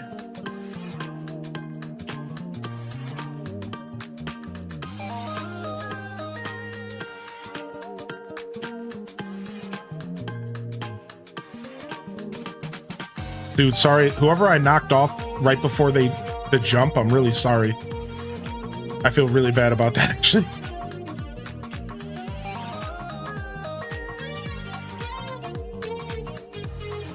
Whoa. 3 checks, 3 laps here, huh? I guess I don't mind this level with 3 laps. I did comment the other day that this was my least favorite level. I wonder if somebody chose it on purpose because of that. Or was it random? Because I think random in private lobbies still provides 3 tracks. Or 3 lap tracks. That the patch that Nintendo did was only for like online play. Charlie did did you purposefully ride off the cliff? I got hit by my own green shell. Did you purposefully ride off the cliff to avoid that blue shell? Are you actually doing the I just rode off a cliff strategy because it's faster than getting blue shelled in like some scenarios? I think you actually might have just done that. Dang, I'm not collecting enough coins at all. I'm busy yapping. It's a good strat. Yeah, like it doesn't always work. It's not perfect, but it's an insane strategy because you purposefully put yourself off the cliff and it's faster. And here's why it's faster. Because if you didn't know, when you land from falling off the cliff, you can get a boost. Like when Lakitu puts you back down on the ground, if you press A right as you hit the ground, you boost. So not only are you avoiding the slowdown from the blue shell, you're getting a boost right when you hit the ground.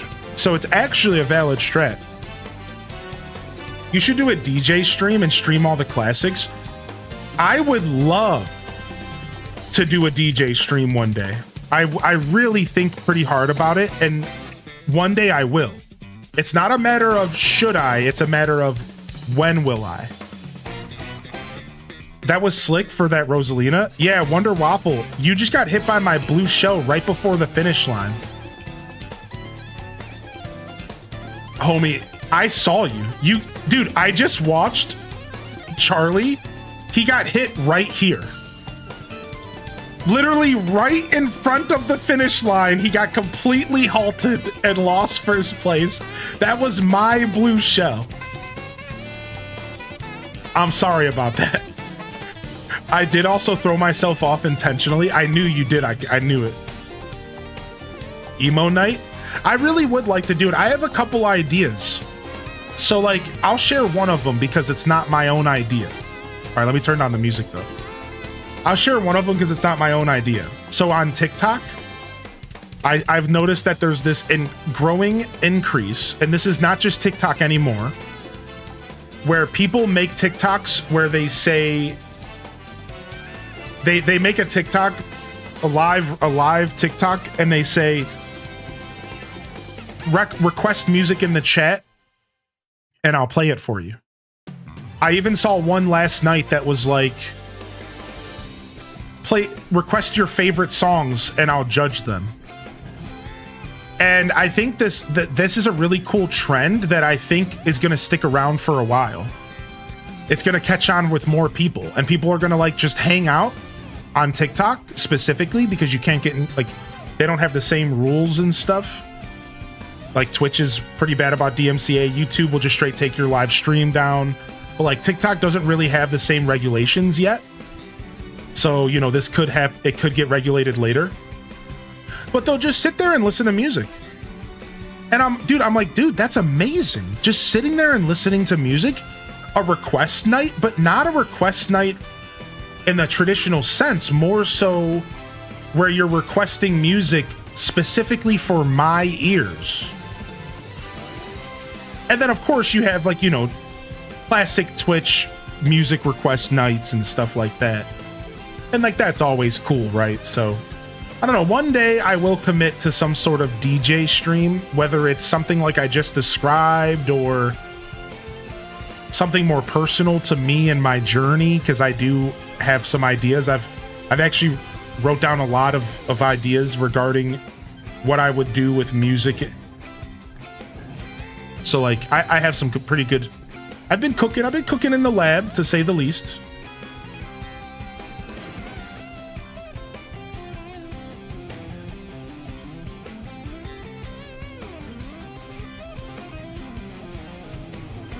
Ben streams Beat Saber, but he never keeps the VODs. She always asks me what I want to hear. Yeah, right. So there's a couple ways to stream stuff and get away with it. And whether it's you're deleting VODs or you're separating audio tracks, it's still risky at the end of the day. It's just less risk.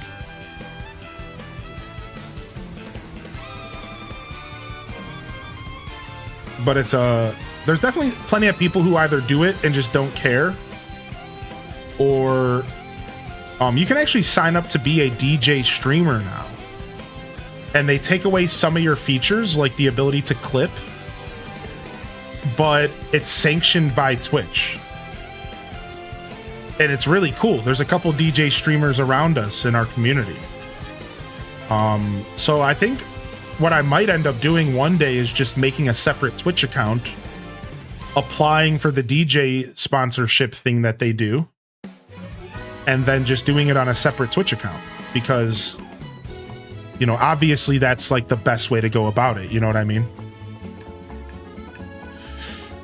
It's the good old days when every Saturday morning was all kids shows playing new episodes. I miss those days because they made weekends awesome to look forward to, but they also taught us how to be patient.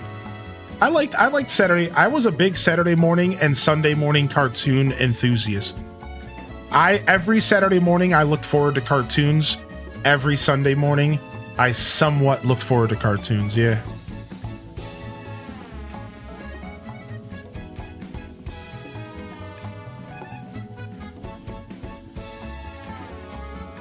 Yo, good to see you, Sister Honey, by the way. I saw you pop in earlier. I didn't get a chance to say hi to you. I don't think so. Nice, good races. Final race, everybody. Final race here. Good races. Final one. Pick a good one. Pick a good one. Remember, you can press the plus button and you can actually go and choose individual tracks. And I'll even show you in a second, for those that are new to the game, I'll even show you what it looks like, because it's actually kind of important, because there's a couple different styles of tracks, right? So here, I have to be fast, so make sure you pay attention. 20 seconds. If you would like to see exactly how it works, 15 seconds.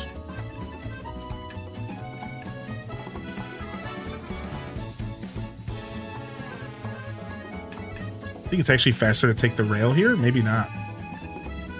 All right, so watch.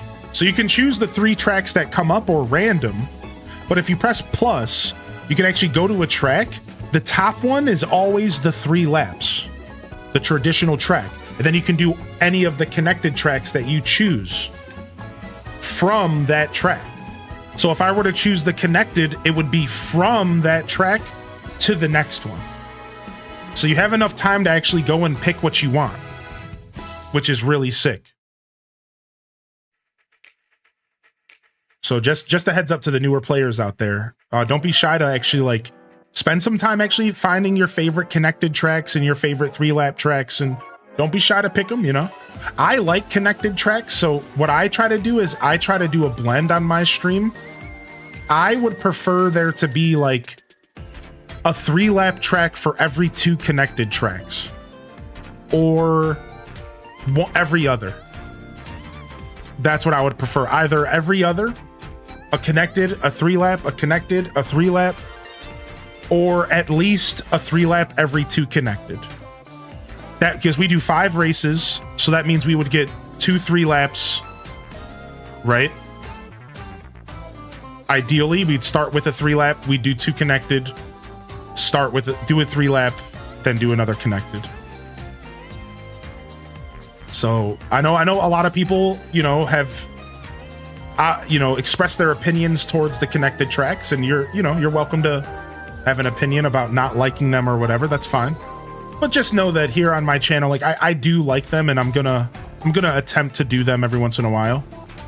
And I hope those around me would agree. You know, it's nice to mix it up every once in a while. I think I personally would get a little bored if I was only doing 3 laps. But probably not. Probably not. You know, that's like, I've been playing Mario Kart my whole life, so. That was a waste, but. Yo, what's up, Haunting Donk? Yeah, get in here, dude. I unfortunately was born too little to truly experience Saturday morning cartoons. Looks like we're gonna have to bring back that segment on Twitch, huh? So I can give you the true experience of Saturday morning cartoons, Highly in Descent style. Looks like we're gonna have to bring that back, huh? I was already planning on bringing it back this summer, so spoiler alert, but you were gonna see that one regardless.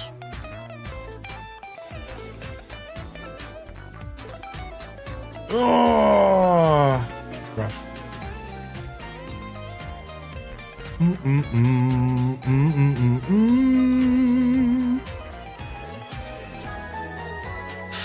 Rough again.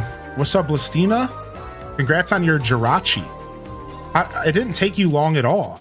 The last time I saw a video about that, it took somebody 4,000 tries, and it took them like years or so, they thought, or something. I don't know. Either way, it sounds like you got it pretty fast. But maybe I don't know how many attempts you truly did. By the way, if you're just tuning in, we are jamming out to the Mario Kart World soundtrack here. I didn't realize there was a sky path. This whole time, I didn't realize there was a sky path on that section. There's like a whole up path you can take. Yo, don't push me around, dude. You better keep that red shell to yourself. You better keep that red shell to yourself, sucker. I just need a decent placing, and I think I'm getting top 3 no matter what. Right now, YouTube is just our Lurker zone. For those that don't know, we do offer a Lurker zone over on YouTube, and right now we call it the Lurker zone, and it's honestly just meant to be an alternative to my Twitch broadcast. And because I don't want to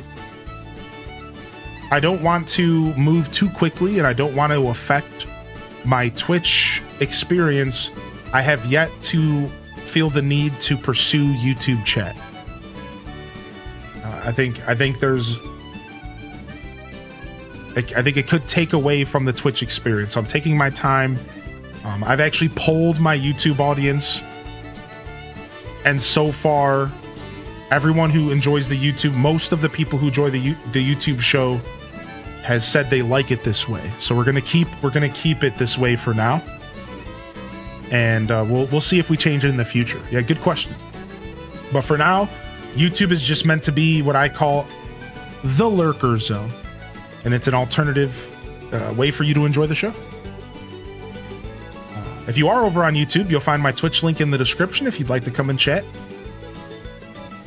And I do knockouts, yeah. Usually I do a knockout for every 2 Grand Prix. We can do a knockout here shortly. Let's go ahead and do another Grand Prix. I think people are still warming up. And then we'll do a knockout next. I really love knockout rounds. What about you, Baco? I love knockout. I usually do knockouts every 2 Grand Prix, because the only negative side to knockouts is if you don't play well. If you don't play well, then you get screwed and you have to just watch everyone else for like about 10 minutes. So I don't like to do too much knockout round, but you know, I try to mix it in as healthily as possible.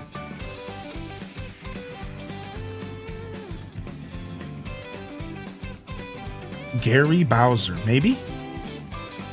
The name rings a bell. This is my first time doing this without smart steering, so I need a few races to not fall off the track. Yeah, we'll continue warming up, and then we'll do a knockout next. So 5 more races, then knockout. We'll do a couple knockouts. You know, I like to do some knockout rounds. Meant to pick Rainbow Road, but I accidentally picked random. Well, you got what you wish for. This will be my first race online. Dude, nice. Honestly, joining our community to race is probably light years better than actually playing online. I'm just gonna say it. It's probably light years better than actually playing online. You get to choose the track you want. Our community isn't full of a bunch of chodes. You know, maybe a couple chodes, but not a bunch of them.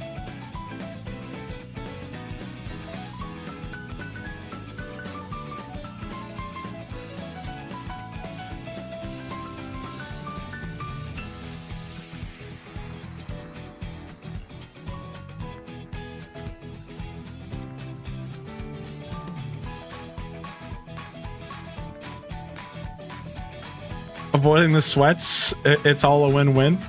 I think we have a couple people that would consider themselves a sweat in this community, and I think that's okay. Yeah, I mean, you're still right, by the way. Not challenging you at all. But yeah, I think we have a couple people that would consider themselves somewhat sweaty, but I think it's more just about the atmosphere, right? It's less, I'm gonna do whatever it takes to win, and more, it's less...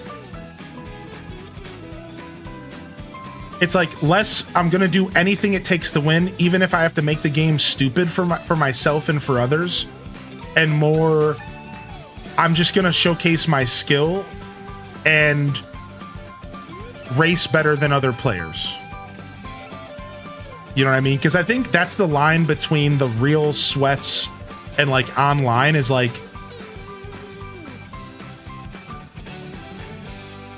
a lot of those players are like, they're just deep. They're just too deep. They're just way too deep, dude. I was trying to find a nice way to word this. Yeah, the sweats here are about having fun, even if they are attempting to absolutely win every race. I don't think it's a problem if you play a game and you want to win. Whether it's Smash Brothers, Mario Golf, whether it's Mario Kart 8 Deluxe, whether it's Mario Kart World. I don't think it's ever been a problem if you enjoy winning. Like, that's the whole point. You know, I have somebody in my life that's pretty competitive, and I'll never let them lose. I'll never let them win. Ever. I think they might get mad at me if I ever let them win. So no matter what, I always put the smackdown on them. I always put the smackdown on them. I mean, they put the smackdown on me more often, to be fair. But I always attempt to go as sweaty as possible because I know they've got a competitive in spirit and it's fun, man. That's fun. Like, it's fun to get a little competitive here and there.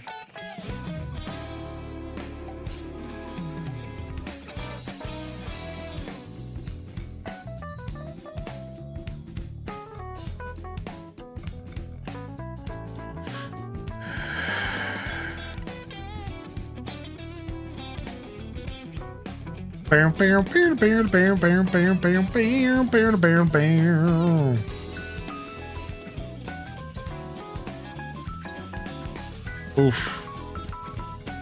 That bomb explosion was not... Dude, that's the second time Tacticus K has ran me over with a giant mushroom. Listen, pal. Listen, buddy. Listen, guy. All right? You see me on the road? Better not run me over again, buddy. Specifically this race is what I really mean. Oh, that sucks. That was just terrible. For some reason, the past 2 times I've been on Rainbow Road, I've hit the thwomp. I don't know how or why, but I really need to stop. Yeah, I gave you a compliment about it like literally 5 minutes ago, Listina. Congratulating you, and I even asked a question. Bam, bam, bam. You know, I don't expect you to hear everything I say, so it's fine, but yes, I did see it. Do do do do do do do.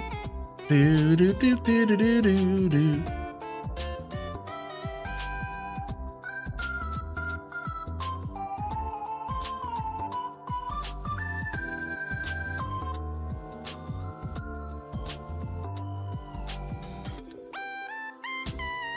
Yo, get your red shells out of here, son.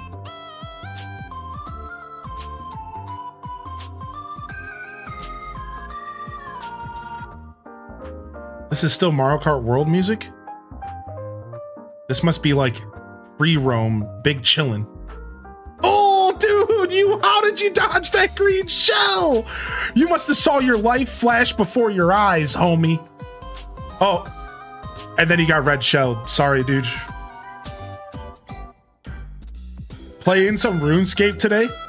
The beach event starts and I get to play it, and I play it every year. Oh, nice. Nice. I haven't picked up RuneScape in a long time. I have not picked up RuneScape in a long time. I'd love to dive back into that game someday. That was your first time doing Rainbow Road. What a trip, right? If it was your first time, hopefully you just spent most of your race just looking at everything. Because it's a gorgeous game. Those red shells be slick. That wasn't my red shell, but you did get red shelled. That was rough. It got you right before the flight sequence. Not that it would have mattered, because I think if you were mid-flight, it might have been worse.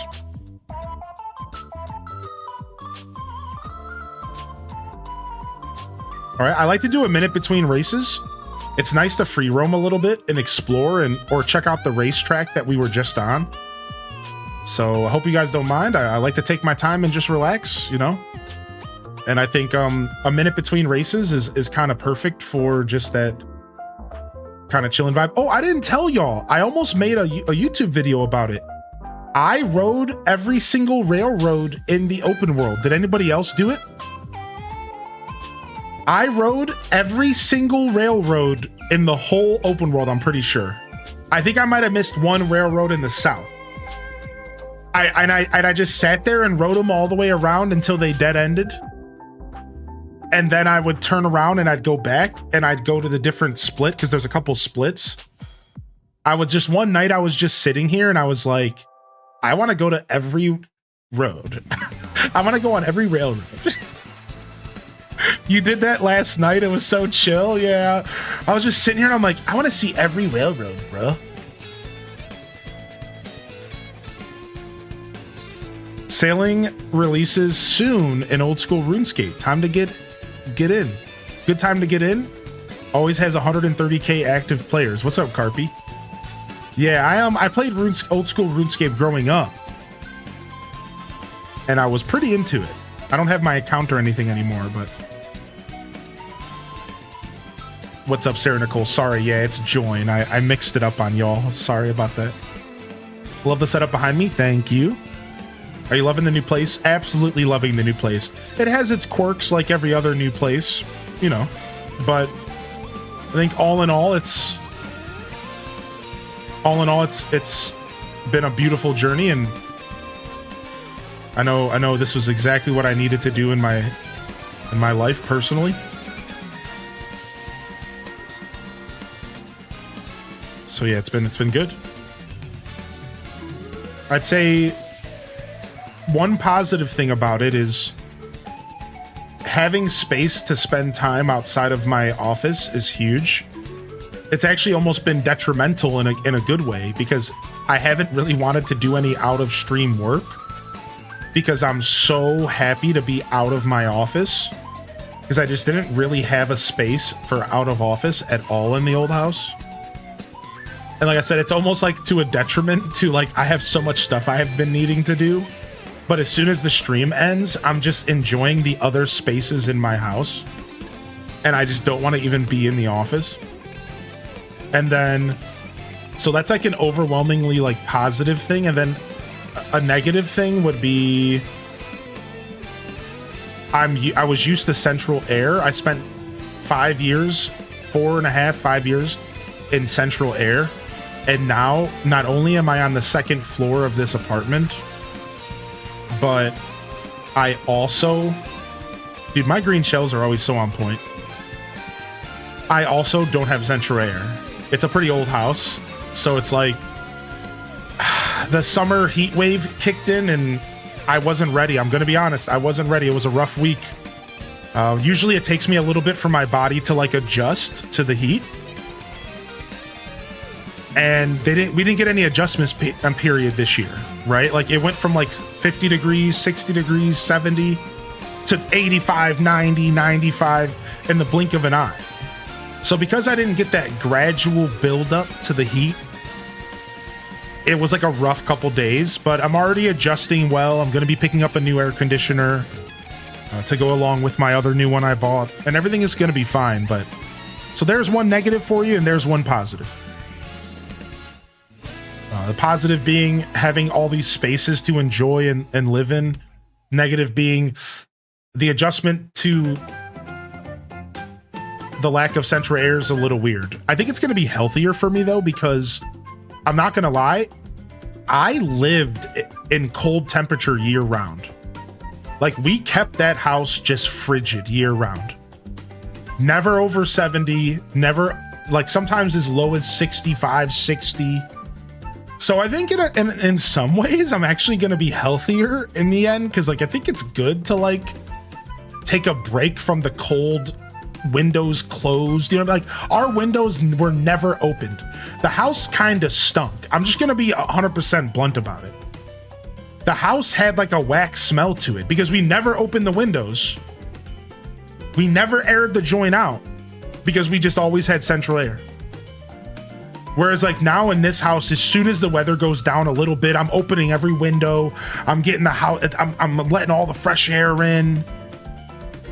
So it's like, it's real nice actually. I think it's going to be overall better and healthier for my like everyday life. So I feel you on the AC. We have one in every room, so it's comfy, but my electric bill, yeah, exactly. Time to fulfill my civic duty. Yo, we'll see you later, Aelith. Have a good day if I don't see you.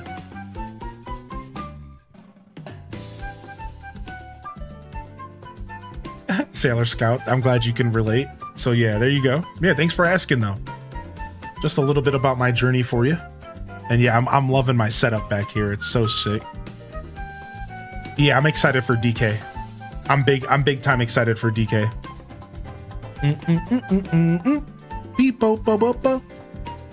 I think I'm more excited for Donkey Kong than I was before the Direct. I am still skeptical about a couple little things, but the skepticism is mostly, it doesn't matter. Like my skepticism is mostly based off of stuff that doesn't really matter. An example being, dude, I like the song. Like, I'm still kind of skeptical about like how enjoyable or how fleshed out the 2D sections are gonna be. I remember when we were watching the Direct, Cozy specifically popped off about the 2D sections, and so did I. And I think my only current like I don't usually like quote unquote like speculate when games are coming out. Like I'm kind of a pretty simple guy, and like I kind of just let myself enjoy stuff. And I think it's a lost art, and I'm blessed that I have the ability to do this.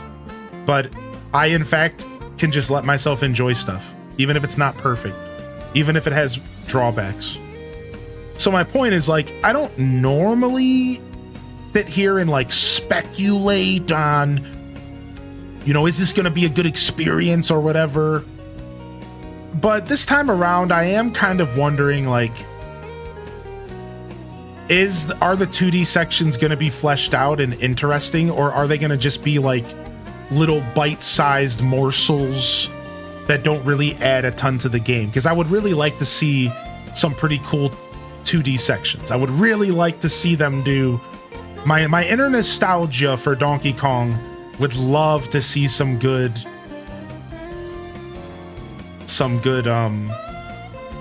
2D stuff. So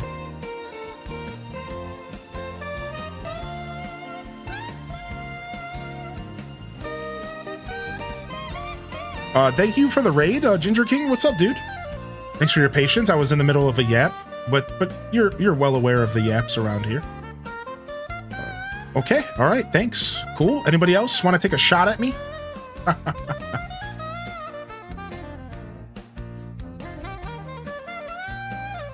I don't know if that was worth it. I didn't really get the boost I was looking for. Wow, how did I end up in 21st? Yikes. All right, we get a lap to fix it. Let's go. I love that sometimes you only get one lap at these levels when you do connected tracks, and you just have to make this one lap count. I think it actually adds a level of pressure that, like, I found that nobody's talking about. It's like, sure, you don't get to do that really cool thing 3 times in a row, but isn't it cool that you're forced to do that really cool thing once and you have to make it count? Right? Like, you have to make it count. You have to make that really cool thing count. You have to make sure you hit that shortcut.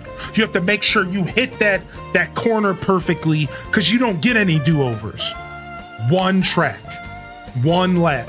I think there's something cool about that. You know, it puts pressure on you to hit that shortcut. I think it puts pressure on you, right? From 18 to 1, ease, baby. Yeah, we got room, dude. Join us, dude. Join us, dude. Yo, finished far, cute little adventure. Then my roommate joined and we ended with Smash. Nice. Honestly, where I live only has central air, and the only bedroom has an overhead fan, but being alone, keeping the temp as high or low as I want to conserve or get air is so nice. Yeah. It'll be my first Donkey Kong game. I'm so excited. Do you think that piracy would be bad for Switch 2? I think it'll be as bad as it was for the Switch 1 eventually, sure. I think once the Switch 2 gets cracked open and jailbroke, it's already part the way there. It hasn't been fully cracked open yet, for the record, but it already has been, like, the first step has been taken. It shouldn't be too long before we truly get a jailbroken Switch. And I think that once the jailbreak happens, we are likely going to see... Nice. We are likely going to see the same exact thing that happened to the Switch 1. Tons of games being released early, leaking early. It'll be as leaky as a pipe as the Switch 1 was, for sure. Yeah, you can join in. What's up, Leverwurst? Yeah, join in. You just gotta, we have one space left right now, and we have a full lobby. Wait, that's crazy. We are about to have a full lobby for our knockout tour. Whoa. We're doing a knockout tour after this GP. We have one space left. Exclamation point join to get in here. And I'll let you know if it's full. When it fills up, I'll let you know. I will tell you this, though, stick around, because people don't usually race for too long. The fact that we even filled up the lobby is crazy to me, but it is a Sunday. It makes sense. And just know, like, if you can't get in, people only race for so long. You race as long as you like, for the record. Race as long as you like. No pressure to take a break or anything. Naturally, people will just funnel out. That's just how Mario Kart always works. There are players who can only handle a couple races and then they're done. They get their fix. Right? So, like, you'll get a chance to come and play. It's always been like that. When we would fill up Mario Kart 8 lobbies, it was the same. There's always players who are like, I only need to play a couple rounds. I'm good. Right? Those players are pretty frequent, I think. I think Mario Kart is a lot more casual of a game than some people would lead you to believe. You know, it's not only is it, you know, actually a party game, most people are just looking to play it for fun, goof off for a little bit, and go back about their business, you know?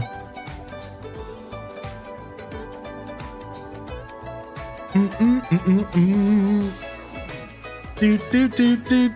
I literally just dropped in from one race, got some errands to run, but I had to get a race in. Dude, I'm so happy you joined, man. Nice. That's so sick. All right, we're about to just pop this now. Screw it. Let's go, baby. Let's go. I don't know what I'm doing, but we're taking tight turns, dude.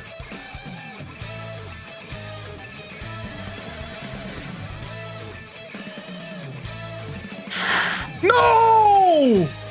Dang, I almost had second there. Do.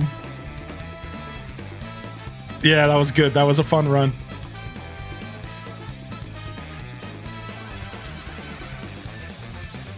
Finally got the dolphin character. Nice. Congratulations. I never know when that track ends. It's always way shorter than you realize. Yeah. That track right there is actually one of the examples that I feel of a bad connected track.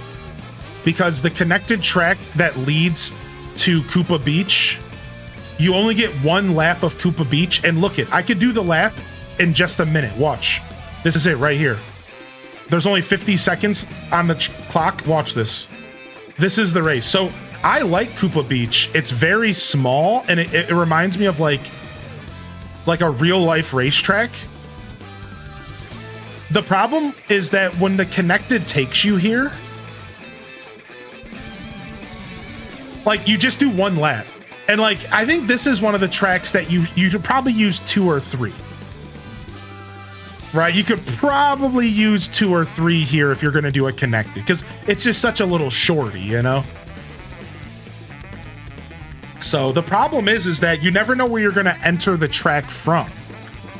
So when you connect to this level, it's like, it can kind of mess up your perception of the track. It is kind of like Baby Park. Now that you mention it, I hate it. Yo, what up, Captain Fox, man? How you doing, dude? Now that you said that was like Baby Park, I hate it and I hate you. I'm just kidding. I don't hate you.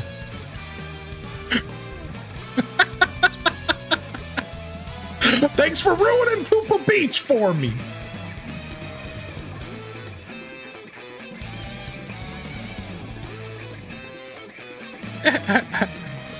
Yo, thanks for the follows coming in. We still got 1 space left. Exclamation point join. We're doing a knockout tour next, and then we'll be doing more Grand Prix. I try to do a knockout tour for every two or 3 Grand Prix. Sometimes we'll do 2 in a row, you know, whatever. Oh, you went to Collecticon, dude, what? I was eyeballing Collecticon, dude. That's so cool, man. I hope you had a good trip. If you have anything you'd like to share from your journey, you should. Yeah, let me know about it if there's something that's worthy of sharing. I don't know where I'm going here. Love the sun vibe here. We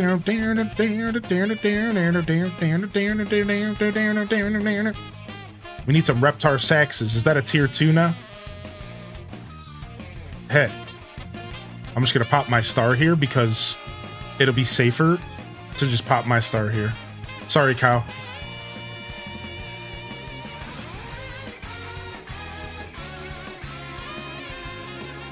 All right, here we go. We're heading to DK Spaceport. Man, good to see you, Captain Fox, buddy. I hope you're doing well, man. I was thinking about you the other day. I can't remember what it was for, but yeah, good to see you in the chat, man. You're always welcome to pop in.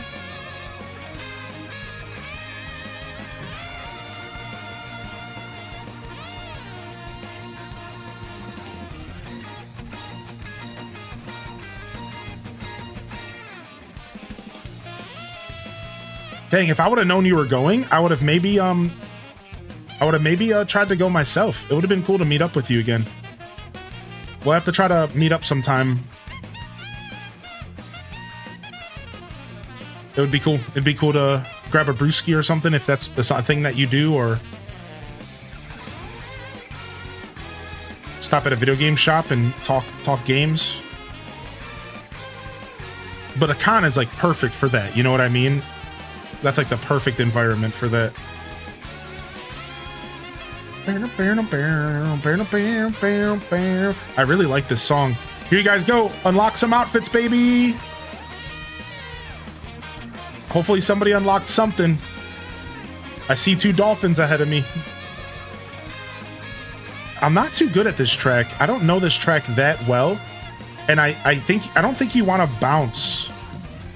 I don't think you want to be bouncing on those bounce pads. I think those bounce pads are actually bad. So I don't actually know this track well enough. and I think I kind of mess up. I also don't know if you even want to take the rails here.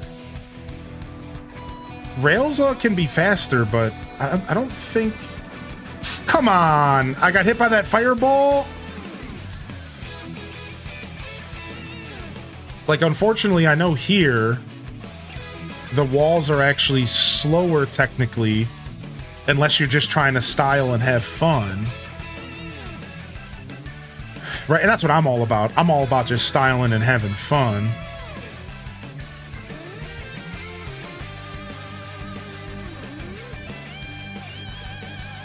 Oh, get to the golden shroom! Go, go, go, go, go, go, go, go! Oh!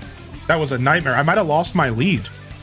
That was a nightmare, because I was winning this GP, but I might have just really dropped the ball there.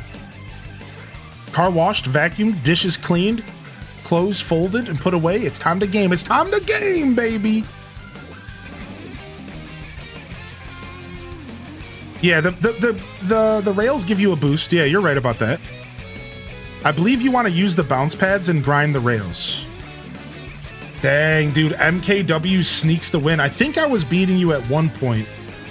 I might have just been wrong. Yo, congratulations, MK. Let's go, baby. GG's in the chat, man. Got a couple GameCube games and a Quilava and a Typhlosion EX Dragon Frontier Holo cards. There's a retro event in North Olmsted area this July, or the Cleveland Gaming Classic in September. Nice, thank you for the heads up. All right, GG's, man. Yo, who's MKW in the chat? Out of curiosity, just kind of curious. I'd like to say what's up to you, dude. Nice racing, man. That's you. What's up? I'll say Manug. I'll call you Manug. What's up, Manug? What's up?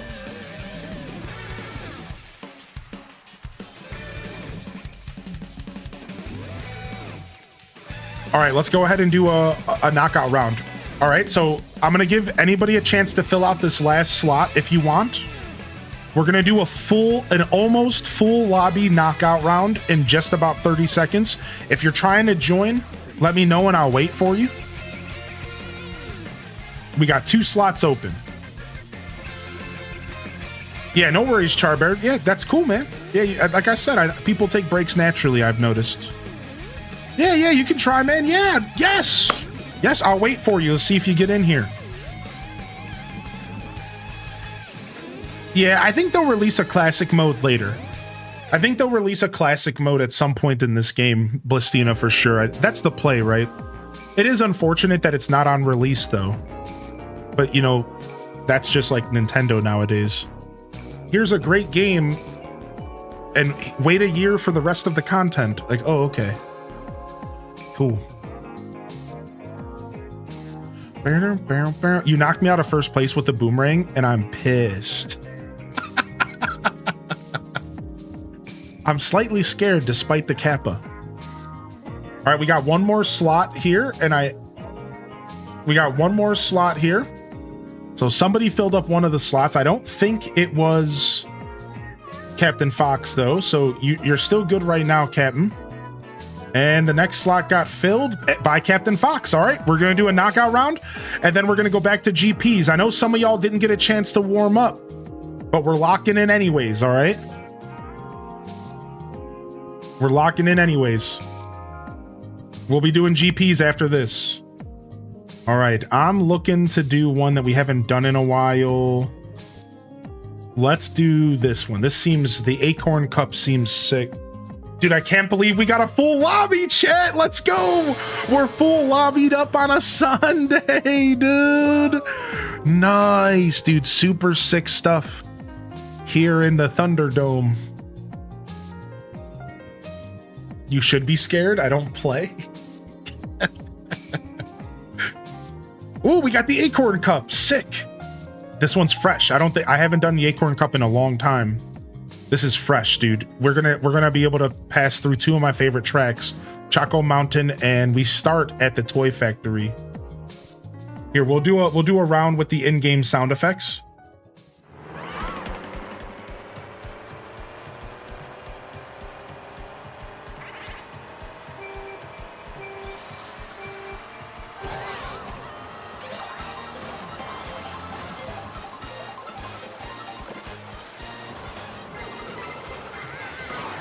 What? My first box gave me a coin? What is this trash? All right. Oh, wow. I didn't know you could trick off those corners. That's really nice. Thank you, King Boo. I didn't know that. I didn't know that. I'm not really doing much here at all, am I? I could be drifting or something.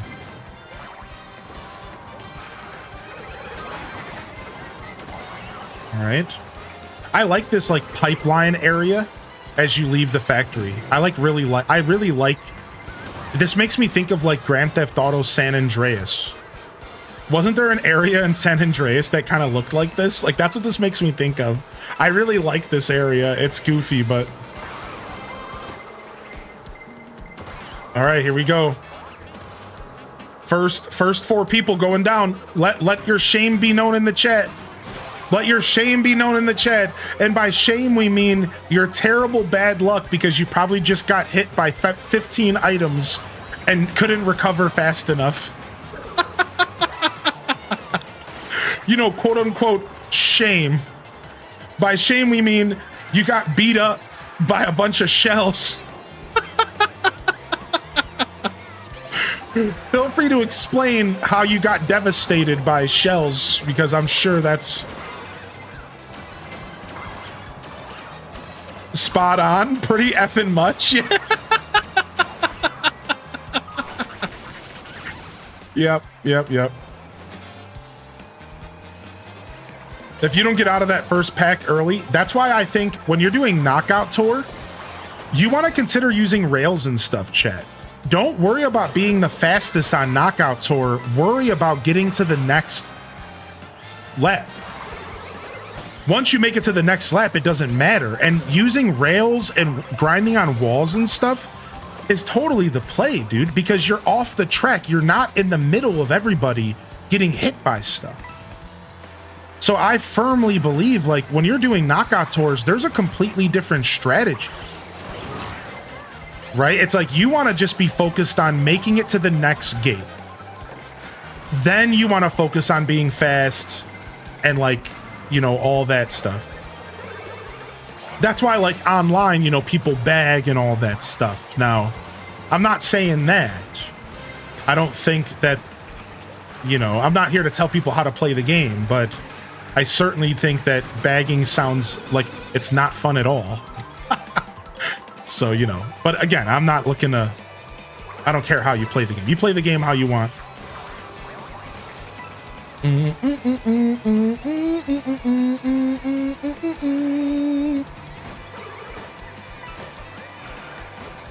Fell into the oil. Oh no, you got DC'd. Oh no, the disconnection, dude. You got beat by Nintendo. Oh no, dude. No, after I just got a triple mushroom set.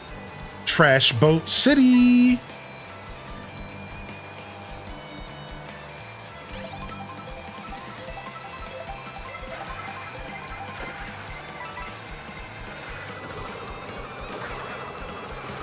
Come on, that car came out of nowhere. Clear these roads off. I'm realizing that Mario Kart World is really just Street Racer's paradise. This is really just a video game about a bunch of street thugs who are out here street racing in the middle of public areas like a bunch of scumbags. Think of the kids. Think of the dogs. Think of the Yoshis.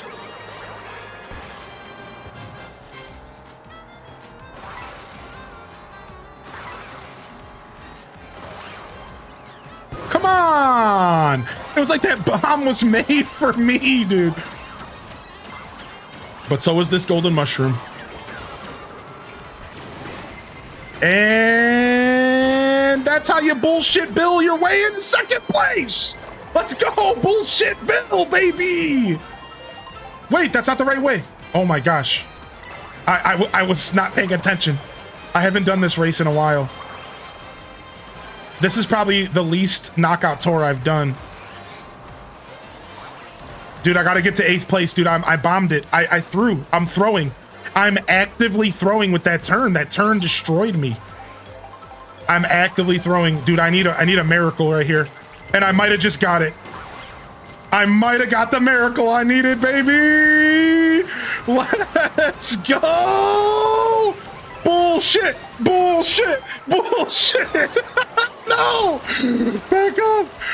Bullshit, Bill. No. Lightning bolt while I was on the dirt. No. No. I made it. I made it. How did I make it? 8th place. Let's go. Bullshit. Bullshit. Let's go. How many bullshit bills does it take to get to the center of the Tootsie Pop? A 1, a 2. Yes, dude. Yes, dude. The bullshit is increasing tenfold here in Hylian Arena.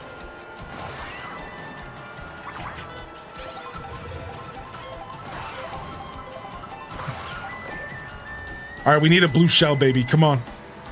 Somebody drop a blue shell. Hey, I said back up. No! No! Uh-oh, I think my bullshit streak has ended. Oh, there's the blue shell. I think my bullshit streak might have ended, dude.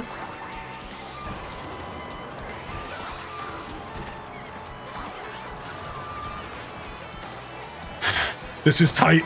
No, not the chuck. No! I lost because of a chuck, dude. You son of a trucker, man. You son of a chucker, dude. Oh, no. I don't know how long this is, but I think we're right at the end. Here we are. There's no way. No items. I got chucked, dude. I got chucked, dude. Oh, man. I got chucked, man. That was brutal, dude. That was brutal. That was fun is what that was. That was fun is what that was.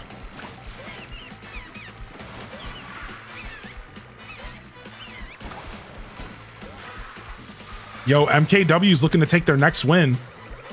They won the last Grand Prix. They're looking to take this knockout round. They get red shelled, but they have a big enough lead that it doesn't matter. They're going to take this turn. They take it nice and smooth. And they take the win. MKW is entering the arena today. And they can't be stopped, yo. Absolutely beautiful. Absolutely beautiful. Holy heck. Locked in. MKW locked in. Dude, what a crazy knockout round. What a crazy knockout round, dude. Holy heck. Satisfied with second, dude? This is, you have to remember, there's 24 racers. You should be satisfied with top 10 in this game. Some people might not agree with that. Ricky Bobby might not agree with that. Right? But top 10 is a good vibe.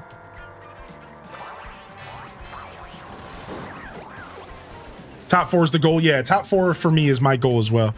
Can I join? Yeah, we got 2 spaces left. We're about to start our Grand Prix. If you want to go ahead and get in here, we'll start the Grand Prix as soon as you get here, all right? So everyone, you got about 30 seconds to a minute to chill. I don't think it'll take Chomsy too much longer. And we're gonna do a couple Grand Prix, all right? We'll do some more knockout rounds. Honestly, I like them both. But I think Grand Prix are better for the stream because then less people are sitting around waiting to play. Is that fair? So that's why I focus on Grand Prix here. Like I said earlier, I try to do 1 Grand Prix or 2 Grand Prix to every 1 knockout round. I think we have a pretty good flow to our show here.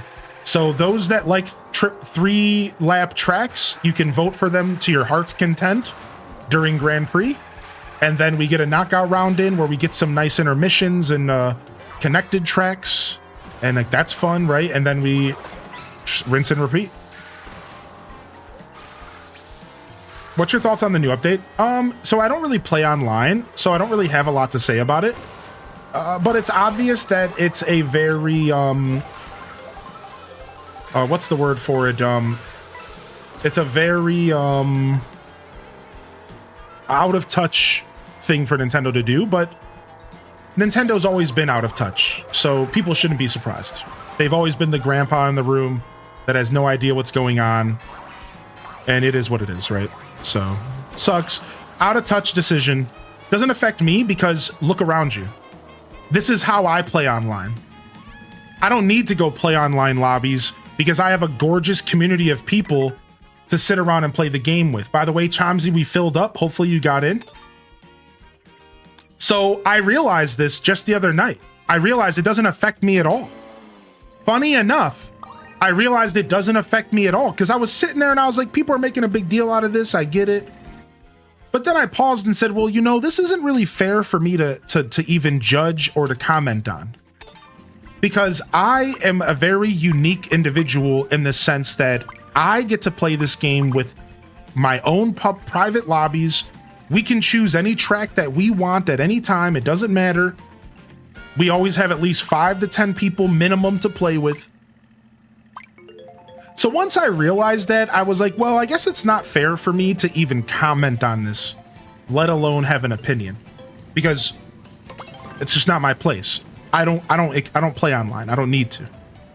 Right? So, but I think that doesn't mean I can't call out the obvious bad decision and fumble on their part. Yeah. Obviously a bad decision, obviously a fumble, right? So.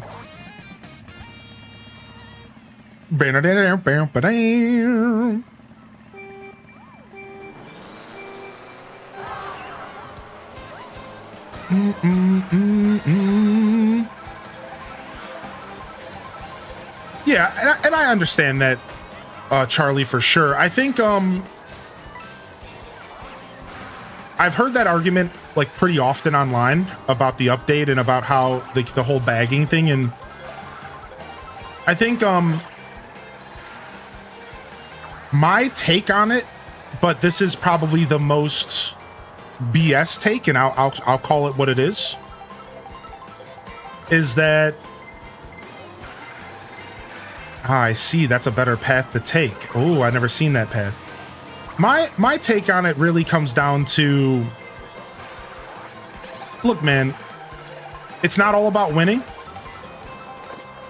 So, you know, this is a really funny thing that you mentioned, because this goes back to the conversation about the cheesing in Tears of the Kingdom, except this involves other players, so it's not a one-for-one example.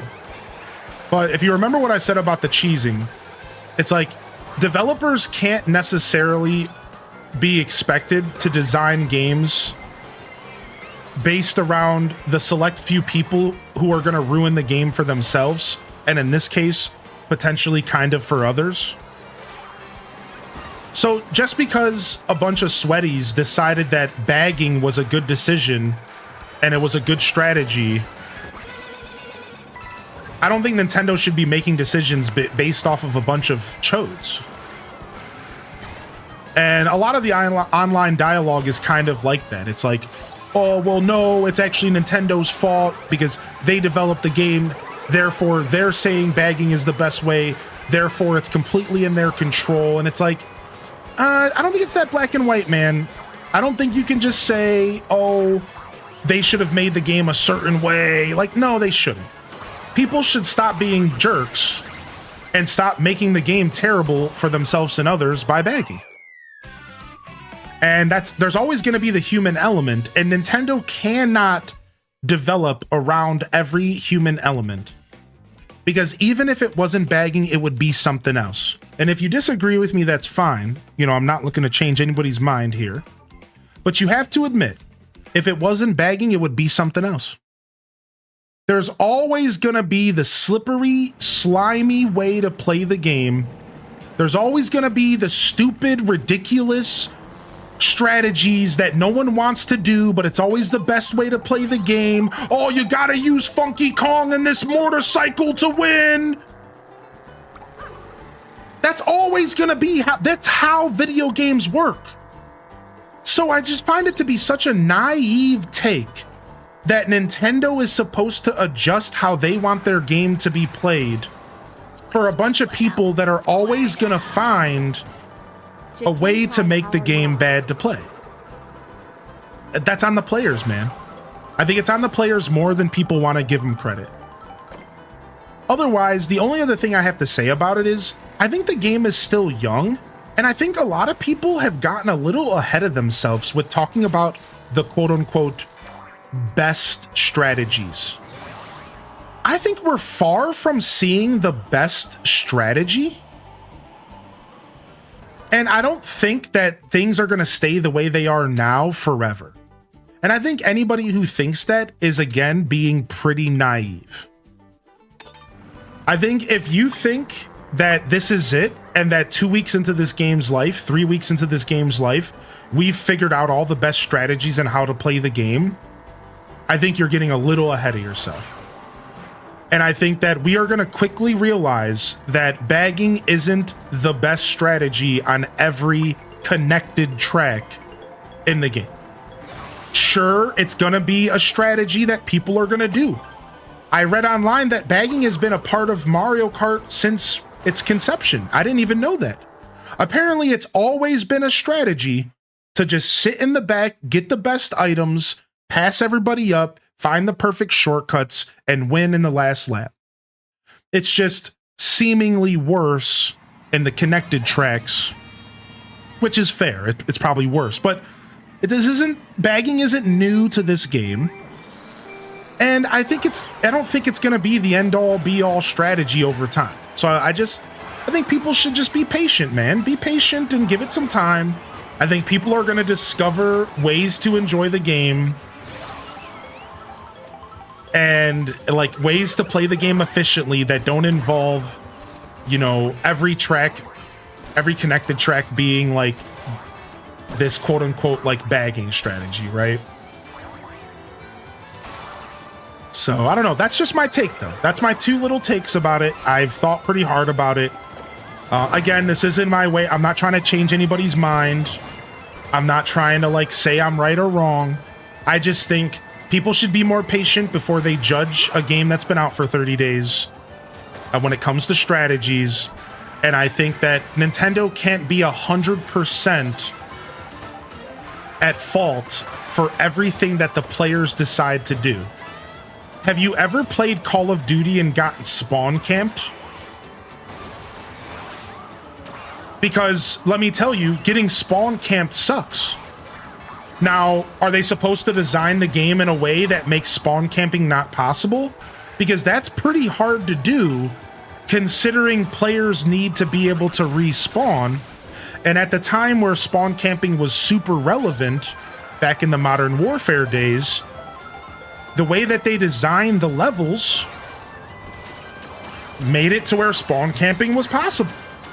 Did you expect them to completely change the levels because a couple people decided to be chodes? No.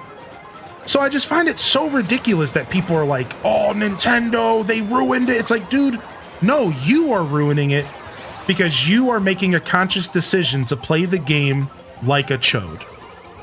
Yes, Nintendo made a terrible decision. Yes, bagging is a good strategy and people are always going to play the game with the best strategy. That is unfortunately how video games work. Yeah. But it's like, come on, let's put the pitchforks away. Right? Like, let's put the pitchforks away and let's be a little bit more realistic, you know? Like, that's all I ask is more sensible discussion. Let's put the pitchforks away and let's just have a real talk about how much it sucks, right? You know, like, that's all I ask. So that's my take on it. Again, as you can tell, a very safe take, but also a very conscious take. One that I'm not looking to piss anybody off because that doesn't get a conversation anywhere. You know, let bygones be bygones. Thank you, Abyss Sans, for 70 months, by the way. How you doing, Abyss? Good to see you. I appreciate you sincerely for popping in, dude. Thank you very much for the 70 months. Yeah, Rainbow Six Siege, spam Ash and Jaeger. Yeah, exactly. Like, this stuff is always going to exist, you know? People are just blowing it out of proportion a little bit because the game's new and people are really mad because Nintendo's the most out-of-touch company in the universe, next to like Konami maybe, and they suck. I get it. It was unnecessary for them to do the patch. They could just give us a classic mode, but they haven't. It all around kind of blows. And I get the outrage. I get the anger, right? I try to understand people's feelings and like, it sucks, right? But yeah, what can you do? We should have spaces here. We might be full right now, holy shiz. But I'll let you know when somebody dips out. But we filled our lobbies today, man. How about that? So Wonder Waffle, I just want to read some comments. I didn't want it to be too one-sided. They said, I think the problem is having the VR scores online. They encourage players to win, take the points away if you lose. And you see, you're kind of right about that. So Holy, to kind of wrap up my commentary on the whole patch thing, you're right about that. You see, because they put these scores, it's like a ranking system. Of course, people are going to always do the slimiest things in ranked in every game. This is why I think ranked queues suck. I think ranked queues ruin video games because then it just encourages everyone to be meta slaves. TCG Pocket just turned into a meta slave game. Barely anybody plays anything but the new pack and the new meta. And I'm over here playing Blastoise, having fun with genetic Apex builds. Like,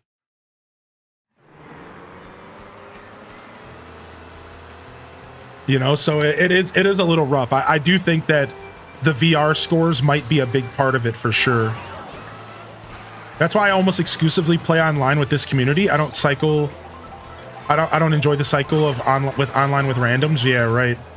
And it sucks because not everyone's blessed to have a community like this to play with. And that's where I have a lot of empathy for people who are dealing with this update.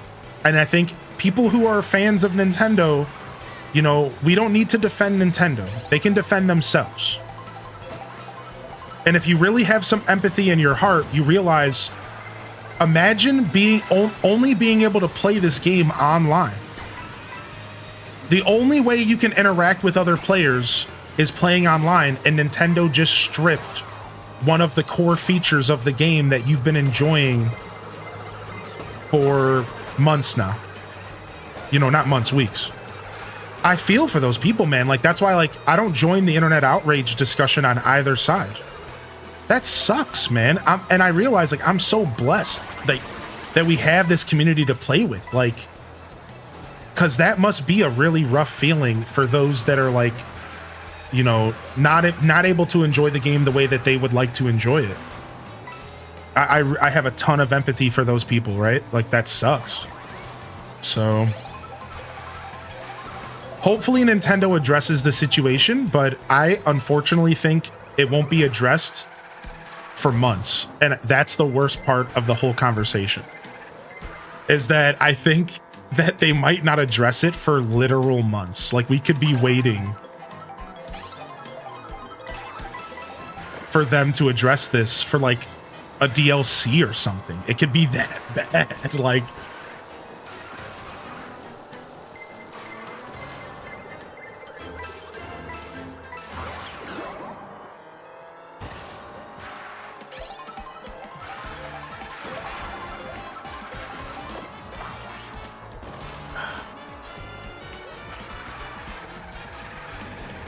man, this track is weirdly easy to get a breakaway in.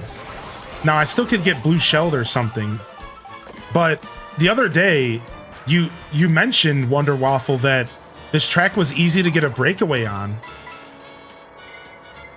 And, like, you're not wrong. Like, I just drove. I wasn't even racing that well. I was messing up my drifts. You just break away. The problem is putting business people in charge of gaming. Dude, Neanderthal, you literally just hit the nail on the head. The problem is putting business people in charge of a gaming company and not gamers. Rest in peace, Iwata, man. That's what that makes me instantly think of. Welcome in here, Mil Imperio. Rest in peace, Iwata. The gamer. the developer, the CEO, man. He was a gamer in his core, dude. He had it figured out, man. That I will always be emotional about that, man. Yeah, it's just insane what he did for gaming. And it sucks that he wasn't even appreciated as much as he should have been because the GameCube did so bad. It sucks because like he didn't really get his appreciation until the Wii and the DS, right? The DS and the Wii was really his time to shine. Yeah, exactly, Johnny Slime, dude. That's such a perfect example, right? Yeah, it's like it just don't work that way. Do you skate by chance? SNES, the GameCube, had my favorite games. Yeah. I think the reason there's a lot of frustration around it as well is because a lot of the sweaty players don't want to play that way either. Right, and that's kind of what you were alluding to at the beginning of the conversation. Is you were like, I don't want to bag, but I feel like I have to bag, and this feeling sucks. And you hit the nail on the head earlier, right? Like, you said earlier straight up, like you don't like that feeling, but you feel like that's what you have to do. And that's such a frustrating feeling when you feel like you're forced, your hand is forced, right? Yeah. Yeah, I agree, Captain Fox. Same, man. You and I are very similar gamers. I think we're pretty kindred gaming spirits. I picked that up right when I met you because you're rocking the Zelda gear, and I was just like, this guy gets it. I used to skate. I'm too beat up. I switched to fishing and gaming. Hey, my dude, nice. Honestly, every skater I've ever met is quote unquote too beat up to keep skating out of their 20s. You guys get destroyed. I skated a very little bit, but I was mostly a voyeur. I was mostly a voyeur skater. I was mostly a voyeur. I did teach myself how to do an ollie on a Kmart skateboard. On a Kmart skateboard, I taught myself how to ollie, and I did a single kickflip. And after I did the kickflip, I was like, this is it. I'm retiring. I was like, this is it. I've hit retirement. I got a kickflip. It's over. I'll never forget when I got my kickflip in my driveway on my Kmart skateboard. It said Superstar on the bottom of it. The Superstar Kmart. I retired. I never went back. I was like 17, I think. Maybe a little bit younger. Otherwise, I've been a big spectator from the Tony Hawk games raising me. Like, I'm sure you, because I'm 36. From the Tony Hawk games raising me to actually getting into like X Games and the competitive side of skating and like watching skate videos. I have a good view on skating, and I really got to see skating evolve. Eventually, you know, I started learning how to have like an eye for tricks, and I have a pretty good understanding of skating overall. So I might have never participated too heavily, but I've always considered myself a voyeur and just somebody who enjoys the craft of skateboarding, you know? I never tried to not be what I was, you know what I mean? Like, I never tried to pretend like I was a skater. I never tried to be a poser. I was always like very conscious of that as a kid because the word poser was like a slur at that age, you know? If you got called a poser, it was like, oh my God. So I never wanted to like not, you know, I've always just wanted to, I just liked skateboarding, man. I just liked it as an art form. Like, I always thought it was just super cool, man. I did, however, rock skate shoes because skate shoes were the most comfortable shoes in existence. And I still to this day stand by that. I will rock skate shoes. No one's stopping me from enjoying a pair of Americas. My favorite pair of shoes of all time were brown suede Americas with an aqua lining. An aqua/teal lining. Brown suede Americas. I still to this day think about those shoes. I almost bought a pair of them not too long ago. because I saw that somebody was selling a pair of them on the internet, and I was so tempted to pick up a pair of them, dude. There'll be nothing like, there's never be anything like early 2000 skate shoes, dude. I know, man. I can never land a kickflip, so I stuck with bombing hills. Still break out the longboard from time to time. But fair, a kickflip is something. When I noticed your DK shirt, I knew, yeah, dude. I rocked my Donkey Kong shirt that day. Yeah, I still follow skating very close. I'll never forget the day Tony did a 900. That was literally epic, dude. Tony rocking the 900 was such an epic moment. One of my favorite skaters used to be Bob Burnquist. Tony, Jeff Raleigh, and the Dark Slide is probably my favorite trick of all time. The traditional Dark Slide, and then Jeff Raleigh's like variation on it later. That's like my favorite trick in skateboarding. The Dark Slide's so slick.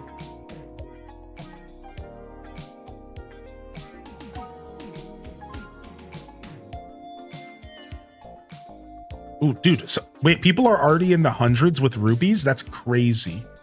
I didn't realize it's been like that. That means it's been over 3 months.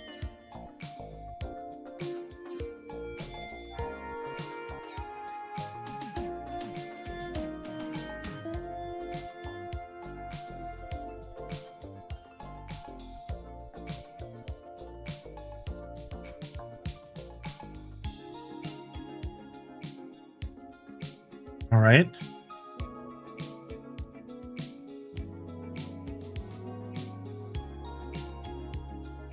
Yo, what's up, Susha? The racing's going good, man. Thank you for popping in. Thank you again, Abyss Sans, for the 70, dude. I hope you're okay, Abyss. It's so good to see you. Thank you for your patience with my shout out on that. Yeah, the racing's going good. We filled up our lobbies there for a little bit. We had a couple disconnections, but we filled up our lobbies. We got 3 spaces left. Exclamation point join for anybody who wants to pop in. I never knew the other names in there were real skaters. Yeah. Bob Burnquist, Jeff Raleigh. Frick, how am I forgetting his name? He's a legend.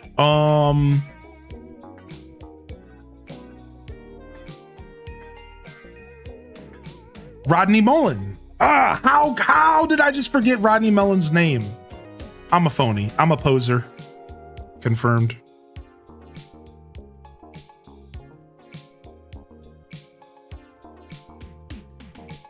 Doing well, lurking. One of these days I'm gonna get a Switch 2 and join you. Dude, we'll be here. We'll be here jamming, man.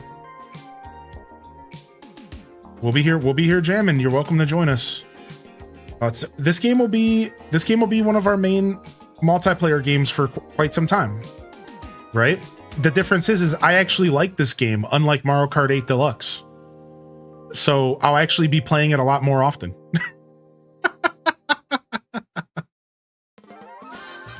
So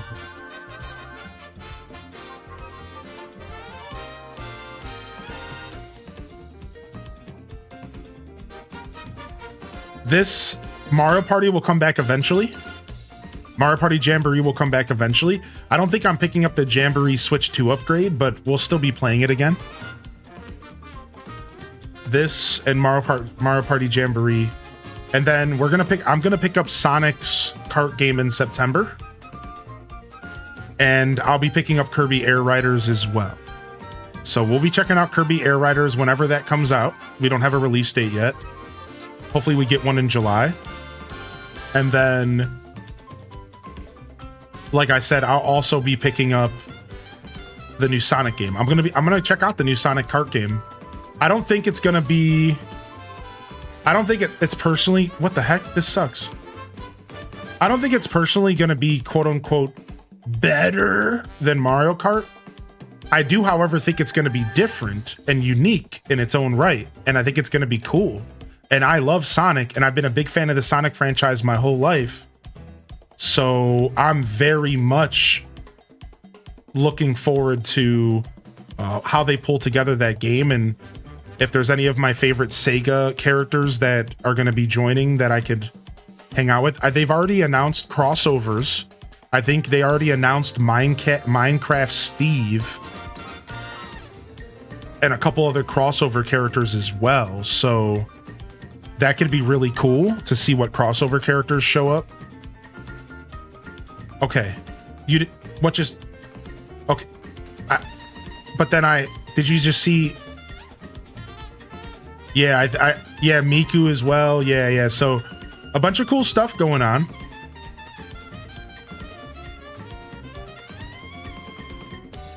I'm hanging in there. Nice. Well, we recovered a little bit. I think I'm close to getting that Mario Kart and Donkey Kong once that releases, but I'll be getting the bundle. Hopefully they'll be in stock. Yeah, I think they probably will be. You've been saving up. You're close.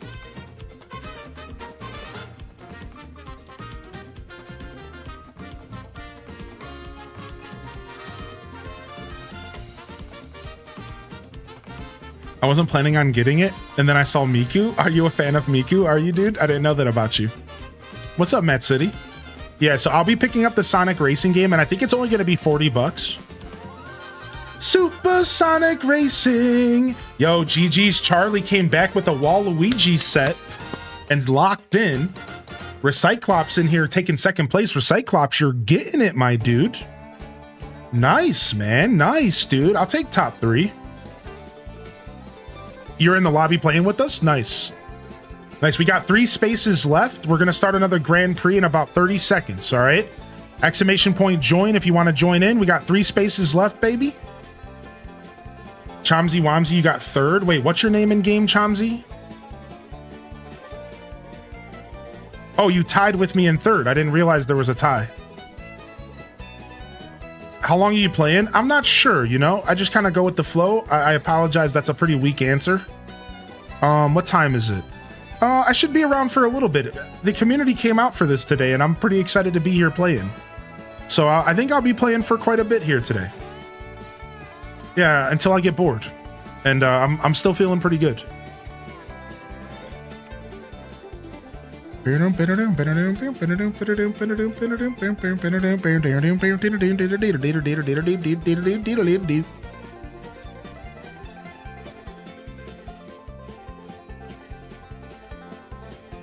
Monkey DC.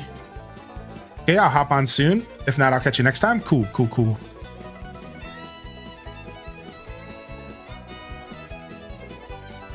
All right, let's go back to the beginning here.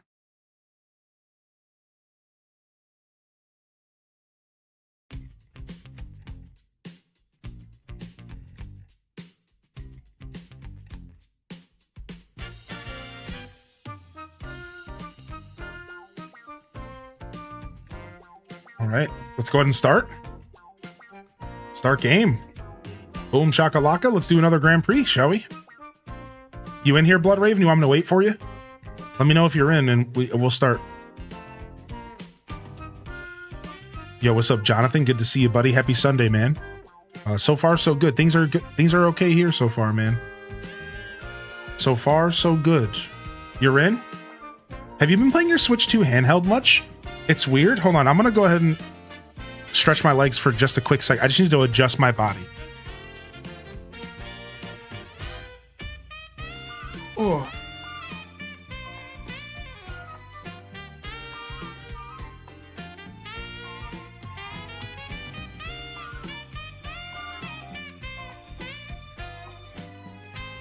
All right. And I haven't done a ton of handheld. I've played handheld for about a total of an hour or 2. And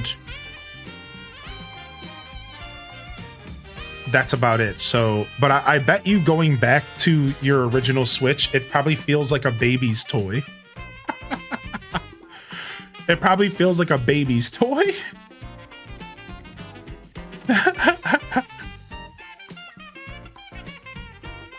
I imagine.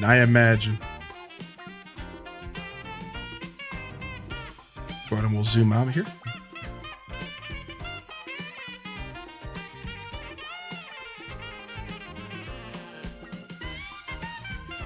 But I do want to play a little bit more handheld. I've been thinking about it.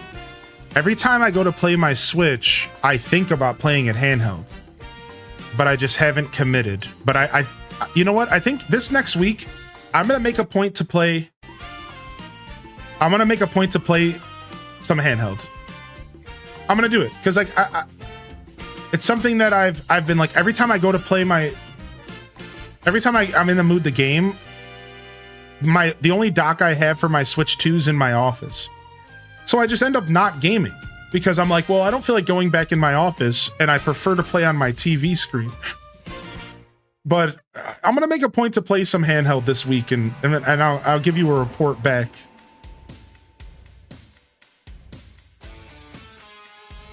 Do do do do do do do do do do do.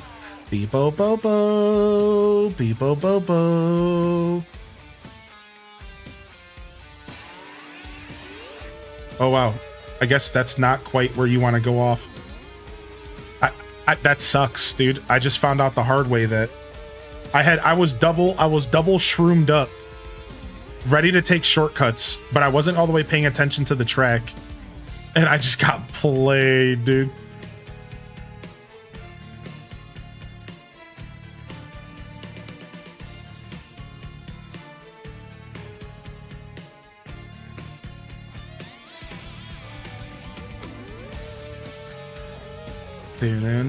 Come on, dude. Lakitu just snagged me up, man. I was racing. All right, I'm just having some bad luck here. I don't know why I got so distracted. Like, I got so distracted here. And this is like one of my favorite freaking connected tracks in the game. And I just like wasn't paying attention really.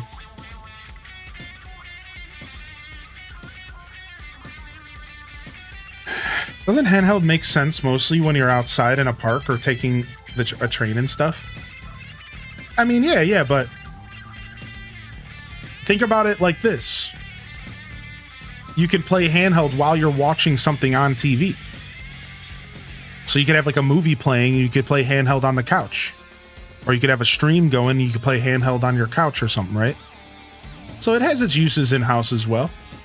If you didn't grow up through the Game Boy era, you might not fully understand that, which is cool. It's actually really courageous of you to like ask that question and kind of share with us, you know, your thoughts on that. I think that's neat. Did you out of chance, Mil Imperio, did you have a Game Boy or a Game Boy Advanced or a DS or anything like that growing up? It's like a similar vibe to that, right? Whereas like I would sit in my bed and play my Game Boy for hours as a kid because like my parents were busy watching movies on the television. So like I couldn't hang out in the living room, and that was our only TV, you know? So I would like be playing my Game Boy. You did have a Game Boy? Yeah. So just kind of think about it like that, you know? Like there's a lot of situations in your house where like having a Game Boy would be like a good alternative to like a screen. It's weird. I play mine handheld more than dock. See, that is not my case. That's not my case. I do play mostly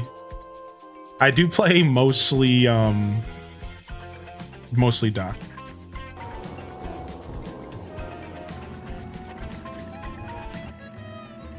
All right, we'll go back to some game music for a little bit. I put wrestling on and use my Switch 2 for handheld. Nice. I play handheld, but I don't find it super comfortable. I always use the original Switch using a grip. Right, some sort of grip or different Joy-Cons is totally the play. I had a set of GameCube Joy-Cons for my Switch. I can pull them out if you guys want to see them sometime. They were GameCube Joy-Cons made by a company named Nyx. NYXE or something like that. You have to look them up. But they were sick. Yeah, they were so sick, and they were hardy. And they made the Switch 1 feel so nice, dude. And you can use them to play any game because they were designed to be a Switch controller. So they had all the buttons to do all the regular Switch stuff. It wasn't just a GameCube controller. That was the key. It was like just a GameCube controller brought to life. I still love those things, and that's probably the most sad thing about upgrading to the Switch 2 for me, is I don't get to use my GameCube Joy-Cons as much anymore. But I do have a GameCube controller, which is cool, but...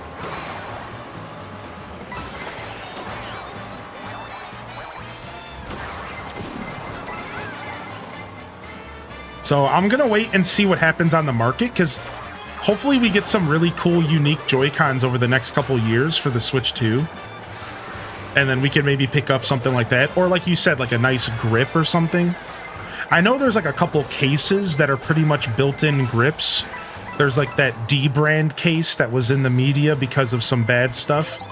But it's still a good company, and that one looks like it's kind of a built-in grip. And it's like supposed to be a case. Ow, you didn't have to do that to me. So I'm sure there's already some stuff on the market, but I'll wait for a little while. Honestly, you want to know my favorite way to play handheld Switch? One, and this is like, I think this is the truth right here. Tabletop. I bought a little stand. I don't have it in the room. I bought this little hoary stand that I could put my Switch on, and I could adjust the stand to any like height or like angle, and I would just play tabletop with my Pro Controller. I would put it on this little stand, I'd pull out my Pro Controller, and I just play it that way, dude. So like, I don't know, man. I think that was by far the best way to play quote unquote handheld Switch. It was like its own little tablet on a stool and everything, you know? I really gotta start paying attention to these races, huh? So I'm thinking about, now we have a built-in stand, and it might just be good to just tabletop without any outside hardware. But... well, that was all just a nightmare, huh? But I still think a stand might be in order. Oh, see, no, that's the thing. My Switch stand had a space for the charging cord. That's what I'm saying. Specifically tabletop with a stand. We didn't even have a kickstand on the OG Switch, only the OLED. And you're right, it didn't work too well. But I had a stand that you put the Switch on, and it had a space for the charging cord. It was beautiful. It cost me $10. It cost me $10 to buy this stand, and it was my favorite way to play my Switch handheld. I never once used any of my Switches like that. Yeah, dude, I love playing that way. Obviously, this doesn't work for, like, couch gaming. Right? Like, obviously, this doesn't work for couch gaming. But it worked for, like, you want to know, it was... I would be at my computer with a stream on one monitor, a movie on another monitor, and then the Switch would almost act like my third monitor. And I would have it like sitting right here, and I'd be sitting here playing it while watching stuff. That was like how I would tabletop. So the truth is like, you know, unless you're going to get like a TV stand, you know, one time I actually got a TV stand, you know, like an old school TV dinner tray stand, right? And I put that next to me on the couch, and I played tabletop that way on an old TV tray for dinner. Yeah, dude. Yeah, dude. I'll never forget that. There's a Mario TV stand I want to get, but it's expensive. That's a joy of having a 2 TV setup. Yeah, exactly.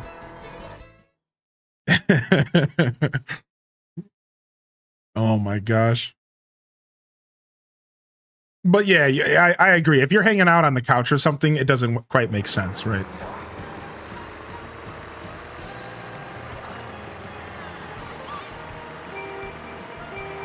You're thinking the Satisfy grip? Nice, dude. The Satisfy grip looks good. I'm also thinking about getting something like that. Yeah, Heather B. The Satisfy grip looks good for sure. We're gonna try to hold on to this. Let's hope we don't get lightning bolted. Every time I see the Piranha Plant character, I get flashbacks of Mario Kart 8, in which the Piranha Plant was an item that would bite me. So when people play Piranha Plant in Mario Kart World, I like freak out and I don't want to go near them on the racetrack because I think they're gonna bite me. And then I realize, like, oh, wait a second, that's a racer. I'm like, oh, that's not an item. That's not even in this game.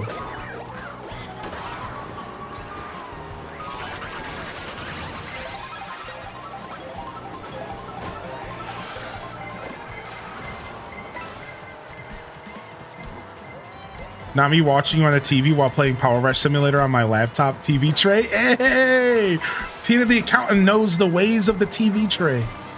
All right, here we go. We get a lap at Moo Moo Farm. You guys ready? Go! Moo Moo Farm. Let's go. This lap has some insano shortcuts I've seen. I've seen some insano shortcuts on this map. There's some kind of like hop, skip, and jump over a huge section. Oh, dude, my turns are just not quite as clean. I'm still like, I'm not quite playing the game enough to have perfect turns every time. So every once in a while I do a drift that's like that cuts it too close. I'll take that third. They should take that back though. Piranha Plant can bite. Link can hit you with the sword. I would like that. That would be cool. Imagine if this game was a little bit more like Road Rash and you could just punch the cart next to you in the mouth. You guys remember Road Rash? Road Rash was sick, dude. Wait, Jonathan, what do you mean? Satisfy grip plus case combo. What's case combo? Oh, the Satisfy case is what you're saying. They have a case and a grip. I see. Yeah, Road Rash, you remember, dude? You remember Road Rash, man? Road Rash was sick, dude. You could whip chains at people. You know that there's a spiritual successor to Road Rash? Spartan, did you know that on Steam right now is a game that is the spiritual successor to Road Rash? I think it's like a $30 or $40 game. It's an indie game, and it's basically Road Rash, but like modern. I can't recall the name. It's called Road Redemption. I do remember the name. It's called Road Redemption on Steam. Is Road Redemption the same developers as Road Rage? Road Redemption is a vehicle combat racing game developed by EQ Games and Pixel Dash Studios. It's the spiritual successor to the Road Rash series and was released in 2017. No, Road Redemption and Road Rage were not developed by the same studio. Both games were inspired by the Road Rash series, right? I never played Road Rash 64, actually. Now that you mentioned that in the chat, maybe I missed out on a Road Rage experience. Ooh, we still got a spot open. Nice. Road Redemption. That game was so sick. I loved leaning over and whipping a chain at another vehicle. You imagine how dirty it would be in Mario Kart if you could just lean over and spit a fireball at him as Bowser or something. I do remember Cruis'n USA. Yeah, my campground used to actually have a cabinet of Cruis'n USA as well. I used to play a lot of that game. Yeah, my campground had like a little patio where they would host like events, and there was an inside patio, and that inside patio had had a cabinet, just one single arcade cabinet, and then a pinball machine.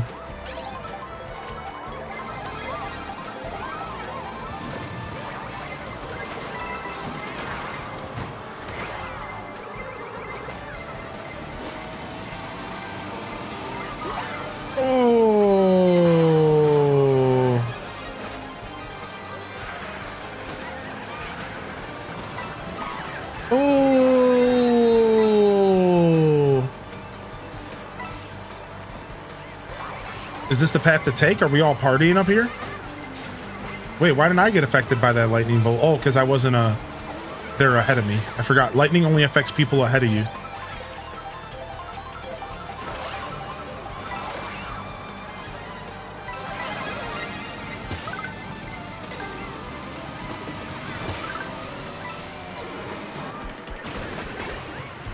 What the heck? I'm riding the rail as Bullet Bill. I rode the rail as Bullet Bill. Did you guys know that you can ride the rail as Bullet Bill? I just rail Bullet Billed. Oh my god, dude. I didn't even know that was a thing.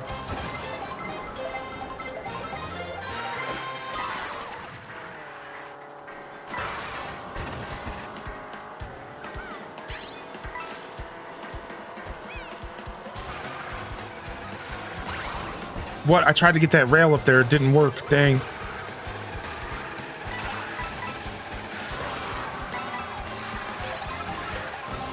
Bullshit Bill, the rail rider. Whoa! What the heck was that? No! I messed up my speed! I barely won that, dude. Yeah, I bought it. It's 85% off of Steam right now. What's up, Tim the Sorcerer? I got my feet up. Margarita slushy in this heat. Margarita slushy. What a legend, dude. Nice. A good first place to get me back up into top 4, baby. Nice. Not a bad little first for me there. I misheard. I just railed Bullet Bill.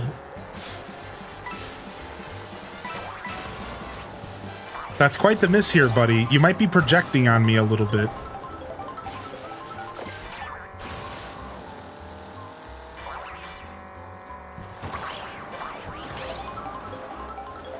You did what to Bullet Bill? How do you get up this ramp? How do you get on this freaking rail? How do you get up there? How does one get up there?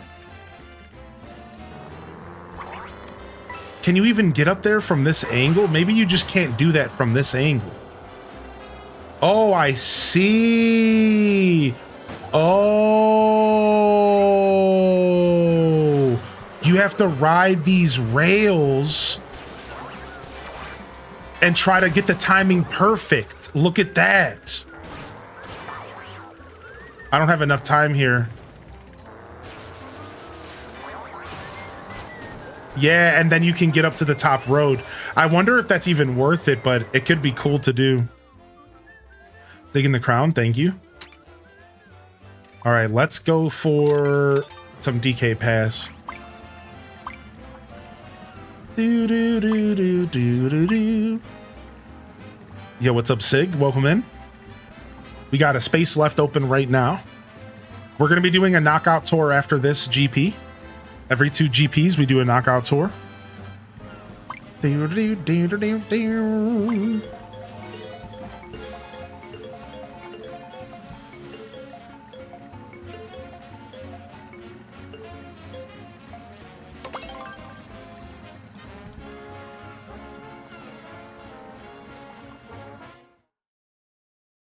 All right, DK Spaceport, let's go, baby. Yeah, I think Glover did get re-released. All right, 3 laps at DK Spaceport. Okay. Final race.